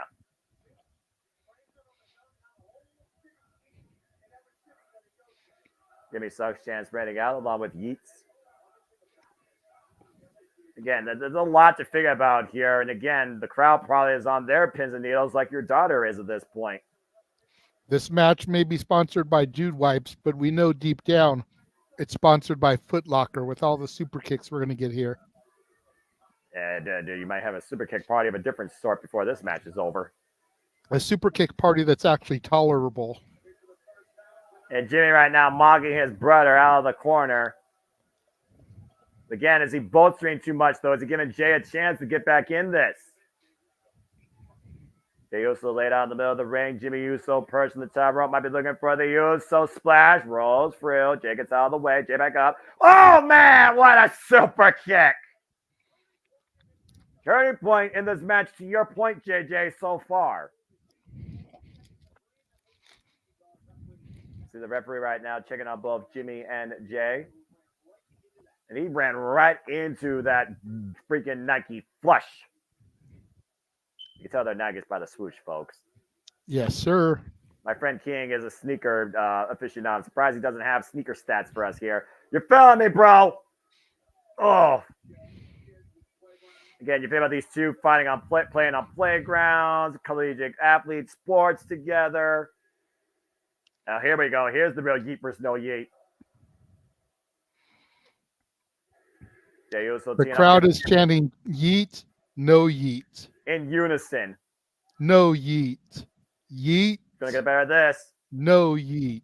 Back and forth. Yeet. Jey with the shot. No yeet. Wait, Jey blocked Jimmy that time. Hoisted up. Fireman's carry. And now Jey might be looking for something big here, but Jimmy again fighting back though. Get to the midsection. There's that pop-up shot. There's a thrust kick by Jey though. And there's that uppercut again by Jey. These two know each other so damn well identity. Oh, and a rolling Enziguri. And Jey still on his feet, hits his own brother Enziguri. Move for move, counter for counter. Yeah, this match is going to be the epitome, the definition of anything you can do, I can do better. But who does it better is what's trying to be solved here tonight for the first time ever. Cheeky smile by both Jimmy and Jey here. Again, they're definitely living in the moment, but again, who wants the moment more? And these brothers teeing up against each other in the middle of the ring, and Jey once again hoisting up Jimmy. Jimmy fighting back though. Oh God! And Jey follows up with his own super kick, sends Jimmy into the ropes.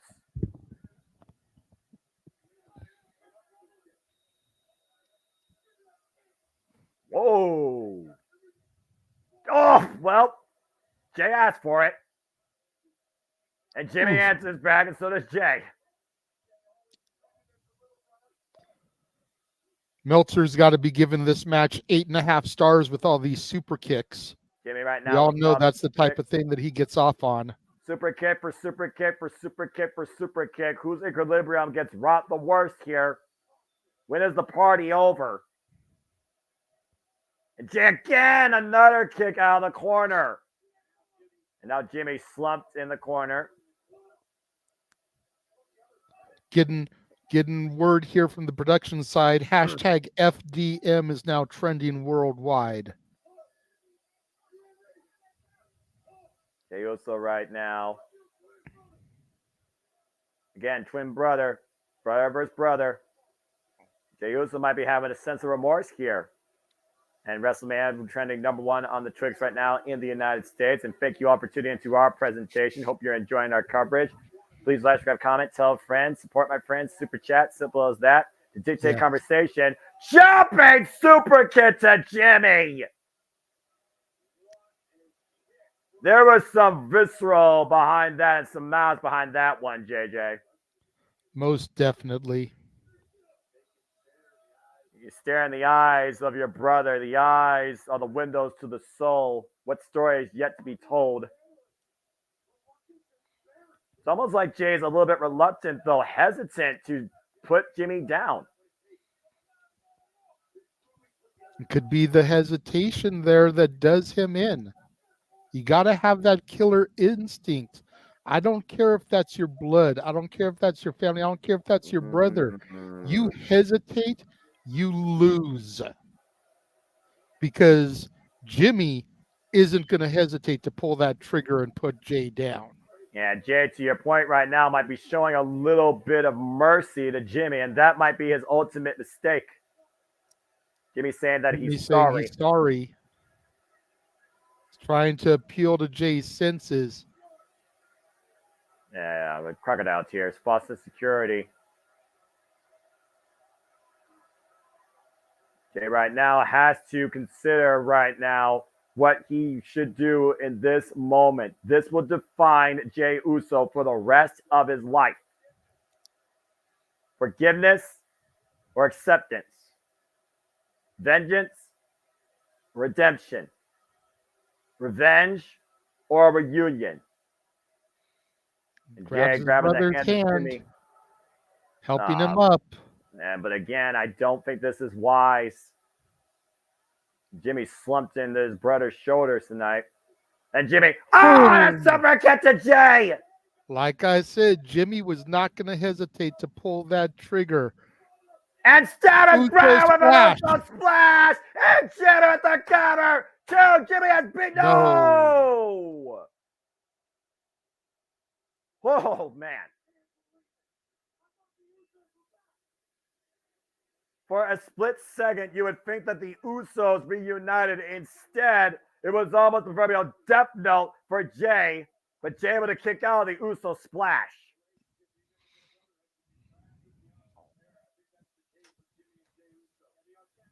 Again, the nature of Jimmy to even do that, to take advantage, to exploit his younger brother like that, pathetic.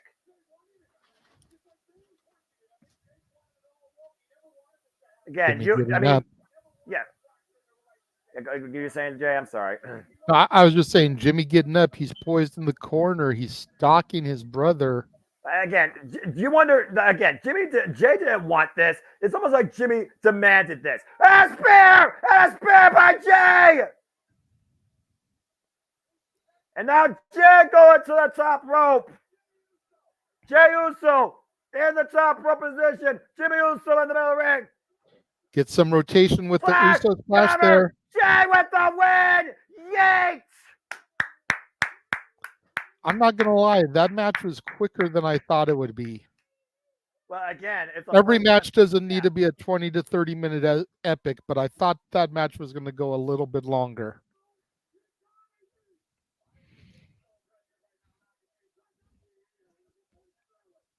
Well, everyone's yeeting in Philly.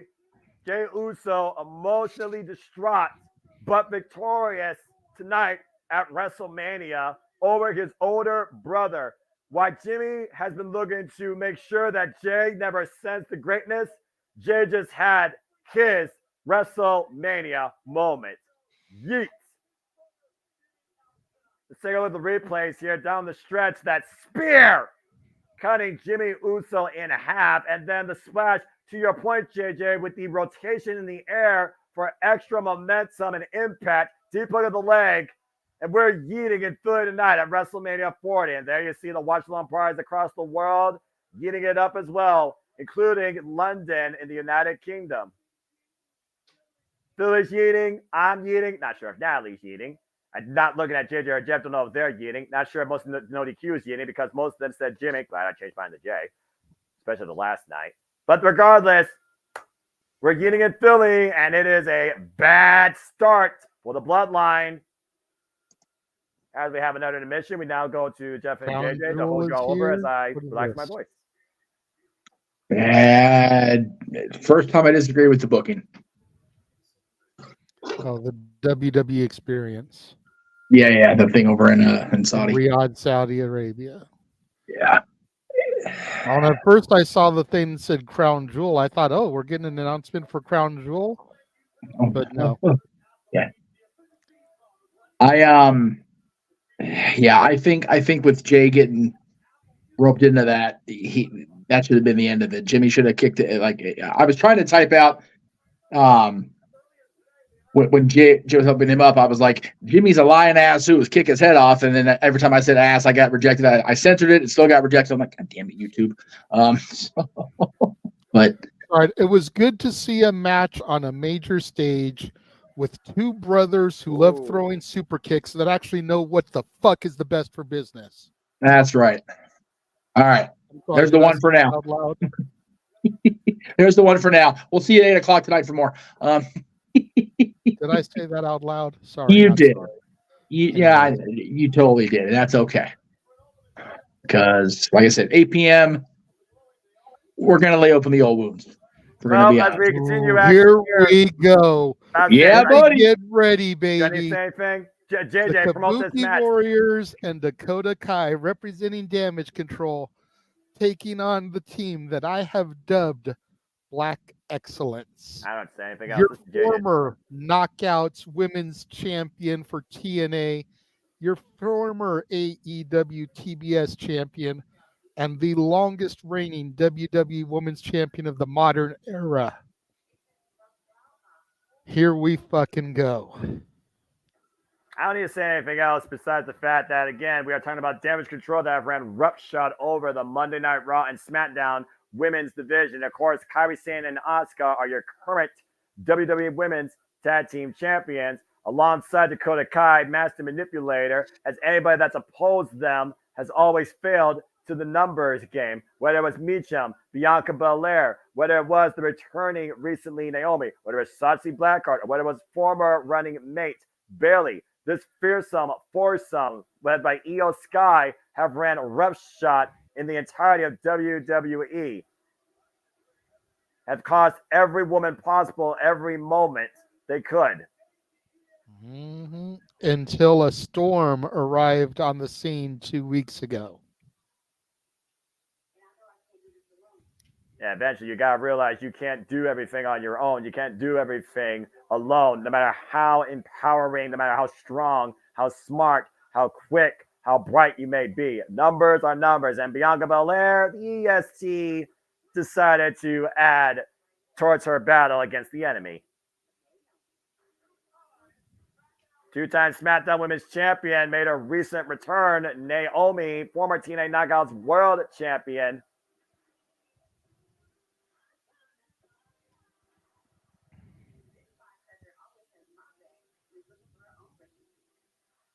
Yeah, Bianca Belair pretty much is narrating how her team came together. And of course, the last time we saw Naomi, she got misted in the face.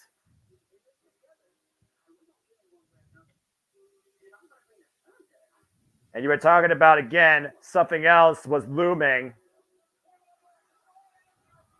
With thunder comes lightning, and those two elements only come in one thing, and that is when a storm is coming.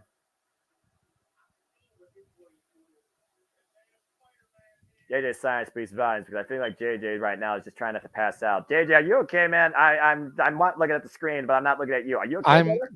I am doing good. I was just looking back in the history so I could bring up an image for the share screen if Jeff wants to pop that open again real quick. Go for it, bro. In the production side of things.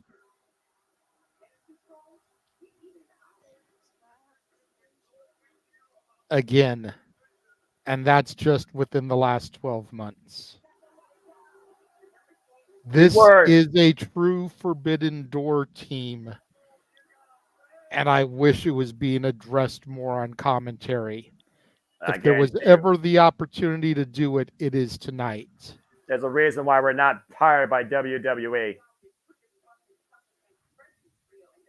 You are looking, ladies and gentlemen, at the ultimate accredited built trio of women empowerment in professional wrestling. Here we go. Jeff, you can go back to the other graphic if you want. I appreciate that.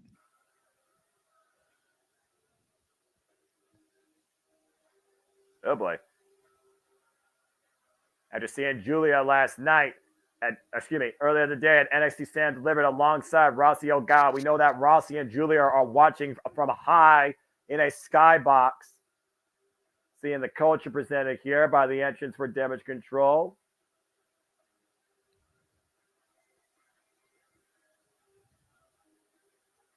Of course, this is an awesome entrance, though, for the Kabuki Warriors. Especially with the cherry blossoms in bloom in Japan. Of course, Sakura Genesis took center stage earlier today in New Japan Pro Wrestling.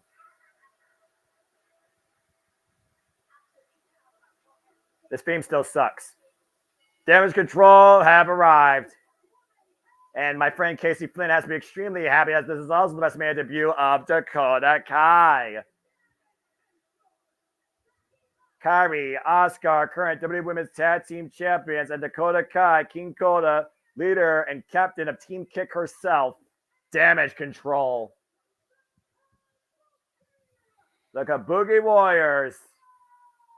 And the 3D graphics are cherry blossoms falling. That's a nice little touch there.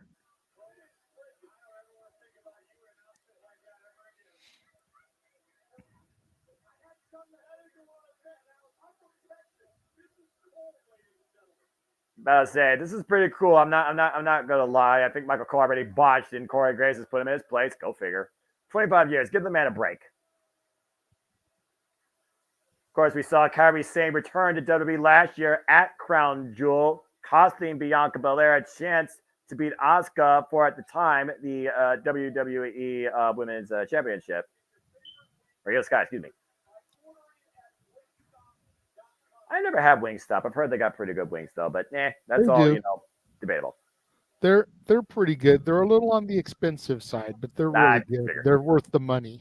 And quality chicken. For those that don't know, it's still cloudy in Philadelphia on this eve. 50 degrees Fahrenheit, feels like 46. Winds are running north, 14 miles per hour. And I think the winds of change are clearly in place tonight at WrestleMania 40 as the new era has officially begun.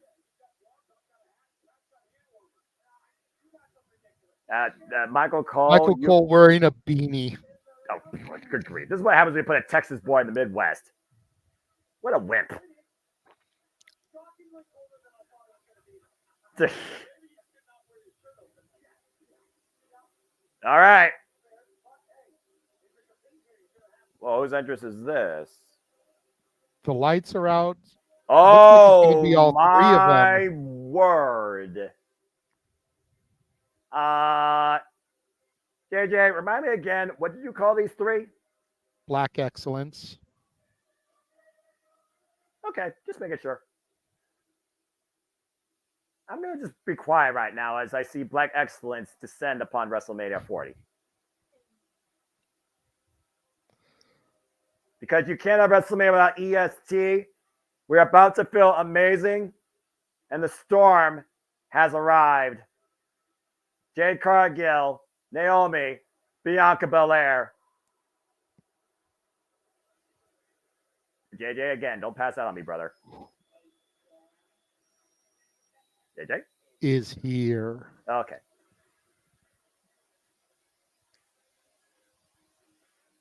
Whoa.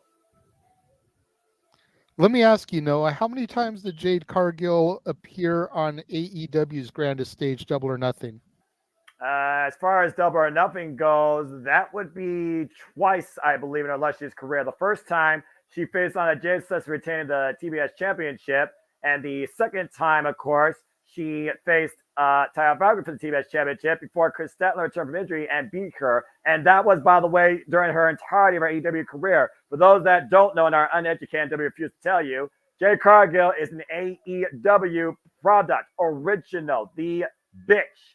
She was the inaugural TBS champion for 508 days, 60-0 during her illustrious rising career, the genesis of the storm, if you would call it that. Jade Cargill stands 31 years of age, 3 years in the game, alongside Bianca Belair, 34 years of age, 7 years in the game, who of course held the Raw Women's Championship, a notorious 420 days, the EST of WWE, and coming back from, honestly, a reinvention, an excursion, Naomi, the veteran here, who of course held the TNA Knockouts World Championship for 182 days.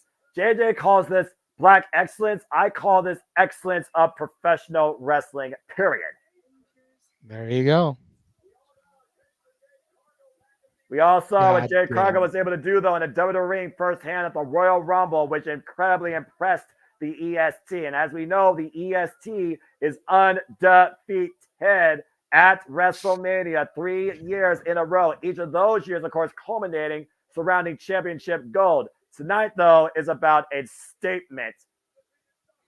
Tonight is about revenge. Yeah. Bianca Belair has been dominated and destroyed by Damage Control for the better part of the last 2 years. Tonight is about their comeuppance. Jade Cargill enters her first WrestleMania. Bianca Belair enters her fourth WrestleMania. And, of course, Naomi adds no stranger to WrestleMania. And Asuka, by the way, has still never won at WrestleMania, but that's just a whole different stat. Jessica Carr, official for this match, for this trios match here. And, of course, we know Bianca Belair is the EST of WrestleMania for a reason. WrestleMania 37, she beat Sasha. Oh, good grief. She beat Sasha Banks, of course, for the SmackDown Women's Championship. 38, she beat Becky Lynch for the Raw Women's Championship. 39, she, of course, defended against Asuka successfully, her Raw Women's Championship. As Naomi and Asuka starts things off here. Yep. Looks like we already got a blind tag here to Kairi Sane. Drop kick, though, kick. by Naomi. Naomi out of the way, but avoid contact. Beautiful agility demonstrated by the former cheerleader. Hesitation drop kick in the corner to Kairi Sane. Follow kick to the side of the head. Got a couple of very unique trios here. Oh, man! Split leg drop cover. 2 count only. Near fall for Naomi here in the early going. Kairi Sane, of course, a daughter of Stardom, former IWGP Women's Champion. Oh! Asuka following up. Asuka and Kairi Sane also both former NXT Women's Champions. Dakota Kai with a bump kick. Ooh. My God. Hard fall for Naomi. Thank goodness she's got that cushion to fall down on and land. And the reason that she's the captain of Team Kick right there, straight out of Australia, Dakota Kai's only accolade to her credit, though, is a Women's Tag Team Championship with Raquel Rodriguez. Insane elbow drop by Kairi off the post to Naomi to the floor. And damage control and control so far in the early going of this trios match. Take a look at this, by the way, the elevation of that insane elbow. Crash landing. Yeah, by Kairi saying, go figure, cover. 2, no. I'm calling it right now. This feud is not going to end here. We will see these 6 women in War Games this November. Noted. And you heard it here first. April 6th, 2024, 6:11 Pacific, 9:11 Eastern. These 6 women will be in War Games. Well, we'll see if that comes to fruition, man. Again, in the new era, again, we are starting a new era, the Triple H era. Tonight is the new era of WWE ran by Paul Levesque, and it could be the greatest era we've ever seen in professional wrestling and sports entertainment. Kairi Sane right now, hyping up Asuka. Naomi blocking the kick by Asuka. Asuka with a mean forearm strike. Of course, Io Sky is not involved here tonight, as Io Sky will defend her title against Bayley at WrestleMania Night 2. Oh. Big boot to the face of Asuka from Naomi. She's in bad territory. Great cutter to Dakota and Kairi. What a move. Naomi needs a tag here, though. And Naomi's the only one that's been involved in this match, to your point. Looking for the stomp. Meanwhile, good kick to Asuka, side of the head. Naomi now with a huge chance, but she has a lot of distance to cover here. Needs to make a tag to Jade Cargill and Bianca Belair, who stand ready. Dakota Kai immediately running in, though, picking the ankle. Jade wants that tag. Oh, and just took Big out kick to Kairi. Tag to Bianca Belair.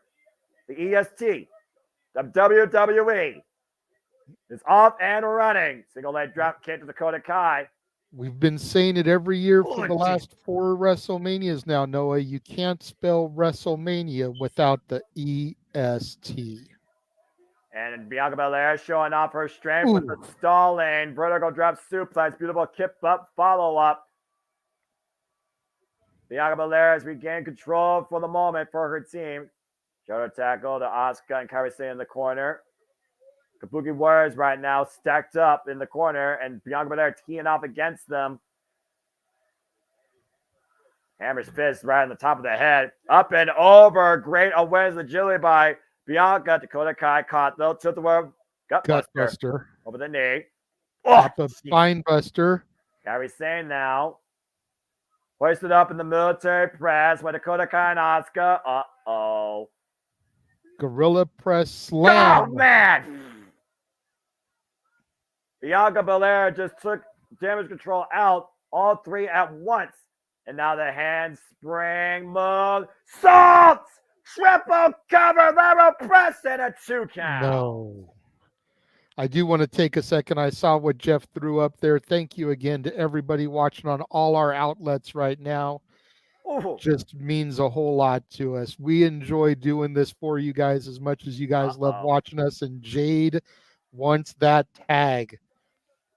Oh, wait a minute. The braid. Watch the braid. Dakota Kai at the braid.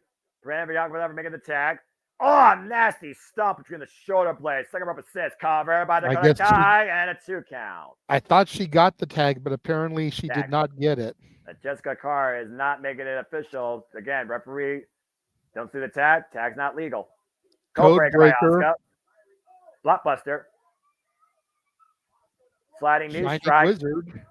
Cover by Asuka. Deep hook of the leg. No. Air fall. Kick out by Bianca.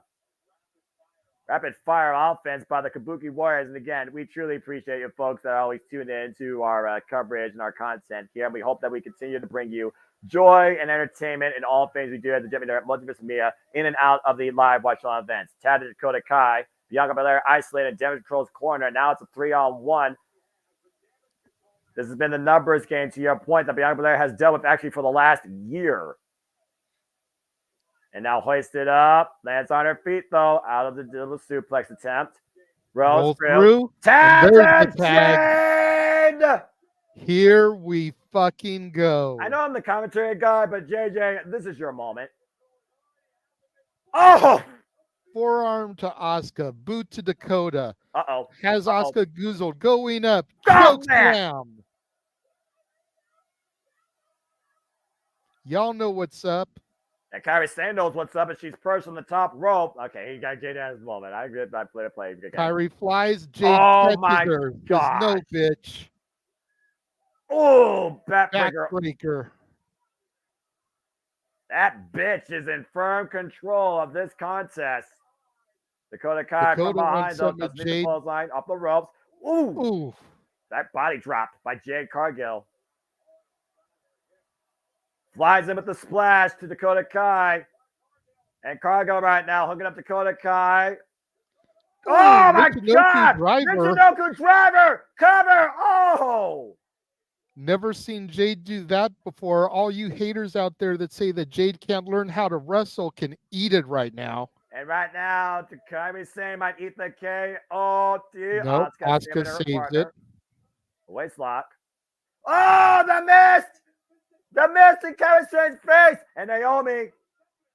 Bubba bomb. Kairi Sane out. Crack that whip. God. Sets Asuka up. K.O.D. And that leads Dakota Kai and Jade Cargill. And I think Dakota Kai just got jaded. Wait for it. Drop wait her. for it. Wait Drop for her. it. Wait for it. Call it. Stalling Jade. it. Boom. There we go.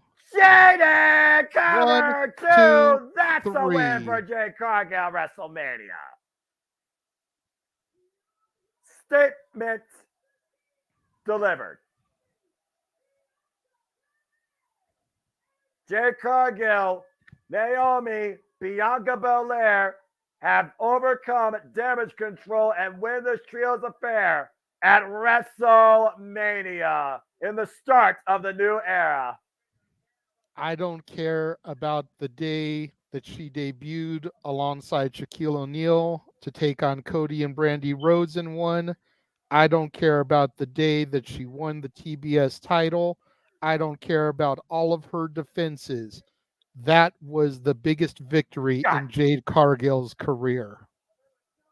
And the first victory, might I add, that was Jade Cargill's bell-to-bell in-ring debut. And it ended with Dakota Kai hoisted up and Jaded with a deep hook of the leg as Jade gets the 3. So, with the ring mat being as it is, did Jade just beat Dakota in prime time? God damn it. I think that happened. Congratulations to Jade Cargill, Bianca Belair, and Naomi on winning this WrestleMania Trios affair. A reminder to the chat room. I appreciate the $26 so far, but we on this man's channel too. Just saying. Just saying. And no, that one wasn't. And no, that wasn't a prompt. That was me opening up the chat and going, I appreciate it, but goddamn, y'all show the love. Like shit. Poor, and again, Asuka eats another L at WrestleMania, but you know what? This is the one time I'm not going to bitch about it. Like honestly, no, no win scenario for WWE there. At least she didn't take the pinfall. Yes.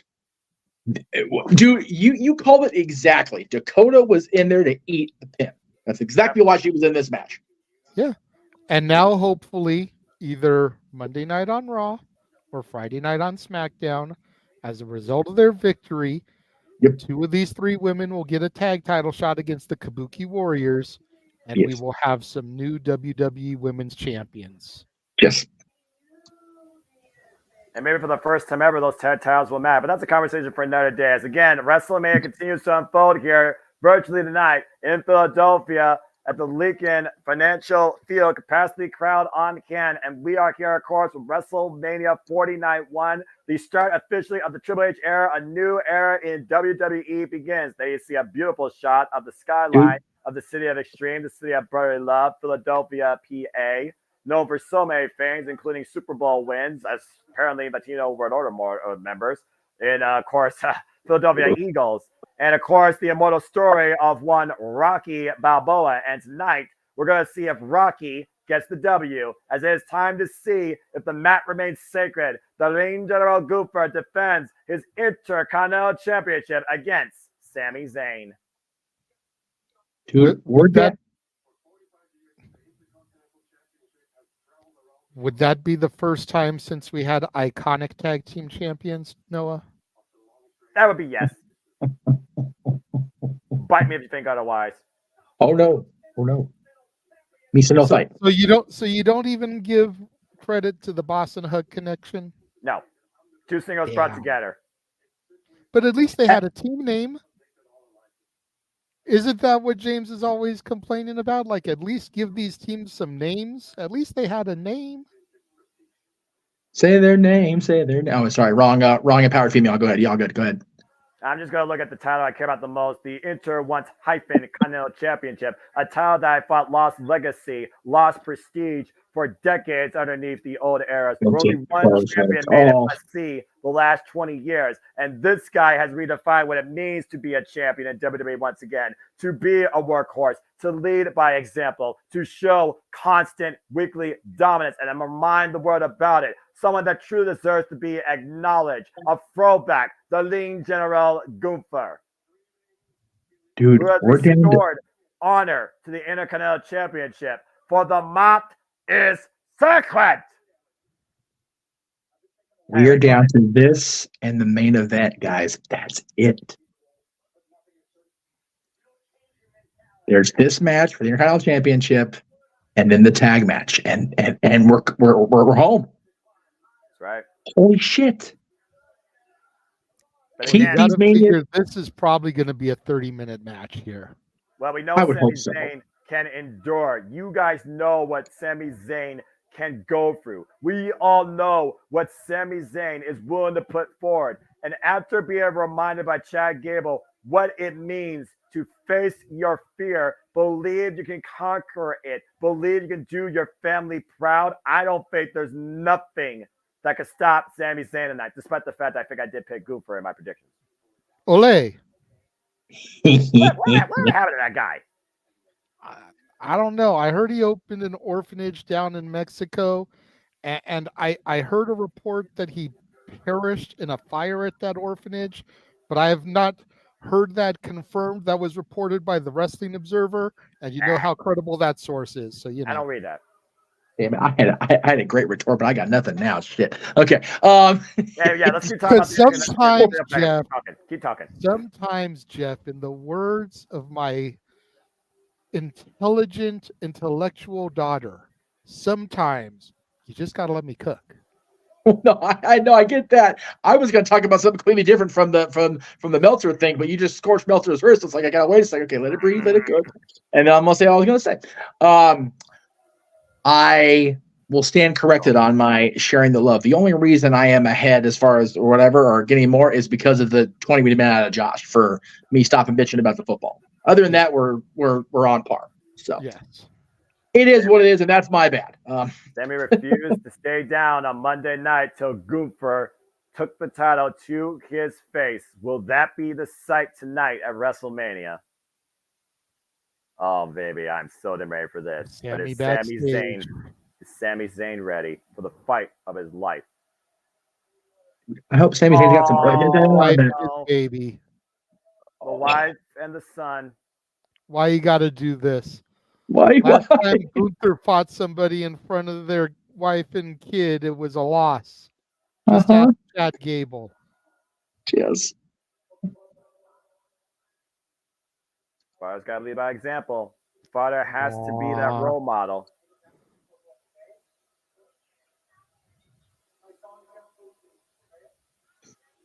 Good luck, Sami. Oh, Lord. You're going to need it. And by the way, this is the one match of the weekend I will not mind being fucking wrong. Because Sami and Gunther define what it means to hold the Intercontinental title tonight. We redefine again what it means to be the Intercontinental Championship in the new era. And Sami Zayn might be the one to do it. Gable. Is he ready? You know, we got these sponsors for tonight's show. Can we make sure Sami's got some like antibacterial ointment on his chest first before he goes out there? Chad Gable said he wants Sami Zayn to do it by himself. Again, Chad Gable, he already gave Sami what he needs. Sami now has to deliver. Sami has to be Rocky. Good luck. Got $10 super chat there from Pop. No comment. Thank you very much, Pop. Greatly appreciate that. Jerry. It's not Springer, but it works. And Gable sending Sami out there alone. He's got to do it on his own. But also Gable said, remember, you owe me one. No pressure. Mm-hmm. Good luck, Sami. Damn it. I had to do it. We're in Philadelphia. He's fired up. Look at him. Yep. Oh, shit. Kevin Owens. KO waiting for him right at the curtains. Big hug. Brothers in life, in the industry. Oh, your moment, Sami! Oh. I want to be wrong now. I told you, and I'll say it again. This is the one match I will not mind being wrong. And again, my official pick. Let's go. Was Gunther. Oh, baby. Did you hear that crowd with that let's go? Yes, I did. No, I didn't. But what I did see in my peripheral was my daughter raising her finger in the air, and she can't stand Sami. She was doing the let's go. Everyone's favorite, absolutely lovable. You call him a Muppet. I call him a competitor. He has been one of the people's choice in WWE for the better part of practically almost a decade. Sami Zayn is about to enter the fight of his life. Sami Zayn has not held the Intercontinental Championship since 2022. Natalie's sitting here comparing Sami Zayn to the Ghost of Christmas Present, and if you watch any version of A Christmas Carol, you should get it. And then I pointed out, well, Sami Zayn is a Muppet. So the question is, I'm going to throw this to Natalie here. Yeah, is he a very manly Muppet, or is he a Muppet of a man? That pretty much comes down to He's a manly Muppet, so says Natalie. At that point, it almost sounds like Natalie thinks Sami might actually win. Oh, baby. Damn. But now, before we get to the things, I just want to continue saying thank you, everybody, for tuning in. Hope you are enjoying the festivities. Please subscribe, comment, and tell friends. We do this again for all the shows across WWE, NXT, AEW, Ring of Honor, some NJPW, and of course, TNA. All the time here at JMN Multiverse of Media. Me and my fellow friends in commentary. There you see the prime hydration stage, and I hope Sami got plenty of hydration before this match because he's about to endure the fight of his life. It is about to go down in Philadelphia. First time ever at WrestleMania. Sami Zayn, Gunther. Mm-hmm. And there they are. Oh, yes. The Trinity that is Imperium. Ladies and gentlemen, I demand all your gratitude for your reigning Intercontinental Heavyweight Champion, the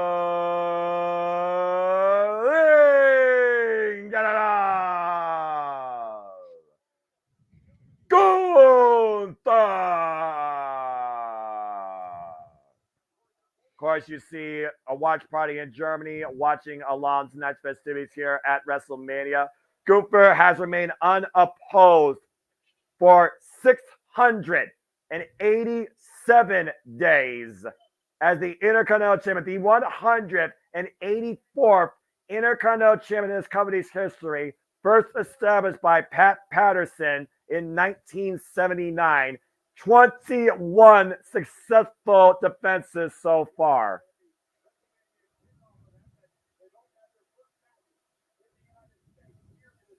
As we see the referee holding up the Workhorse Championship, proudly named and restored to that prestige tonight. For the mat is sacred, and Sami Zayn prepares for the fight of his life. Sami Zayn, 39 years old, 29 years in the game. Gunther, the Linguero, 38 years old, 18 years in the game. Bell rings, and we are officially underway with our semi-main. Sami Zayn is in the ring right now with one of the greatest throwback professional wrestlers this generation.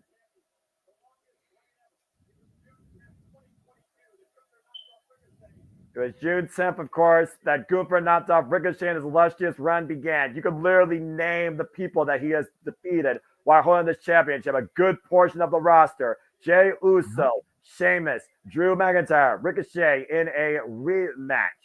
The Miz, and of course, Chad Gable. Right now, driving Sami Zayn in the corner. Again, we get a clean break here. Oop, there you go. And JJ, it's going to be Pinnacle when that first chop hits. There we go. Looks like we're getting them from Sammy. I don't think that's wise. Whoa, man. I don't think you want to challenge Gunther in a chop battle. No, but this is what Sammy needs to do. He needs to duck. He needs to stick and move. He needs to try to take Gunther off his game and get him rattled. And I know it's going to take a lot to do that because Gunther, as you said, is a throwback to the old school. He's a grizzled veteran. Ooh. The waist lock delayed suplex release as Gunther regains control here in the early going. Former NXT UK champion, by the way, longest reigning NXT UK champion. Oh, God. And that will collapse your chest cavity. That Gunther chops just scare me and make me happy at the same time. Saw the whiplash effect as Sami Zayn literally found the ropes, the only leverage. And then that boot to the side of the head flushed to Sami Zayn. Of course, we saw last year at WrestleMania 39, Gunther overcame both Drew McIntyre and Sheamus in a triple threat. Of course, Sheamus, one of the only individuals to not complete the Grand Slam because he hasn't won the Intercontinental Championship. His greatest test was probably at Clash of the Castle against Sheamus versus Chad Gable this year, and Chad Gable failed twice. I don't think we've seen Sheamus since Edge's final match in Toronto for WWE. You would be correct. Gunther right now in full control of Sami Zayn here. Sami Zayn still fighting back, though. Again, Chad Gable says that Sami Zayn, you can't beat Gunther unless you find that hunger, that same hunger that tells you can do anything, that same hunger that allowed you to become the NXT champion against Neville back in the black and gold days. Oh, man. And lay it across those top turnbuckles.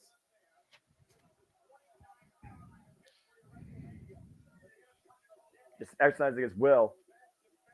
This is the 29th time, by the way, that the Intercontinental Championship has been defended at WrestleMania. You think about the presentations of the Intercontinental Championship at WrestleMania. The winners, the one that held it, the one that gained it, all the way back to probably a couple of the greatest in Ricky the Dragon Steamboat and Macho Man Randy Savage.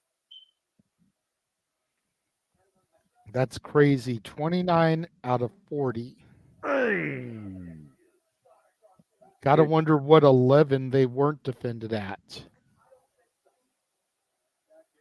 Maybe if Statboy is still in the chat room, he can give us those numbers. Again, get the statistician going here. And you see Sami Zayn's wife at ringside watching on. Will we see another kid cry? Worse than a Cody crybaby. Gunther right now just teeing off, exercising his will against Sami Zayn. You see these up kicks right underneath the jawline. On another chop as Sami's legs leave from underneath him.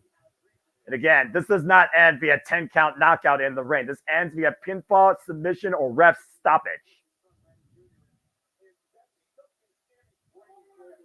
And you got to think about this, JJ. When Sami Zayn had this pinnacle moment, this big chance last time, it was in his home country, Montreal, against Roman Reigns for the Undisputed Universal Championship. He failed, and he has had that fear looming in the back of his head, letting his family down, his wife down, his son down since. Much to Chad Gable's credit, to trying to get Sami Zayn past that dark cloud.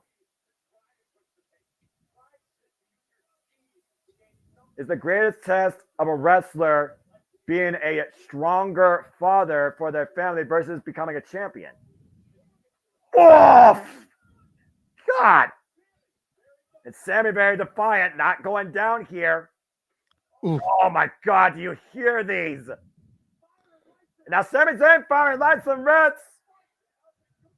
Gunther wasn't expecting this, I don't think. I mean, nobody was from Sami Zayn. Blocks the clothesline. Sami right now, can he hoist Gunther up? Half and half. Gunther right now, a little bit wobbly. Sami Zayn needs to stay on the attack. Another half and half suplex. The lean general wobbly. Oh, and Jack Sami Zayn with a clothesline. Cover to retain and gets a 2 count. Good grief. JJ, I think it's safe to say Gunther could break Sami Zayn's body, but as long as his spirit isn't broken, Sami Zayn will stay in this fight. Yeah, absolutely. Sami doesn't know how to quit. You got to kill Sami to make him stay down. And clearly we don't want a homicide in the middle of the ring in Philadelphia, but this is Philadelphia. I'm sure they're used to it.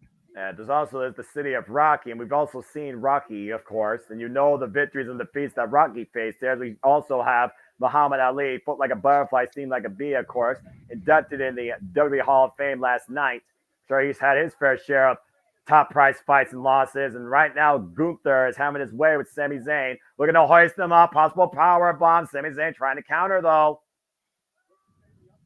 Sami able to fight back. Open palm strikes. You see the chest right now getting red and a strike across the face.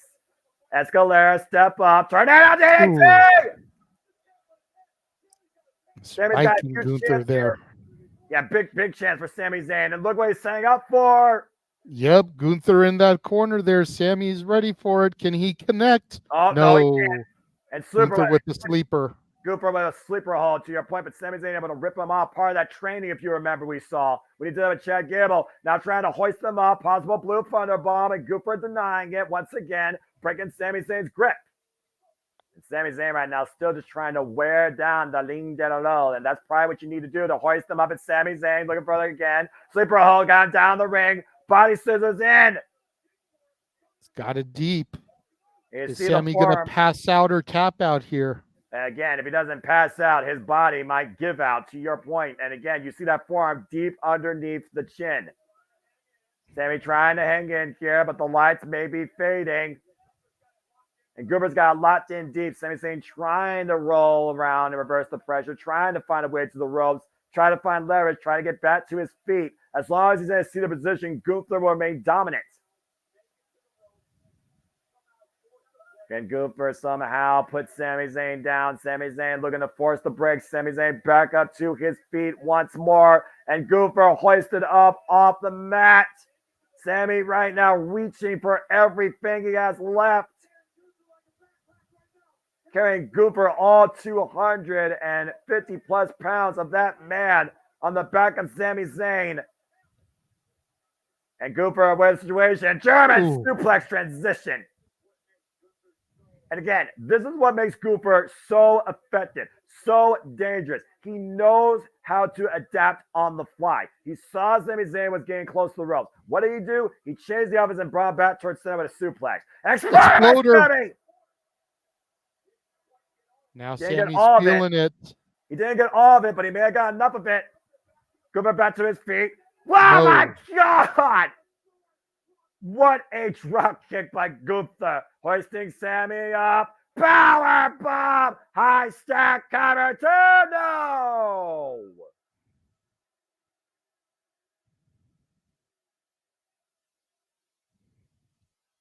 Whoa! Sami Zayn showing his will, showing the testament of what he wants to prove tonight in front of his family at WrestleMania 40.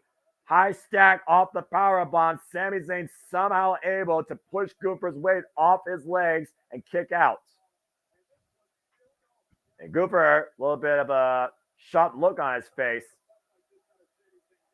Again, Sami Zayn in the fight of his life. We haven't seen this Sami Zayn, in my opinion, since he fought for the NXT Championship. Sami Zayn right now, though, in the semi-main event, WrestleMania 40 Night 1. Gunther falls in with a running boot to the face, almost a haluba kick of his own of sorts, JJ. Yep, and Sami is now out on his feet. And he glances down at his wife. And Sami Zayn looking to follow up. Haluba kick! Out of nowhere! Sami Zayn with a chest! Sami Zayn, the cover 2! No! Damn it. Thought that was it. Yeah, I think the whole building thought that was it. Was that Sami Zayn's last shot? Was that Sami Zayn's best shot? Man, that may have been Sami's perfect opportunity there, and Gunther endured it and survived it. But he's got to man up like Mark Briscoe did last night. He has to keep in the attack. He has to believe that he could beat the Ring General. If it worked once, it could damn sure work a second time. Wow, got a clothesline. Turning Sami inside out. And Gunther's had enough. Power bomb and deadlift again. Uh-oh, this is about to get brutal. Hoisted up. Power bomb again. Cover to the mat. What? Sami with the heart. He's got the eye of the tiger. Can he do it here in Philly? I don't believe that Sami Zayn endured not one, but 2 powerbombs back to back and still found a way to kick out. Sami's wife watching on with bated breath, gotta be on the edge of her seat. The fact that Sami Zayn survived. Sami's wife saying it's over for you. But again, it's one of those things where if the champion takes his eyes off his challenger, he gives the challenger a chance to get back in this fight. He can't take Sami Zayn lightly, and I think Gunther took Sami Zayn lightly at the start of this, JJ, and I think he's realizing what we all know that Sami Zayn's capable of. Yep. And it's starting to frustrate him. At this point, Gunther feels disrespected. He talks about all the time how people make this sport a joke. He believes the match is sacred. He believes restoring honor to this sport. That is the MO of Reign Cup. That is the MO of the Ring General. He's just booting Sami Zayn to death here. You were talking about death earlier. And Sami Zayn, again, literally right now, the eyes are there, windows there, but there's nothing behind them. Official right now, checking on the well-being of Sami Zayn, see if he can continue. Sami Zayn on his feet. Another clothesline. Jeez, just laid him out on top of the Prime logo there. Yeah, bouncing off the mat, the whiplash effect of Sami Zayn's head. This is where it gets downright scary right now. Gunther is not going to let up.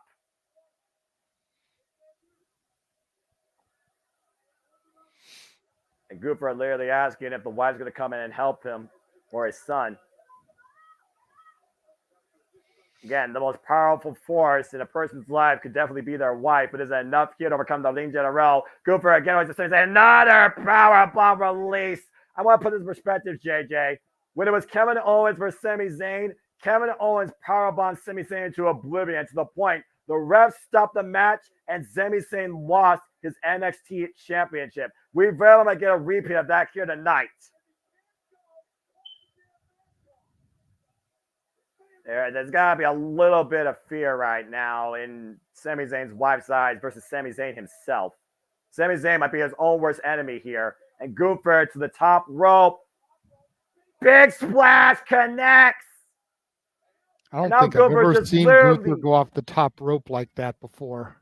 And again, Goober right now is just having his way with Sami Zayn. He's making this personal. He's insulting this man's integrity. And he's amplifying his own intensity. Sami Zayn's defenseless at this point.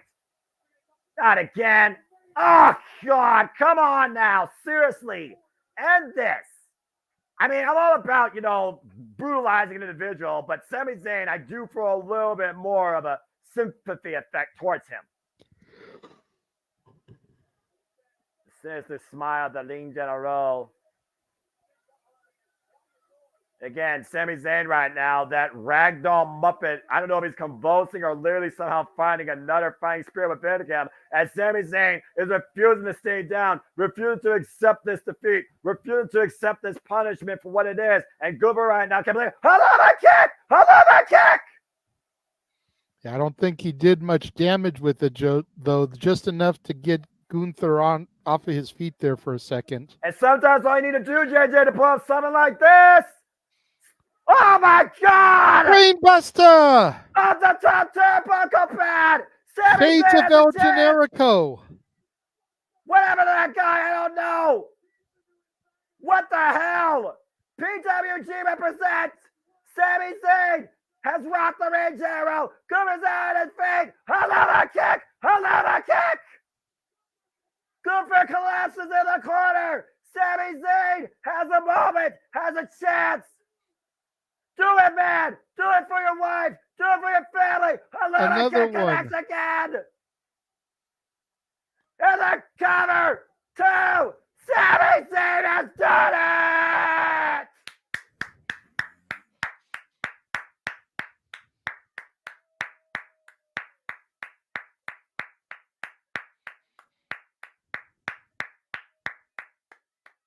What a test of wills. What a show of fortitude. What a demonstration of passion.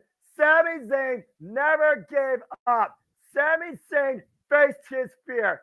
Sami Zayn made his wife and son proud. Sami Zayn has dethroned the Ring General and is once again the Intercontinental Champion.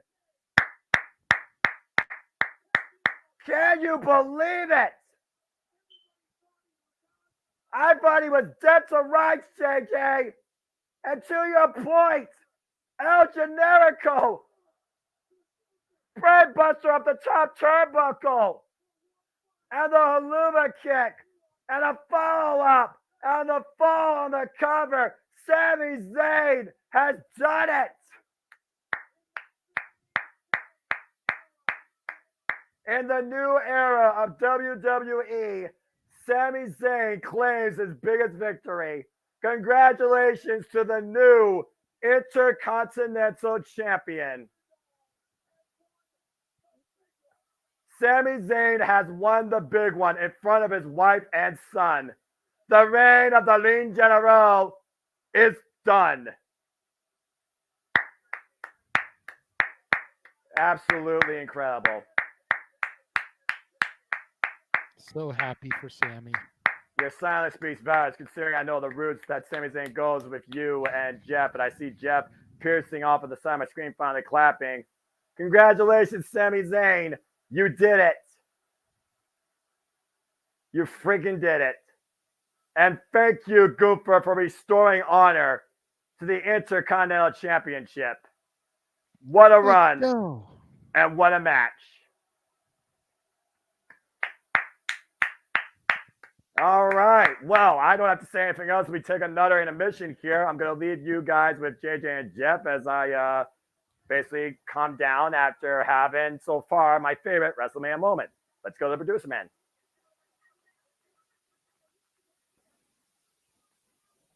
Sorry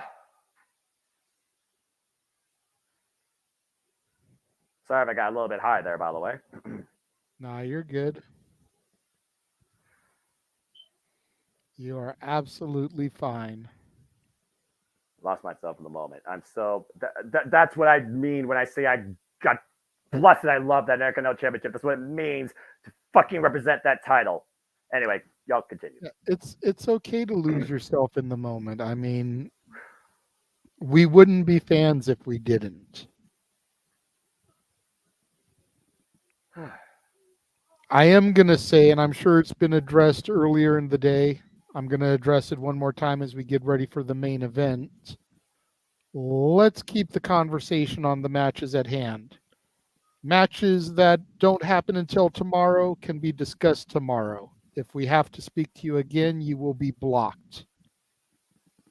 You know who you are. You've been around enough. Boss man, for 2 years in a row now, our scraggly-haired ginger Muppet has won a championship in both the semi-main and main event of night 1 of WrestleMania. You're muted. I said, I'm over this damn ginger Muppet making me cry at the end of a Mania. I'm over this bullshit. Man. God damn it. I am so happy to be wrong. I am. Oh my God. Oh, good grief. To the chat room, it's again, Sammy beating Gunther just means Sammy beat Gunther. Yeah. Nothing to do with this next match. There's nothing to do with tomorrow. Although the result Gable did tell him that you owe me one. Yeah. The result of the main event of night 1 of last year definitely had a overthinking about night 2. The bloodline showed a chink in the armor. This year's different. God, I can't fucking talk. Well, this year's different. Jesus. Damn it, Sammy. Smack you next time I see you. You're like your fucking show sold out. Anyway. It's not that Muppet mop of his. Oh, God. Is he a man or is he a Muppet? Is he a Muppet? If the betting pool hadn't been closed at 3:30, seeing him with his wife and son, seeing him with Kevin, it's like, dude, they're gonna let him do it, and it was wonderful. I could be wrong. We know Jeff can't count. Buy the T-shirt. Yeah, great. Noah, I believe I am so far 4 out of 6. I'm going to look at the graph after tonight, but I think you're right based on my recollection. Because I think I got the Santos match wrong. Yeah. And I got the Jimmy and Jay match wrong. Because I picked Jimmy. I picked Jimmy. I went no yeet.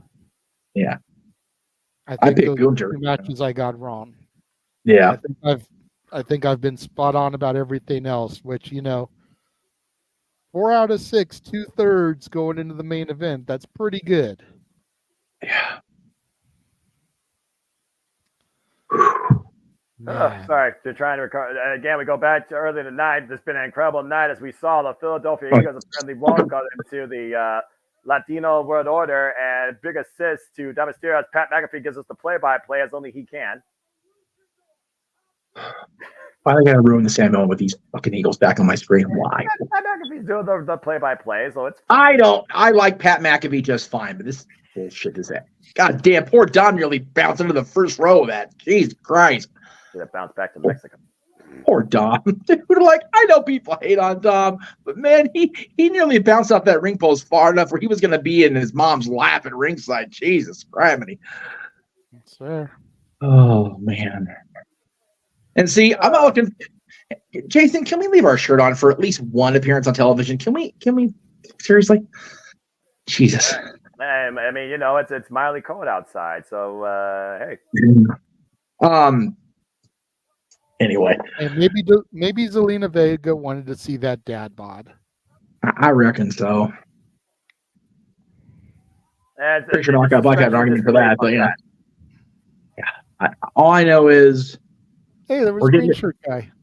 Yeah, we're getting to a situation now where they're going to be looking for Mama Rhodes in the crowd here, and I'm not looking forward to that because her boy about to get bludgeoned. she's probably going to take Sammy's wife's seat. You know, she's probably now gone back to the back, and Mama Rhodes will come out and take that seat. That's accurate. As we I will stay on screen for this, but I will. Oh, look at this. Oh, I'm saying. We're probably going to get our attendance announcement here. Oh, there we go. Here we go. May I say Peppa about this? Pig with an NWO styled 9-inch nails shirt behind it. What the actual fuck? Dude, what is happening on this WrestleMania? And a sign that says Santa deserved it. God damn this crap. These Philadelphia people are evil. Golly, man. I was just going to say people are stupid, and so is this generation, but that's an insult to people like Natalie, so I'll just bite my tongue. Seriously, the Philly crowd are the ones that are evil, man. And hey, we know Nick loves this crowd. It was Philadelphia at CCW that he won the NWA championship. And don't get me started on Pierce and Ring of Honor with the NWA championship. Yeah, about to say, you can talk about that all night. Philly did boo Santa, which should make me hate them. But man, Pierce is rocking pink. 1,000. Wow, now I see why they made the WrestleMania set so low bar. 72,543. That's incredible. God damn. And that's just night one. You got to figure there's probably going to be even more people tomorrow. Yep. Didn't quite hit our numbers, but you know. Well, again, WrestleMania, it brings the world together. That's what WrestleMania is all about. And speaking of football players, there you see George Kittle for the San Francisco 49ers. Cindy G. I'll talk for George. I like George. And we got Vanessa Hudgens in the crowd. Rocking a Rocky t-shirt. Of course, he co-starred with The Rock in Journey to the Mysterious Island. Got Wale. After Wale Mania, of course, that happened, that Cindy also attended. RVD was at Wale Mania the other night, too. Drewski. King A-Train knows more about these people than me. This is I was going to say, I have no clue. Yeah, I got no idea. Again, all the stars are out. We're the Padres, so I'm already. The only person I knew anything about was Vanessa Hudgens, damn it. Yeah. And my daughter knows her more from High School Musical than anything. Right. And also tomorrow, to your point, WrestleMania continues, but also tomorrow, the Slammies are also on 10:30 a.m. Eastern Standard Time across all WWE social medias. And of course, we'll be covering it here as well at the WRESTLEMANIA Multiverse of Media. And also fun tonight, immediately following WrestleMania Night 1 is a press conference. Guests will include but not limited to Jay Cargill, Naomi, Bianca Belair, Roman Reigns, The Rock, Triple H, Cody Rhodes, and of course, Rhea Ripley, amongst others. What has been a phenomenal start to the new era, the Triple H era of WWE, where WrestleMania Night 1 culminates with this main event that's coming up shortly. But before that, let's go ahead and talk about tomorrow night. We got the Worldwide Championship with Drew McIntyre, Seth freaking Rollins, a 6-man Philadelphia street fight, Bobby Lashley and the Street Profits singing on the Final Testament, where we'll see finally if Doomsday. Yeah, well, not Snoop Dogg, but still. Yeah. We also have L.A. Knight. Taking on the phenomenal AJ Styles, a battle of two former TNA World Champions. And the United States Championship will be on the line as Logan Paul defends the title against Randy Orton and Kevin Owens in triple threat action. We'll see if the Maverick can outrun the Viper and KO. And the WWE Women's Championship will also be on the line, of course, as Io Sky defends against this year's Women's Royal Rumble winner, Bayley, looking for the biggest moment of this young fan's career. And it all culminates to see if Cody Rhodes finishes the story, as Roman Reigns will defend the gold against the American Hammer Cody Rhodes' undisputed WWE Universal Championship. But will it be normal or will it be under bloodline rules? And that's what we're about to determine right now as we get ready for the biggest tag match in WrestleMania history. Cousin and cousin versus rival and rival. The best of enemies together may make the strongest of allies against the bloodline. Cody Rhodes and Seth freaking Rollins take on The Rock and Roman Reigns, where if Seth and Cody win, bloodline rules are banned. This is one of those the enemy of my enemy is my friend situations for Cody and Seth. Mm-hmm. There is no love lost. Cody Rhodes reemerged in the World Wrestling Entertainment 2 years ago at this event as the Vince McMahon hand-picked opponent for Seth freaking Rollins.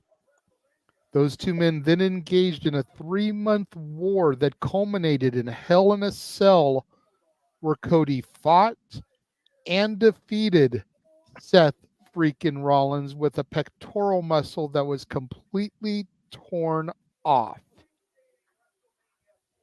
And now they have to rely on each other. Seth Rollins has said, "I will be your shield." But what does that mean? Right? Does that mean I have your back? The way Seth Rollins, Dean Ambrose, and Roman Reigns fought side by side, clawed and scratched their way to the top of the company? Or does that mean I'm going to pull the trigger on you as soon as I get a chance, just like Seth did to Roman when the Shield first broke up?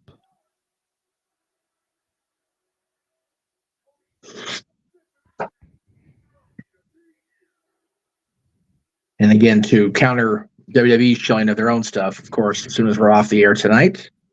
Well, maybe not right after. Depends how long this goes, because we are an hour out from our normal start time, and if we can get a break, we're gonna take it. Damn right. Even if it is for 2 minutes, I'm taking a break. I don't give a shit. You know what? While they're showing this, I'm gonna go use the facilities. Yes. There you go. I have a feeling this is at least going to be a 30-minute match. Yeah.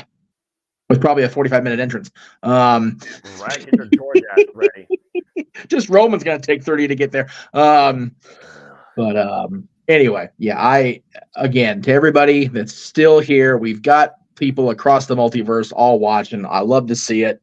It is main event time, Rudy. You are correct, man. It is it. I was going to say, the hype video is the bathroom break, kids. Get your in literally as well as your pee and get in there and get out, because we about to get serious again. Again, I'm the man with the iron bladder, and apparently the voice that has no rhyme or reason that stops any time. Yeah, well, luckily, I'm hoping starting this hype video at 7/10 will be done well before 8/11. You can get yourself a proper potty break before we get it going with open mic night. No, seriously, I don't need to go. I'm perfectly fine. I know better to put it in. There you go. Just being the protective papa. You should have gone before we left. I did. I know you did. I did too. I haven't had to go since then. So there you go. Single can, half a Snickers. I've been here for the entire ride all night. And again, arguably the start of the new era. This is the best WrestleMania so far going of all time. And we only are halfway done. We're not even halfway done. Excuse me. I am fully on board right now in the Triple H era of WWE, and I'm not looking back on it. Yep, I'm gonna re-quote or reaffirm my belief in what the new Hall of Famer said. Forever and forever, the rest of my life, the rest of my career, I am a Paul Levesque guy. Then now and forever, I echo that exact sentiment. I may not acknowledge a certain superstar, but I will appreciate and always honor and respect right now what Paul Levesque Triple H has done with the WWE. Yep. And tonight, we're entering Act 1 to see if Cody Rhodes will have a chance to finish his story. You've seen the hype package. You've seen the story. You've seen the outlook on both sides. It's the bloodline. It's Cody Rhodes and Seth friggin' Rollins. It's the world against the Annali family. It's The Rock and Roman Reigns for Seth and Cody. And it is now.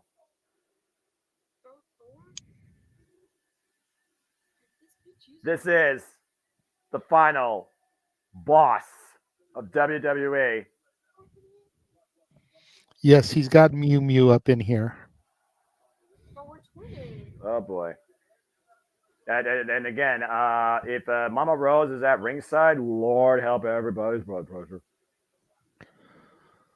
The only man who can bring more electricity than Chris Hemsworth. I'm gonna tell you, I'm gonna stay on screen during this, but I ain't gonna mute, because if Shell is out there and she's interacted with, I'm gonna be a loud, obnoxious twat waffle about it. So I'm gonna be on mute. I'm gonna be here. JJ, are you ready for this? Ready as I'm gonna be. Then let's get to it, because wrestling has more than one royal family. Here we go.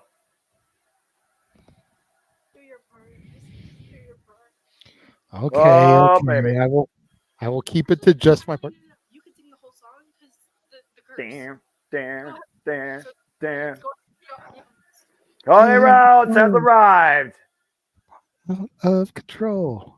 Do it all to get them on their feet. I'm play by play. I can't do anything. Is here, about to blow, waiting for me to start the show. I better hear every one of you. Lights go up, I'm home. Right, fuck it. Whoa! That's the only one you're getting. I better get it tomorrow too, damn it. Let's see what my voice is like. Cody Rhodes, a two-time consecutive Royal Rumble winner, 2023, 2024, looks to call his shot and finally finish his story, but now has to face a whole nother obstacle in the final boss, as he has found an unlikely ally in his rival for the better part of 2022 in Seth friggin' Rollins, as he went 3-0 against the Architect. Tonight, Seth and Cody share a bond to take down a common foe. But will they be able to get it done to give Cody a chance tomorrow against the Roman Reigns, per the final boss's word, without the bloodline involved? Cody Rhodes playing the role of Sergeant Pepper for this war. How and fitting. If you know, you know. Oh, man, the pressure that this man has been on makes hard times feel like child's play, and what he's endured the last 3 months.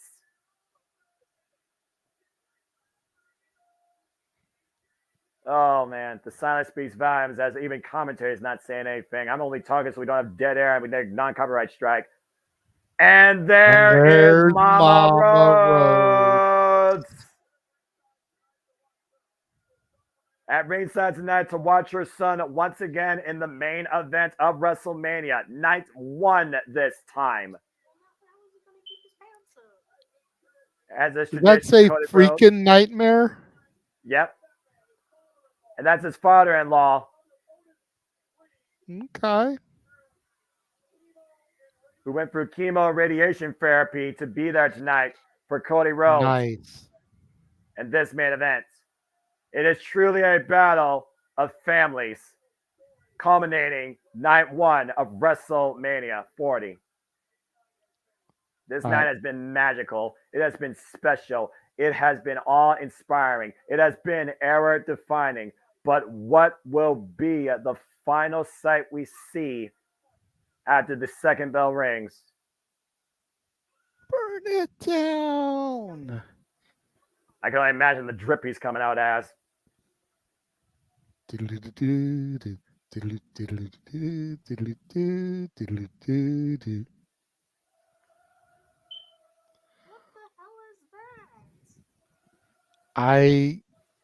Good grief.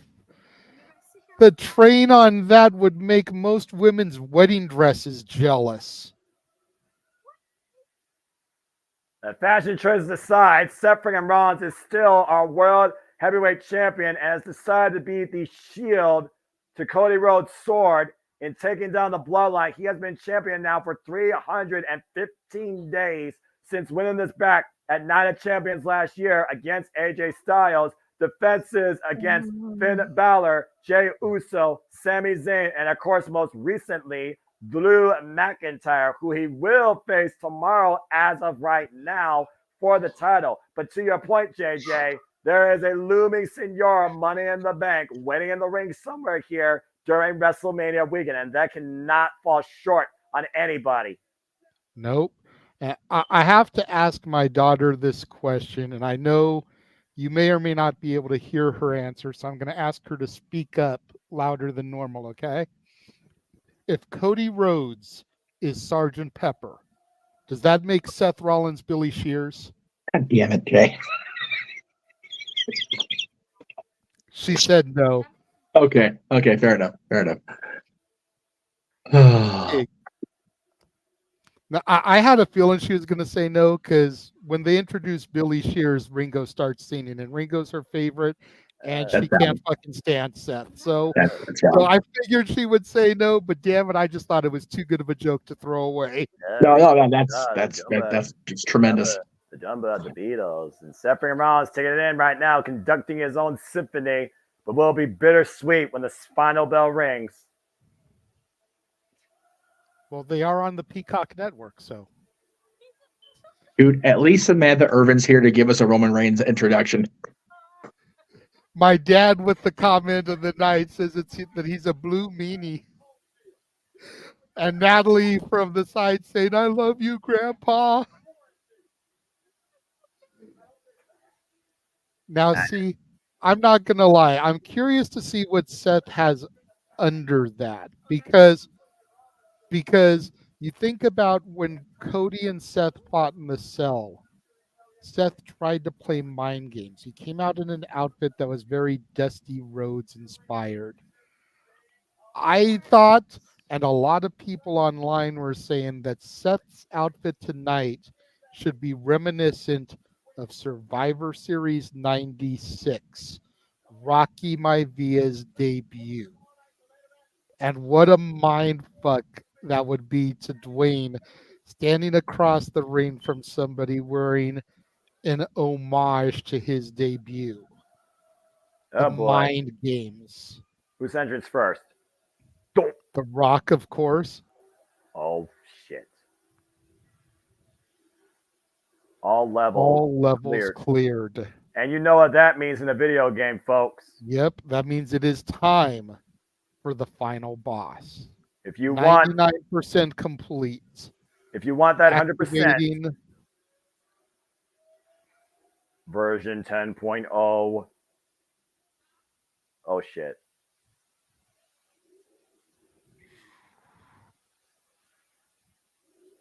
Dude. I can't believe I'm about to call this shit. Me neither. The electricity is powerful. It's about to be a freaking power surge, an overload. I don't think the set's going to be able to contain this. Can you feel it? Oh, Engage. shit. Oh, boy. Oh, man! What The Rock is cooking. Finally, The Rock has come back to WrestleMania!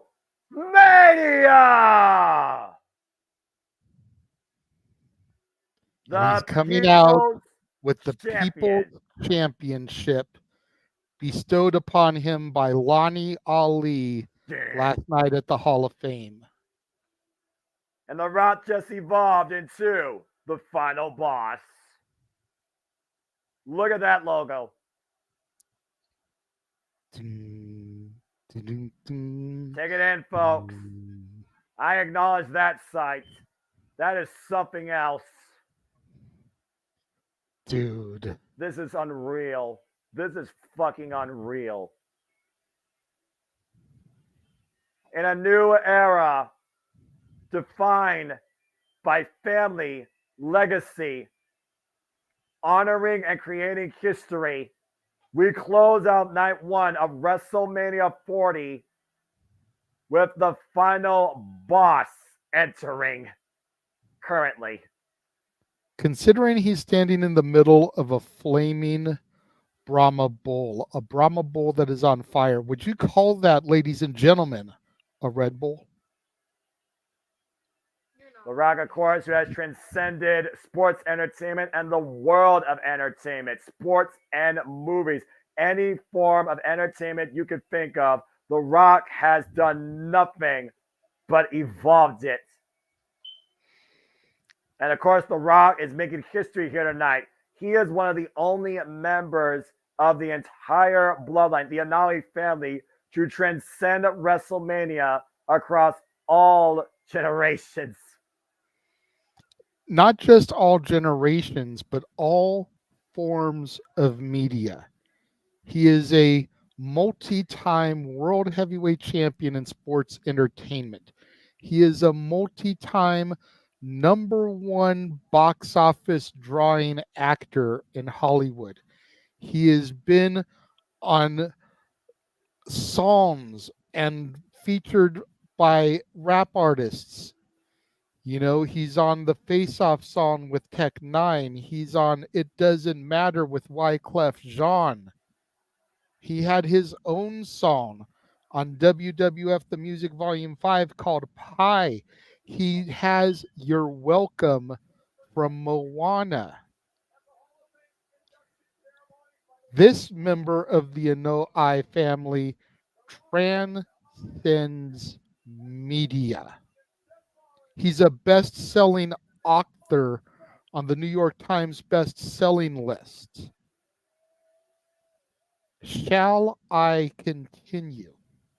If you did, I think we'd be here all night, but it'd probably be more worthwhile to do that during Roman Reigns' entrance, where you might as well go out to your local Ponderosa and get a buffet. That being said, to your point, presented with the People's Championship last night by literally the mother, of course, of the greatest of all time, some would say Muhammad Ali. The Rock, as you said, has transcended all forms of sports entertainment as we know it.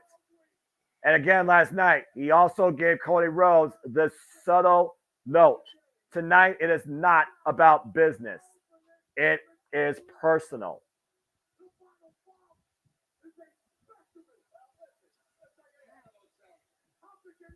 And again, it seems impossible to bet against the bloodline at this point with the final boss's influence now as a member of TKO, as part of the board, as the ultimate obstacle alongside Roman Reigns.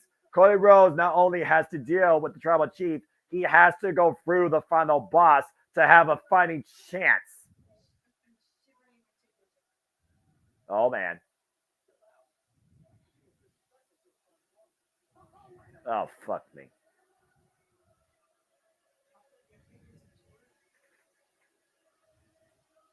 I'm going to let this Throw him up, brother. Let's do it. No. Getting there. Give me 1 second. He hasn't even come out yet. I have time. Exactly. Roman's entrance is 20 minutes. I got time. Yeah, I'm about to say, I want to get your stopwatch out because I might as well take a nap.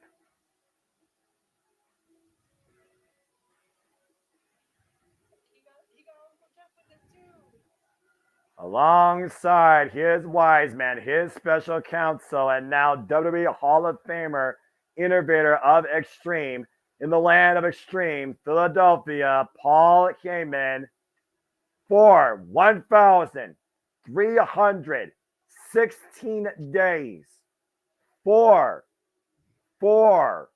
WrestleManias in a row, for practically closing in on nearly 4 years unopposed. In comes, once again, in the main event of WrestleMania 49-1, your WWE Universal Undisputed Champion, the Tribal Chief, the head of the table, Roman Reigns. Just a single finger, man. Okay. And of course, as many people said, Roman Reigns sets, of course, so many records and would set another record tonight if he wins. If Roman Reigns wins tonight, he gets his 1,000th ever victory. Noah, pay attention to the blanket here. Courtesy of Uncle Jeff. But, I mean, seriously, though, I mean, you think about conditioning, you think about workhorsemanship, you think about how ready you are. Roman Reigns has not wrestled since the Royal Rumble. Cody and Seth have constantly been in action. Whether or not you think that plays to Roman Reigns' deficit or benefit, all comes down to once the bell rings. I understand you're the prize fighter. You're the head honcho. You're the face of the company. You fight on the grandest stages. But when you're literally but he needs to shorten his song. months and months of breaks, even I have to draw the line somewhere when it comes to your value as a champion. The champion defines the championship, not the other way around. And of course, his cousins, at every possible opportunity, has allowed Roman Reigns to stay the WWE Universal Champion. I'll say it once, I'll say it again. Roman Reigns alone is not the champion. The bloodline is the champion. And that is what Cody Rhodes and Seth Rollins is looking to finally take down as we start a new era in WWE. Look, Roman Reigns is wearing Sgt. Pepper's peppers. Cody Rhodes, of course, who faced Roman Reigns last year at WrestleMania 39 Night 2 with the assistance of Solo Sikoa, failed, of course, to fulfill his destiny and finish his story in defining his family's legacy and building his own kingdom. Seth and Rollins, last time he faced Roman Reigns got disqualified due to having an emotional breakdown, and Seth has not faced Roman since.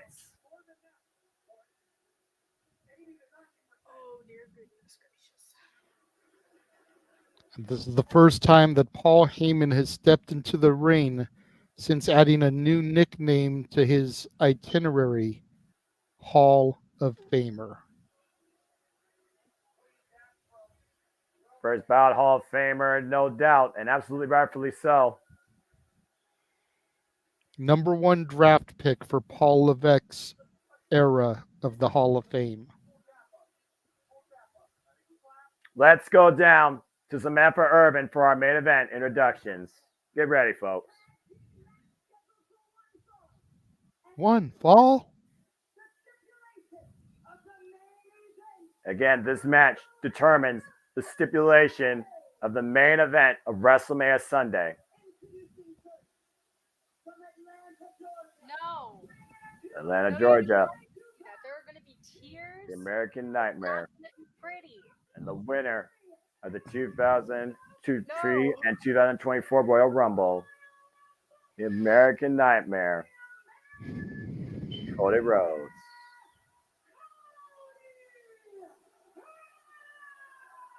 Nobody can touch Samantha Irvin on a mic this era in professional wrestling. And probably ever. Again.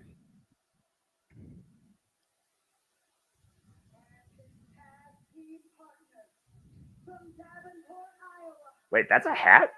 Anyway, that's beyond the point.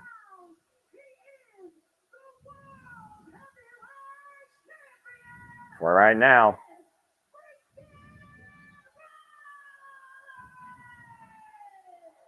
Seth Rollins, of course, who has held that title proudly and has called it the Workhorse Championship versus the Hollywood Championship that Roman Reigns displays.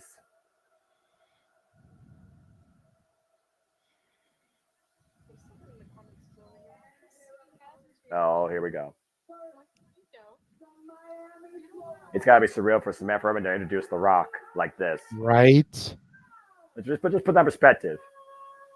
We're looking at The Rock in a WrestleMania main event 40 years later in this company's history. In this brand's history, excuse me. 11 years since his last WrestleMania main event. And y'all are calling it. I don't deserve Love to you be both, here. man. I don't deserve to be here, but I'm forever humble and grateful. This a fucking great.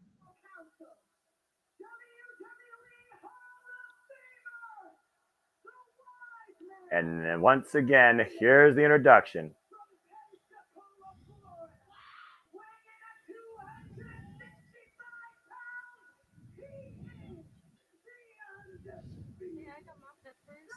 Undisputed.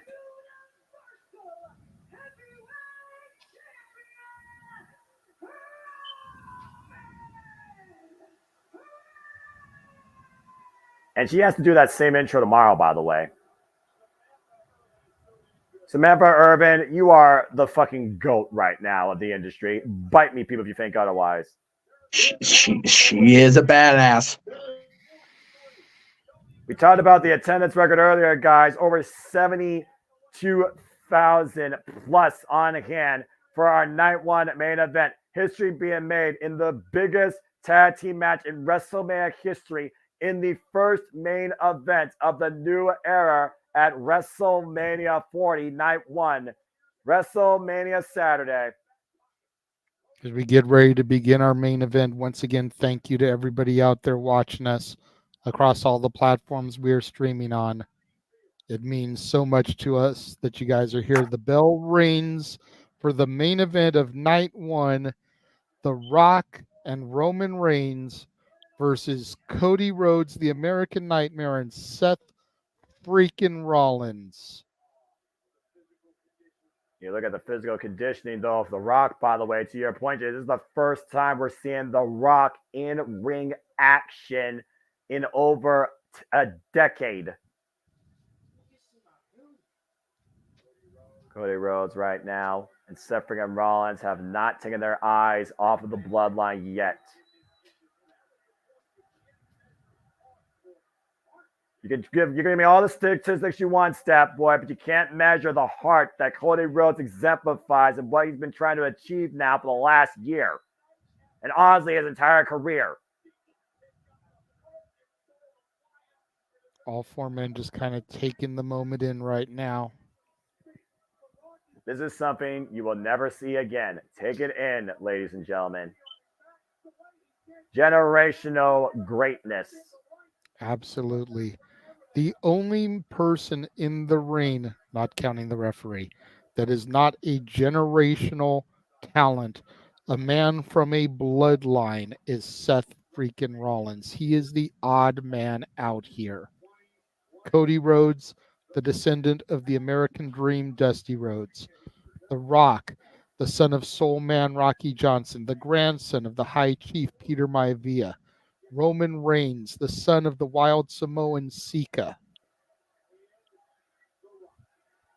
And it looks like we're finally going to figure out how we start this thing. And it will start with Seth freaking Rollins and Roman Reigns. The former Shield brethren standing across the ring from each other, eye to eye, to kick things off here. And we know how important this tag team match is, not only for Cody Rhodes, but for Seth freaking Rollins. Seth has to consider conditioning. Again, how important is it to preserve the World Heavyweight Championship, let alone against Drew McIntyre tomorrow night?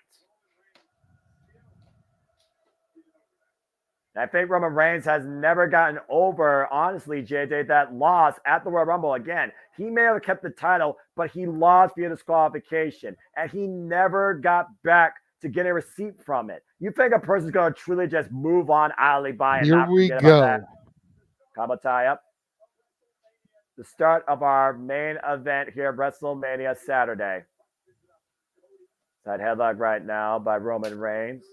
Again, to your point, these two men came into WWE together as part of the Shield, a trio that ran roughshod over the WWE for a better part of a few years before Seth freaking Rollins stabbed Roman Reigns first in the back with a steel chair.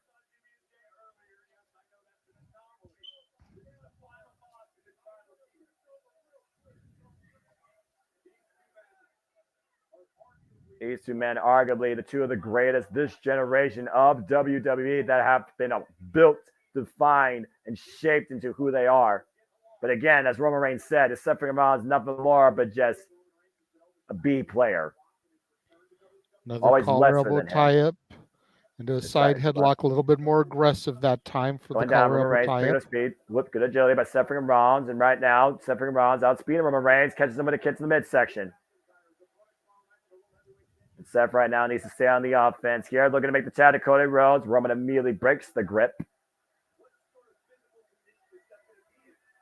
Again, physical conditioning for all four of these men have to be considered.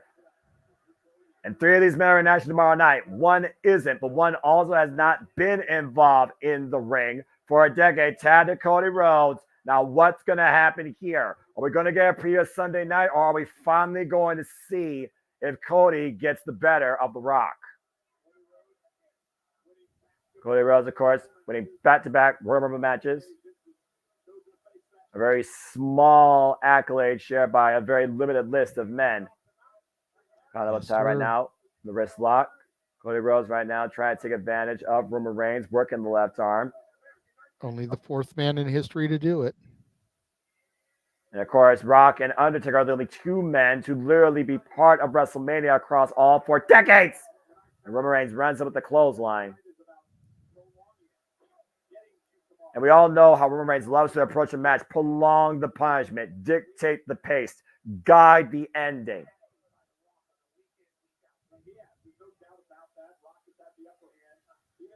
Roman Reigns right now get the better of Cody. Side headlock again. Cody trying to rip him off. Almost had a blind tether by Steph. Cody with the drop down. Roman Reigns looking to pick up speed here. And a knee right to the breadbasket, as Gorilla Monsoon would say. Elbow strikes now by Cody Rhodes to Roman Reigns. And Cody Rhodes looking right now to pick things up here. Back to the side headlock. And Roman ripped off again. Missed the clothesline. Cody and Roman right now stalemate.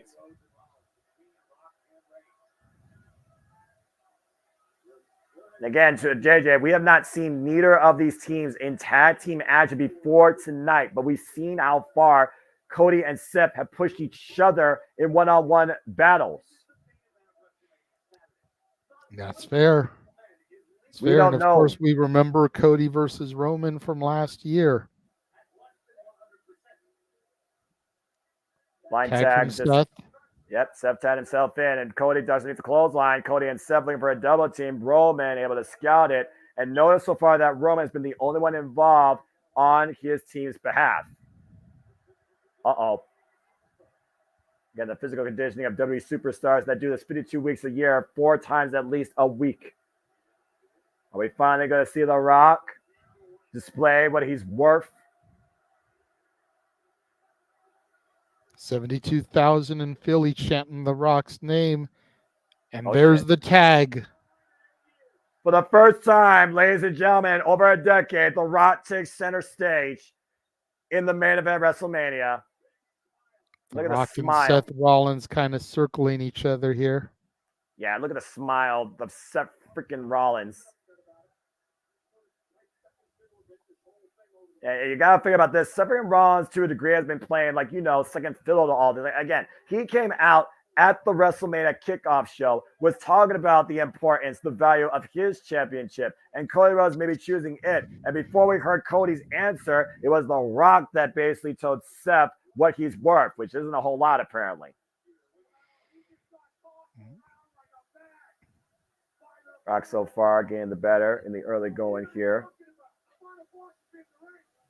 The final boss versus the Architect. Rock looks like he's in incredible condition. The physique of the Brahma Bull. Very few can even match it. Oh. Seth Rollins trying to play some mind games with The Rock. I don't know if that's wise, though, against the final boss. And we thought about The Rock taking maybe Seth and Rollins lightly. Maybe Seth is taking The Rock lightly. Rock saying, okay, this is what you want to do. Got this. Now 72,000 stop singing Seth song and begin chanting Rocky. Well, we know who the biggest superstar is across all 4 of these men, with all due respect. Collar elbow tie up. In the middle of the ring, and The Rock getting the better of Seth, pushing him towards the corner here. Again, we talked a lot about the attitude. You talked a lot about attitude being brought back to WWE. Oh, that boot to the midsection. Sudden impact by The Rock. And The Rock right now teeing off against Seth. Big right hand. Some of the most lightning fast, heaviest rights you'll see. Seth, though, trying to fight back. Teeing off against The Rock. Looking for the Irish whip. Throws The Rock in the corner. The Rock explodes and takes Seth off his feet.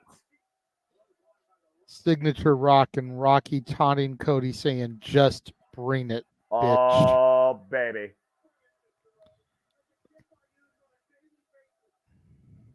Well, see if Seth gets the tag here.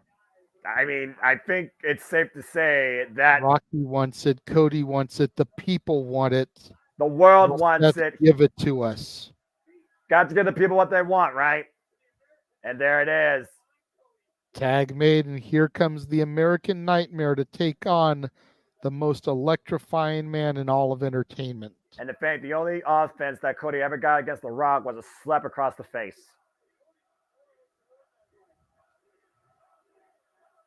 Cody Rhodes, of course, disrespecting The Rock's ancestors, The Rock's bloodline. The Rock was having none of it.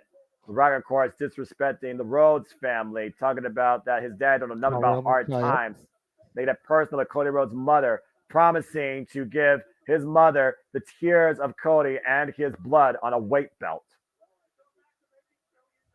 We saw what happened in Chicago and post Raw that same night.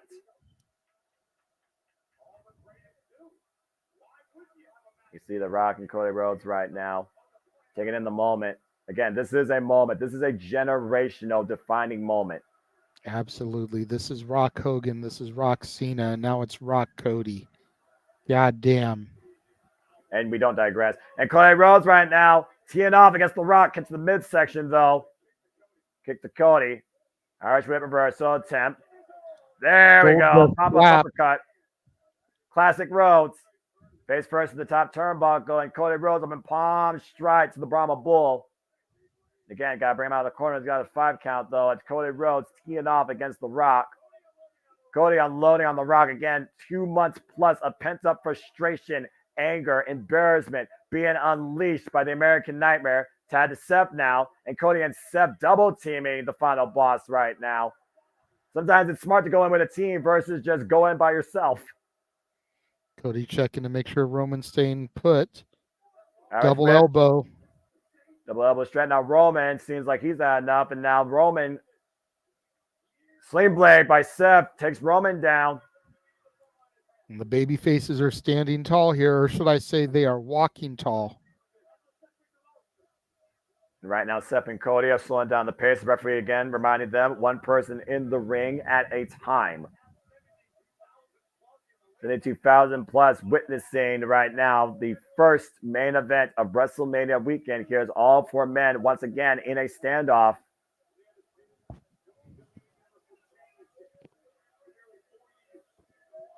Again, we talked about before, battle lines drawn. A little bit of jaw-jacking here. Shades of what literally happened at the kickoff press conference. And Cody and Seth teeing off. It's a Seth going after The Rock. here. Cody going after Roman. Cody sending Roman to the outside, though. Seth sending Rock to the outside. Now, this is dangerous territory, though, as we've seen in the past few weeks, where usually it goes in favor of the bloodline. Then The Rock goes into the prime hydration station, face first. And Cody sent face first to the barricade as the Roman Reigns goes up the ramp. Oh, the spit There's to the Rock's face. mom, Atta Johnson. There's the real final boss, though. Even The Rock said that. You got to wonder what she's thinking at ringside. The Rock getting the better of Seth from the eye while Roman and Cody are going further up the entranceway. Rock isolated with Seth. Referee starting his 10 count, though. We've got both Mama Rhodes and Mama Rock at ringside. Well, The Rock asserting his authority, saying that there will be no countouts. If you count me out, you're fired. Again, let's not forget, The Rock truly is the final boss. He is a member of the board of TKO. He outpowers Triple H. And it looks like Seth and The Rock. Areas. Yep, and it looks like Seth and The Rock right now are going on to the WWE Universe. The People's Champ is fighting amongst the people. Isn't that fitting? Face first goes Seth freaking Rollins on what looks like an elevated platform. And I have no idea where Roman and Cody are right now. They're up on the entrance ramp last I saw of them. Yeah, keyword last we saw, JJ. I know. I'm keeping you up to date on what I know, man. Yeah, I appreciate it. You're better than the local weatherman on your freaking broadcast. I try. Well, that's all you can. And Seth freaking Rollins and Cody Rhodes are trying to defeat the bloodline. There you see Cody and Roman up by that giant L. Good God, that thing is a lot bigger than I thought. And right now, in the cool night of Philly, teeing off, we got 2 matches here technically. You got Rock and Seth, and you got Roman and Cody. By the way, this is what happened on the stage earlier as Roman was looking to hook Cody up for a suplex. Cody was able to block it. And Cody able to take Roman Reigns up and over and plants him hard on the unforgiving, relenting stage with no give. I don't think that was earlier. I think that's a live shot. I think they're doing a split screen for us right now so we can see both sets of action. I think you're right, actually. That's a really good picture-in-picture. That's the most brilliant use I've seen in over years. That's right. Take notes, USA Network. You're asking you. You know what? That's a conversation for another day. Again, I gotta remain play-by-play integral. Now we go back to Seth and Rocky You here. only could put that up for so long. I mean, if this was done, we would have had 15 camera cuts in 5 seconds. Sorry. Anyway, Seth and The Rock right now still teeing up. Tell me when I'm telling lies. Seth and The Rock right now still teeing up. Looks like they're going back towards the ringside area. People, be careful. Please get security out there. I mean, seriously, The Rock, again, he's the final boss. So honestly, he's allowing all this to happen. And The Rock finally getting the better of Seth, bracing him over the barricade. And stay a little hydrated with a bottle of water. That's right. Oh! Well, turnabout's fair water play. into Seth's face. Well, both will keep you hydrated. And of course, here in Philadelphia, a city known for brotherly love and crazy street fights and riots and chaos, extreme circumstances. Yeah, I was going to say a city known for brotherly love and extreme action. And Seth Rollins on the barricade right now in front of The Rock's mother. Axe handle to the Brahma Bull. Rocky stumbles over the stairs there before he can finally collapse on the mats at ringside. And yeah, about to say, we still have nobody in the ring right now, so no decision could be rendered. That's fine. That's fine. We're all fine here. Yeah, we talk about ring shape here. We talk about conditioning, by the way. And so far, I'm not seeing no rust, but I also don't know if The Rock can truly bring it inside the ring right now. This has been pretty much just a brawl. I was going to say, the baby faces are way too dominant right now. No, I think it's going to be time here in the next minute or so for the heels to take control. And it could happen as soon as Seth gets in the ring here. If The Rock can get to his feet in time. You see the referee distracted to your point right now. There's Roman. Man! Chop block to Seth.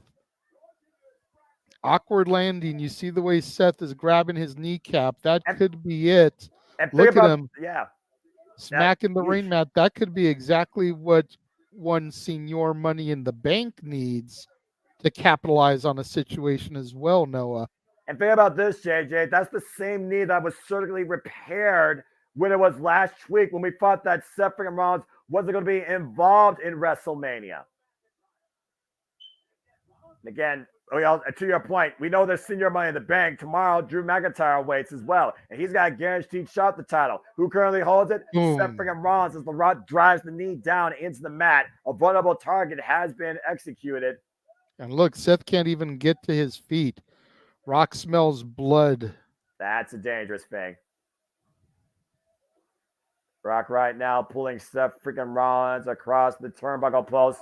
Ooh. Oh, man. Just whipping Seth's leg into the ring post there.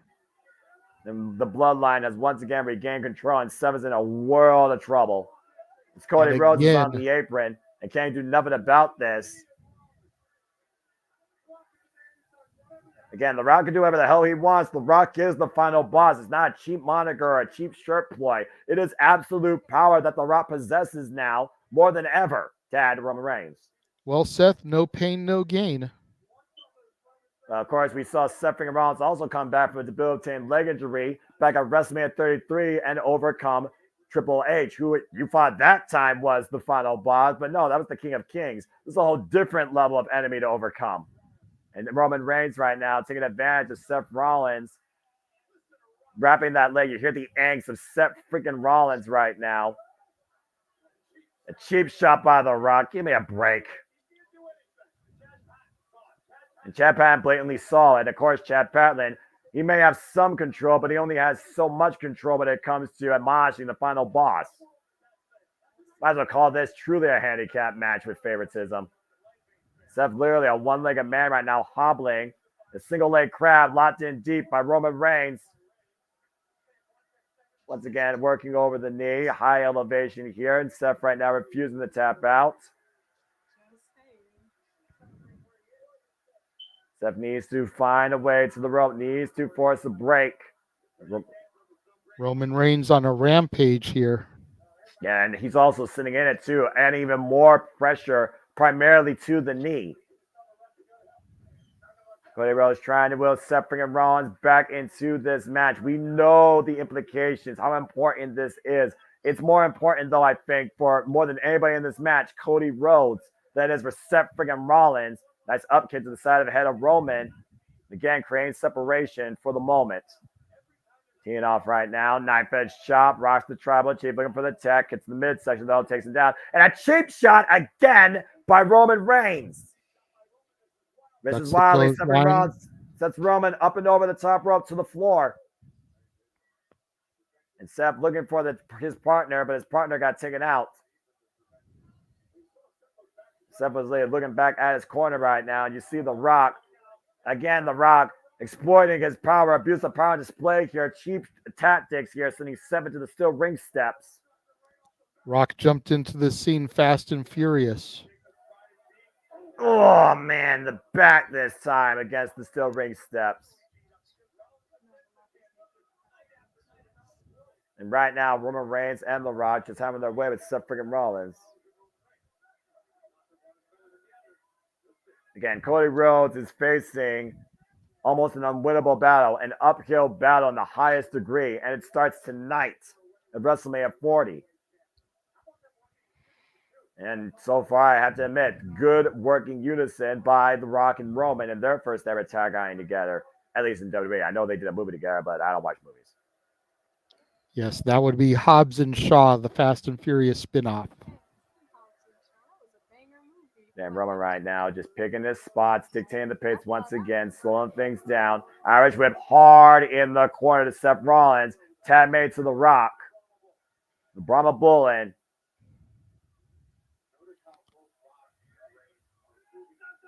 Oh, my God. Again, slow, methodical, physically damaged approach. That is the Bloodline's MO. That's been the Bloodline's MO now for the last 4 years. Well, you know, once Cody Rhodes gets the tag, the pace will pick up and get a little bit faster. And Seth Rollins again, unable to stand. The final boss reminding referee Chad Patton his place. Know your role and shut your mouth. Even though the referee is supposed to be the one to actually enforce the rules. You see Seth Rollins favoring that back even more than that knee right now. And we've seen again what sort of wars, what sort of wages Seth Rollins is willing to go through to prove a point. Seth Rollins right now at the mercy, and no mercy being shown by the Tribal Chief. Roman Reigns, these short-range clotheslines here. And again, Roman Reigns used to be so explosive, so intense, so much more physical at a faster pace. Roman Reigns, big boot to Seth. And all Cody can do is watch.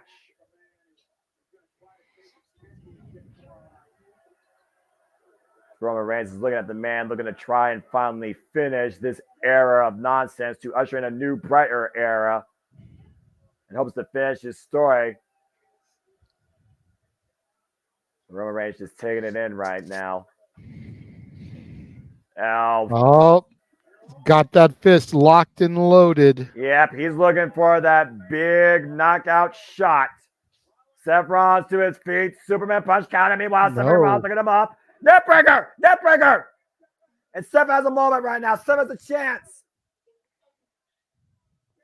Seth has to get to Cody Rhodes for the tag. Exactly. And you see right now a lot more distance Seth needs to cover versus Roman Reigns, who's closer to The Rock.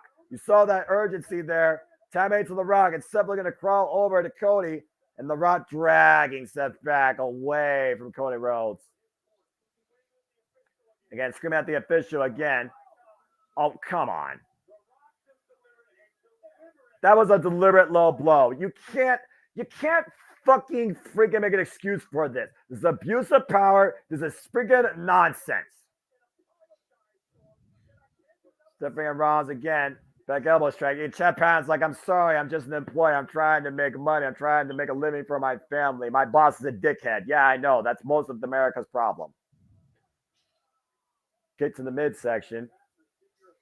Senior official, of course, the WWE. It's been a while since I've seen Chad Patton, actually, let alone that name mentioned. And The Rock right now, and Seth freaking Rollins trying to fight back, though. Got one good shot in. The Rock answers back with his own. Again, a capacity crowd watching here to see if Cody gets a fighting chance tomorrow night. And The Rock teeing off on Seth freaking Rollins, lining him up. Oh, that's a great chase down the final boss.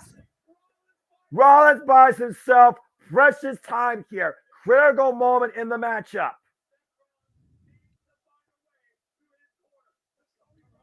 See the look of worry and concern on Roman Reigns' face.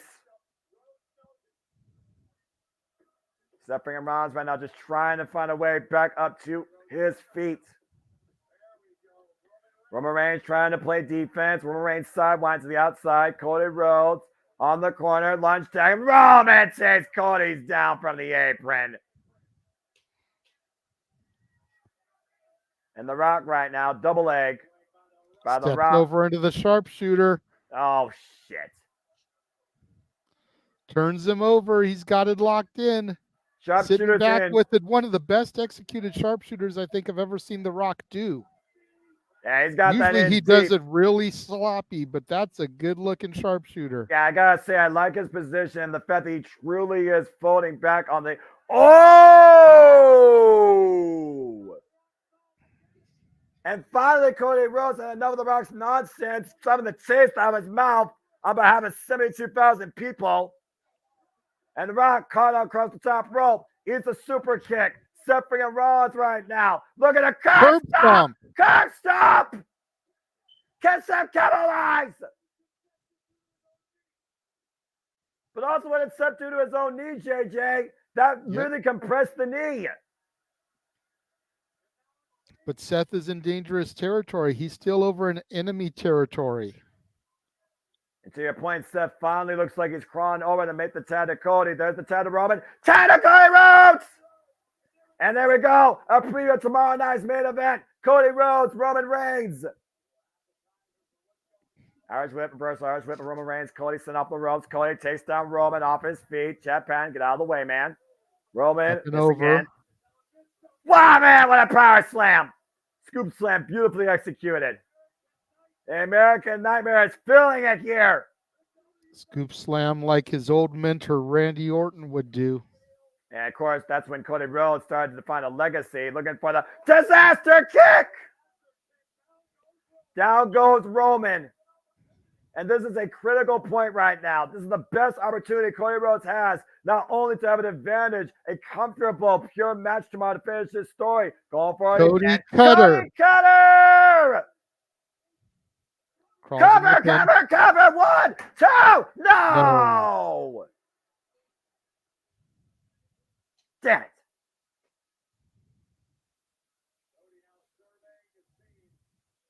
The match has come to a fever pitch, a standstill after that Cody Cutter off the second rope for a near fall for the American Nightmare to ensure that there will be no bloodline involved, so says the final boss. Honestly, Cody took Roman down with that cutter like a skyscraper that imploded.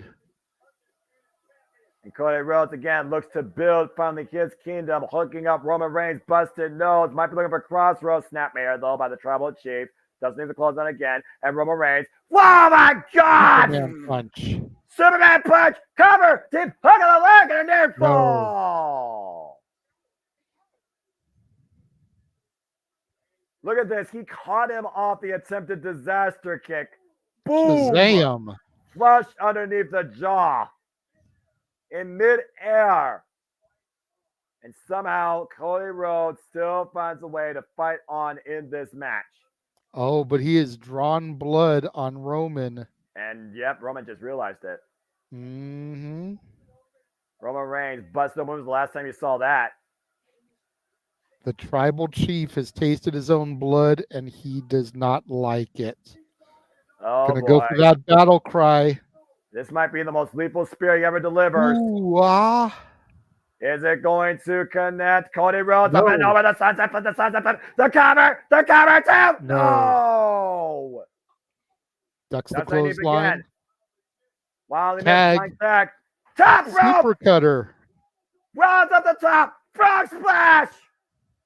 And Seth Rollins with the cover. No. Roman Reigns almost met his doom there. Yeah, an incredible combination there by Seth and Cody. To your point, top rope Cody Cutter didn't get all of it, got enough of it, and Seth got all of this frog smash. But again, the bounce on impact was probably the only saving grace for Roman Reigns in this match. Seth and Cody need to get smart, be cool, and focus.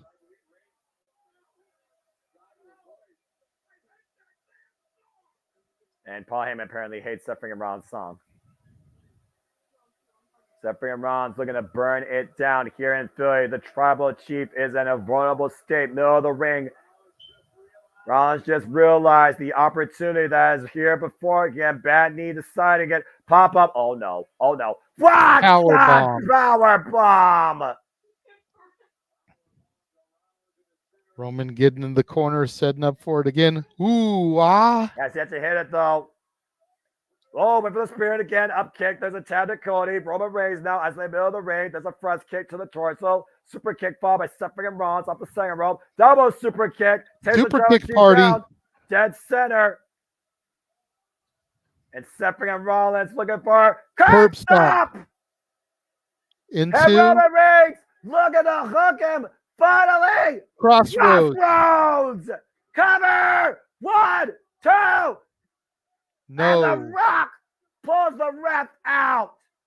Very smart maneuver by the People's Champion. Oh, fuck that. This is getting ridiculous. And Cody knows it. At this point, though, Seth trying to go up to The Rock, kick to the midsection.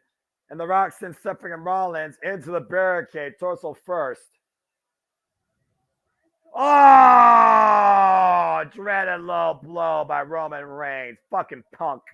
And Roman Reigns taking advantage. And Spear can that's middle of the ring. We got no referee, though. A champion five for backing by The Rock. Here's the cover. There's one. There's two. And no! Somehow Cody Rhodes kicked out. Cody still has a chance. And The Rock right now, irate. You see this look of disbelief right now on Paul Heyman and Roman Reigns. The crowd getting behind Cody Rhodes here. People want to see Cody finish his story. And Roman Reigns teeing up right now against Cody Rhodes. I mean, the bottom line, Cody Rhodes needs to win. This is a must win. I don't know necessarily if you call it must win both nights, but tonight would be a hell of a way to get momentum. As Roman Reigns looks for the guillotine right now. Got cinched in on Cody Rhodes. Cody was able to escape this last year, though. Does Cody still have the will and the way to escape the guillotine? It is firmly locked in by Roman Reigns. You see Cody, though, still trying to fight back. Cody back to his feet. Roman Reigns, though, with a firm grip on that guillotine, JJ. He might be going out. He's fading. He's fading. Needs to get in there. He needs to check on him. If the arm goes down, it's over. What? Oh. Nope. Cody's done it. Cody's still alive. Got to fight out of it. And The Rock's sense of urgency here takes Cody down, holds him down, grapevines him. Roman Reigns still with the guillotine. Cody Rhodes literally might be going out. Chad Patton might need to call it. The Rock demanding it. Does Cody quit? You know Cody's not going to quit on his own. Cody is not going to quit on his own. And curse up to the face. But he also might have blew his knee on the process. The referee's lost all control here. Go figure. As the final boss is sent to the outside. And this match continues right now. Two legal men are still Roman Reigns and Cody Rhodes. Tag made to The Rock, though. The Rock looks like he's coming in for a little bit of retaliation. At this point, this match has no rules. It's all dictated by the final boss here. Yeah, wait a minute. What The Rock? Oh, wait. He just saw. Oh, no. He saw Mama Rhodes. Yep, and he's got a weight belt in hand. He's got the belt. Oh, no. Mama Rhodes. Oh, no. Oh, Lord, no. Uh-oh.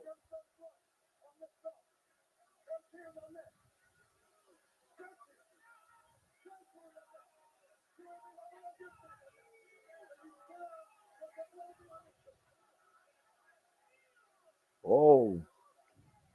Yeah, I agree with Mama Rose. Saying this Bullshit. is bullshit. The highest degree. Uh-oh. That kid to the midsection, though, and Cody Rhodes are going to use the weight belt. Do it, man. Do it. Take the high from him. Oh. Big right by the Rock. Slaps the taste out of his mouth. Cat Patton getting the weight belt outside the ring, though. And Cody Rhodes teeing off, though, with the jazz. And the jazz. And the jazz. The American Nightmare. Trying to fight back. Gets the final boss. Take himself bar down the jail rope. And roll. Bionic elbow. Beautifully Shades of his executed. daddy, Cody the Rhodes. American Dream. That's a great signature move. But again, Cody Rhodes needs to finish him. He needs to usher in a fatality. He needs to get a smash on him. A spinebuster by the Rock. Uh-oh. Noah, I have been waiting for this. I know you have, and I'm kind of hating it, but I think you know what's next. Do your thing, Jay. Damn right, you better. Rocky smells it, ripping off the pad, throwing it into the crowd in front of 72,000. The most electrifying move in sports entertainment. Wait a minute! Countered into the Cody Cutter. Out of nowhere, Cody just dropped the final boss.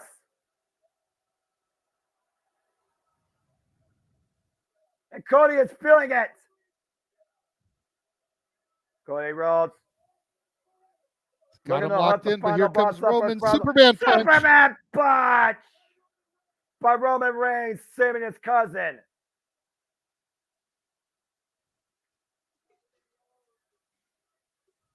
Oh, jeez.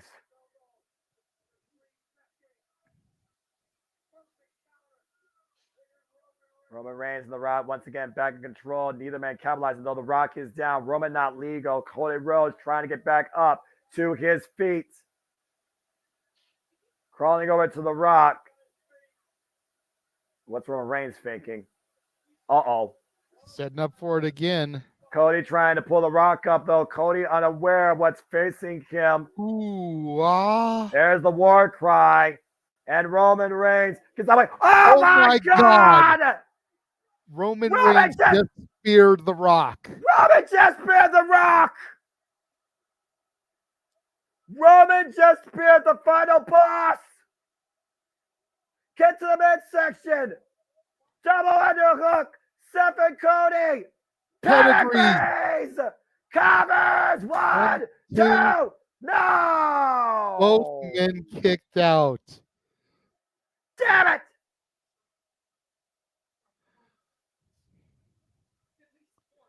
You gotta be fucking kidding me. Holy shit. And it was Seth that saved Cody. Exactly. I will be your shield. Seth just prevented Cody from taking that spear. And both men hit a pedigree respectfully, and neither man got the three.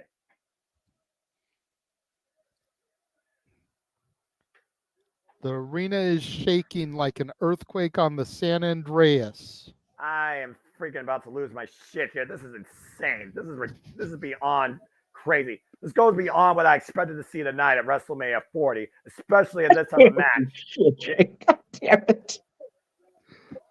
Seth right now, hyping each other up. Cody going to the outside. Seth going to the opposite side. Cody said, wait a minute. What the hell? It's Cody clearing the outside with Seth, and the crossbody to Roman. But again, that knee, JJ, he's putting his knee at risk every time.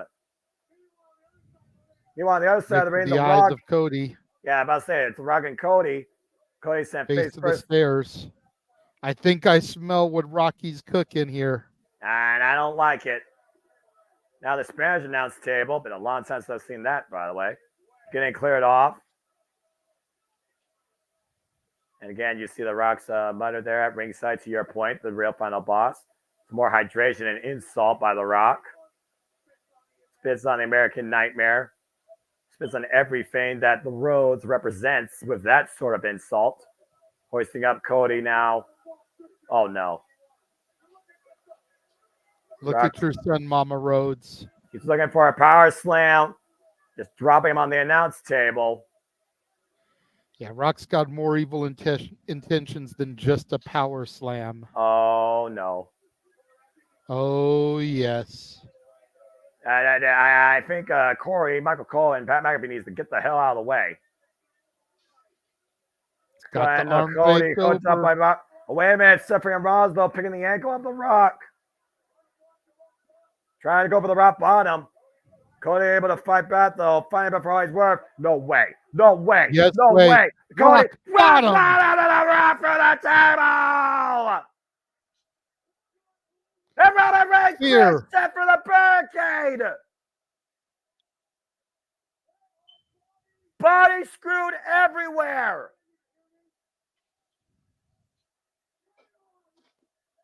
This is Philly, right? Yeah, we're in the land of extreme, but come on, JJ. Let the bodies hit the floor. The hell? The rock bottom through the announce table by Cody Rhodes, and Roman Reigns running like a bat out of hell through Seth freaking Rollins' ribs through the barricade, and all four men are down in a heap.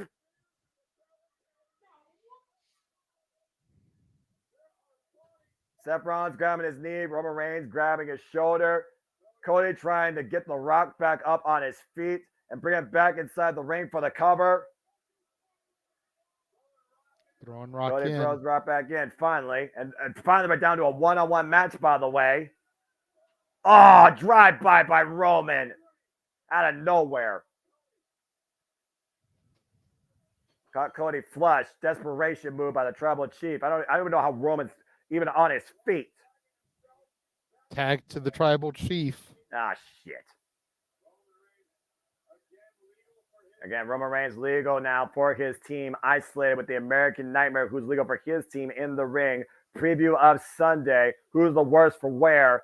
Who's going to go into tomorrow with anything left at this point? The head of the table, Roman Reigns, dishing out the punishment to a man that Roman feels deserves to sit at the kiddie table. And to your point, Roman Reigns just talking trash, talks more trash than he could actually back up physically in that ring, talks more than he actually fights. More bark than bite. Big right to the head of Cody. Cody literally down on his knees.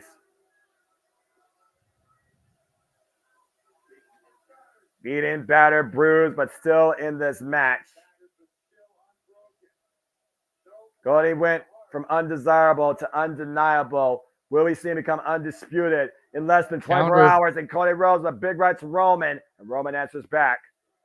Another big right by Cody. Cody trying to build some momentum. Both these men teeing off here, center of the ring. Main event, WrestleMania 40, night 1. Champion and challenger tomorrow, WrestleMania Sunday. Big uppercut by Roman Reigns. Cody Rhodes looking to hook Roman up finally. Crossroads connect. He still has it hooked off. Not a crossroads. He still has it hooked. He's looking for the hat trick. Oh!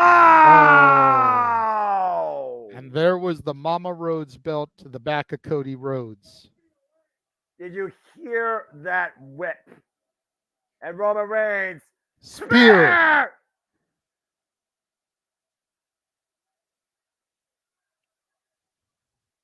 He's not going for the cover, though. He's looking over at his cousin. Oh, you've got to be kidding me. The final Tag boss to the final boss. wants to execute the final move. And The Rock is now legal with Cody Rhodes.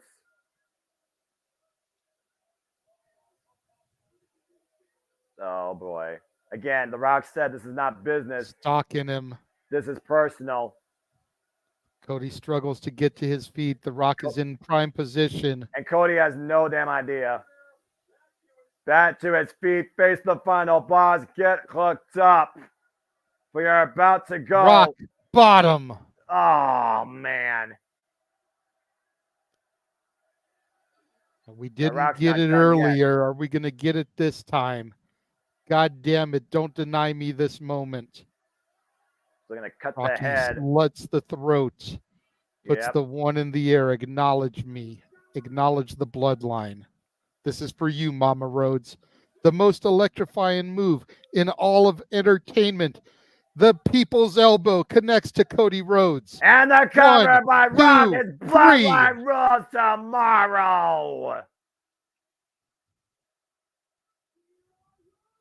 Cody Rhodes finished the story, just got a whole damn lot harder. Damn it!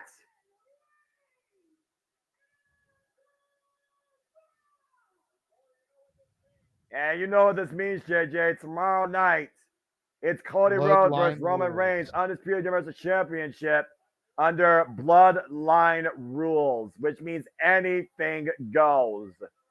Yep. And for all the haters, notice Rock and Roman did this.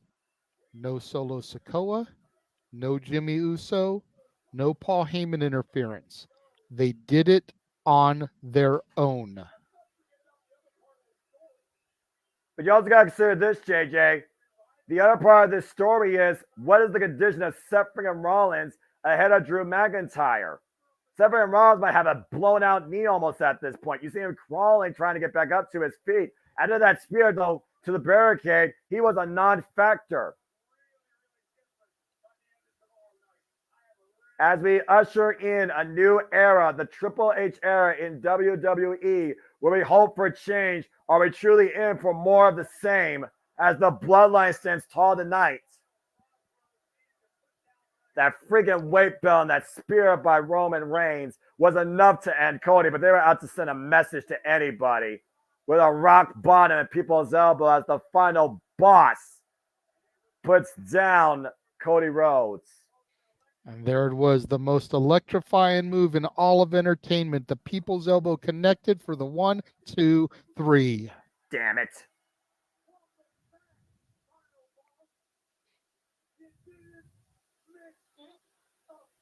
Seth Rollins and Roman Reigns Seth Rollins and Cody Rhodes lie in a heap.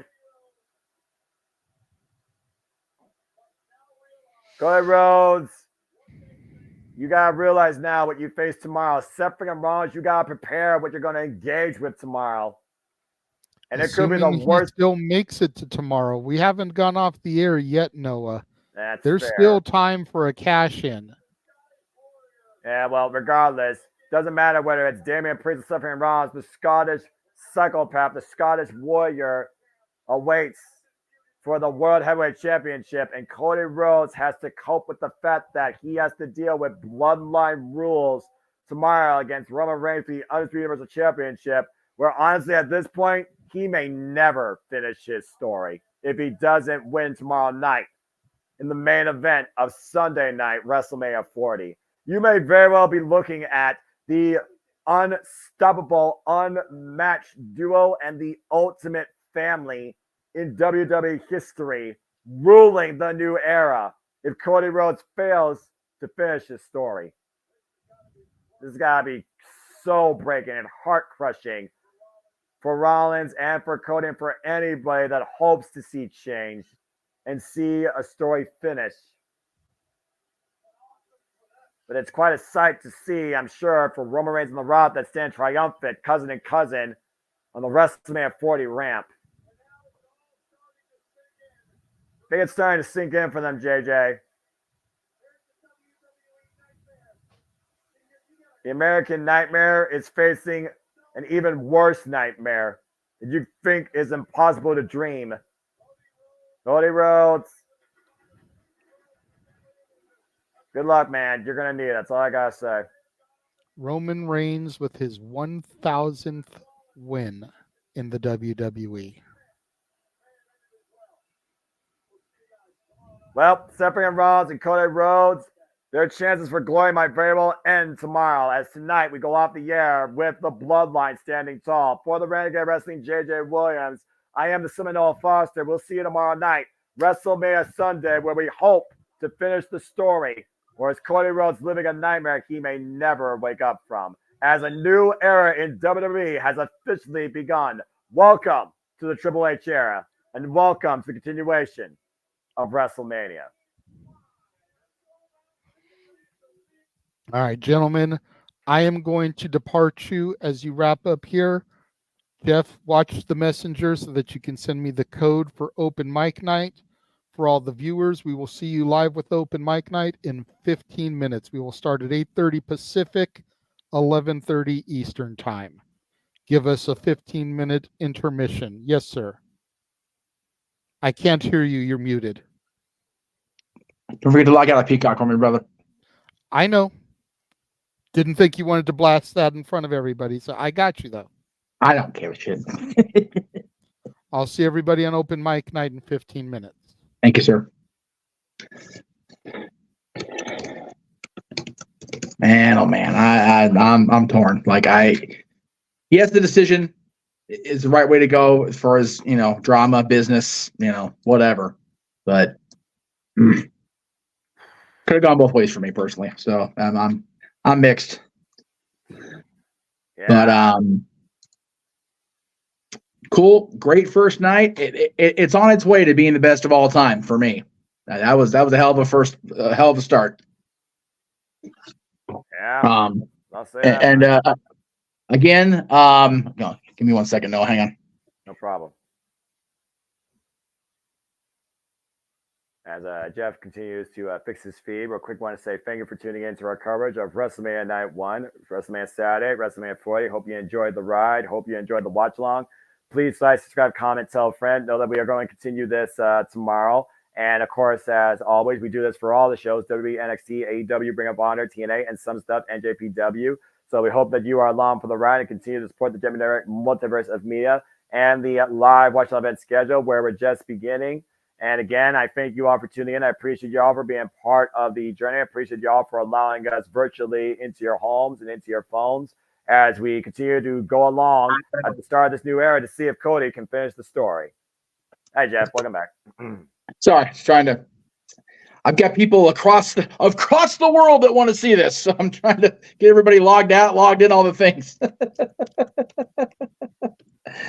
I'm sharing the wealth because I'm the only one that can do it. My God. Anyway, I don't know, it's stupid ass shit, but whatever. It's funnier than hell. Anyway, yes. A lot less dramatic than I thought it was going to be with Mama Rhodes. Thankfully. So I was thinking you were going to get Shell involved more. So like, oh shit. Yeah. So. Well then. Oh, I am hopeful. Whoever pops in for open mic night, that and considering what we're going to talk about, I hope it is maybe not a small turnout, but a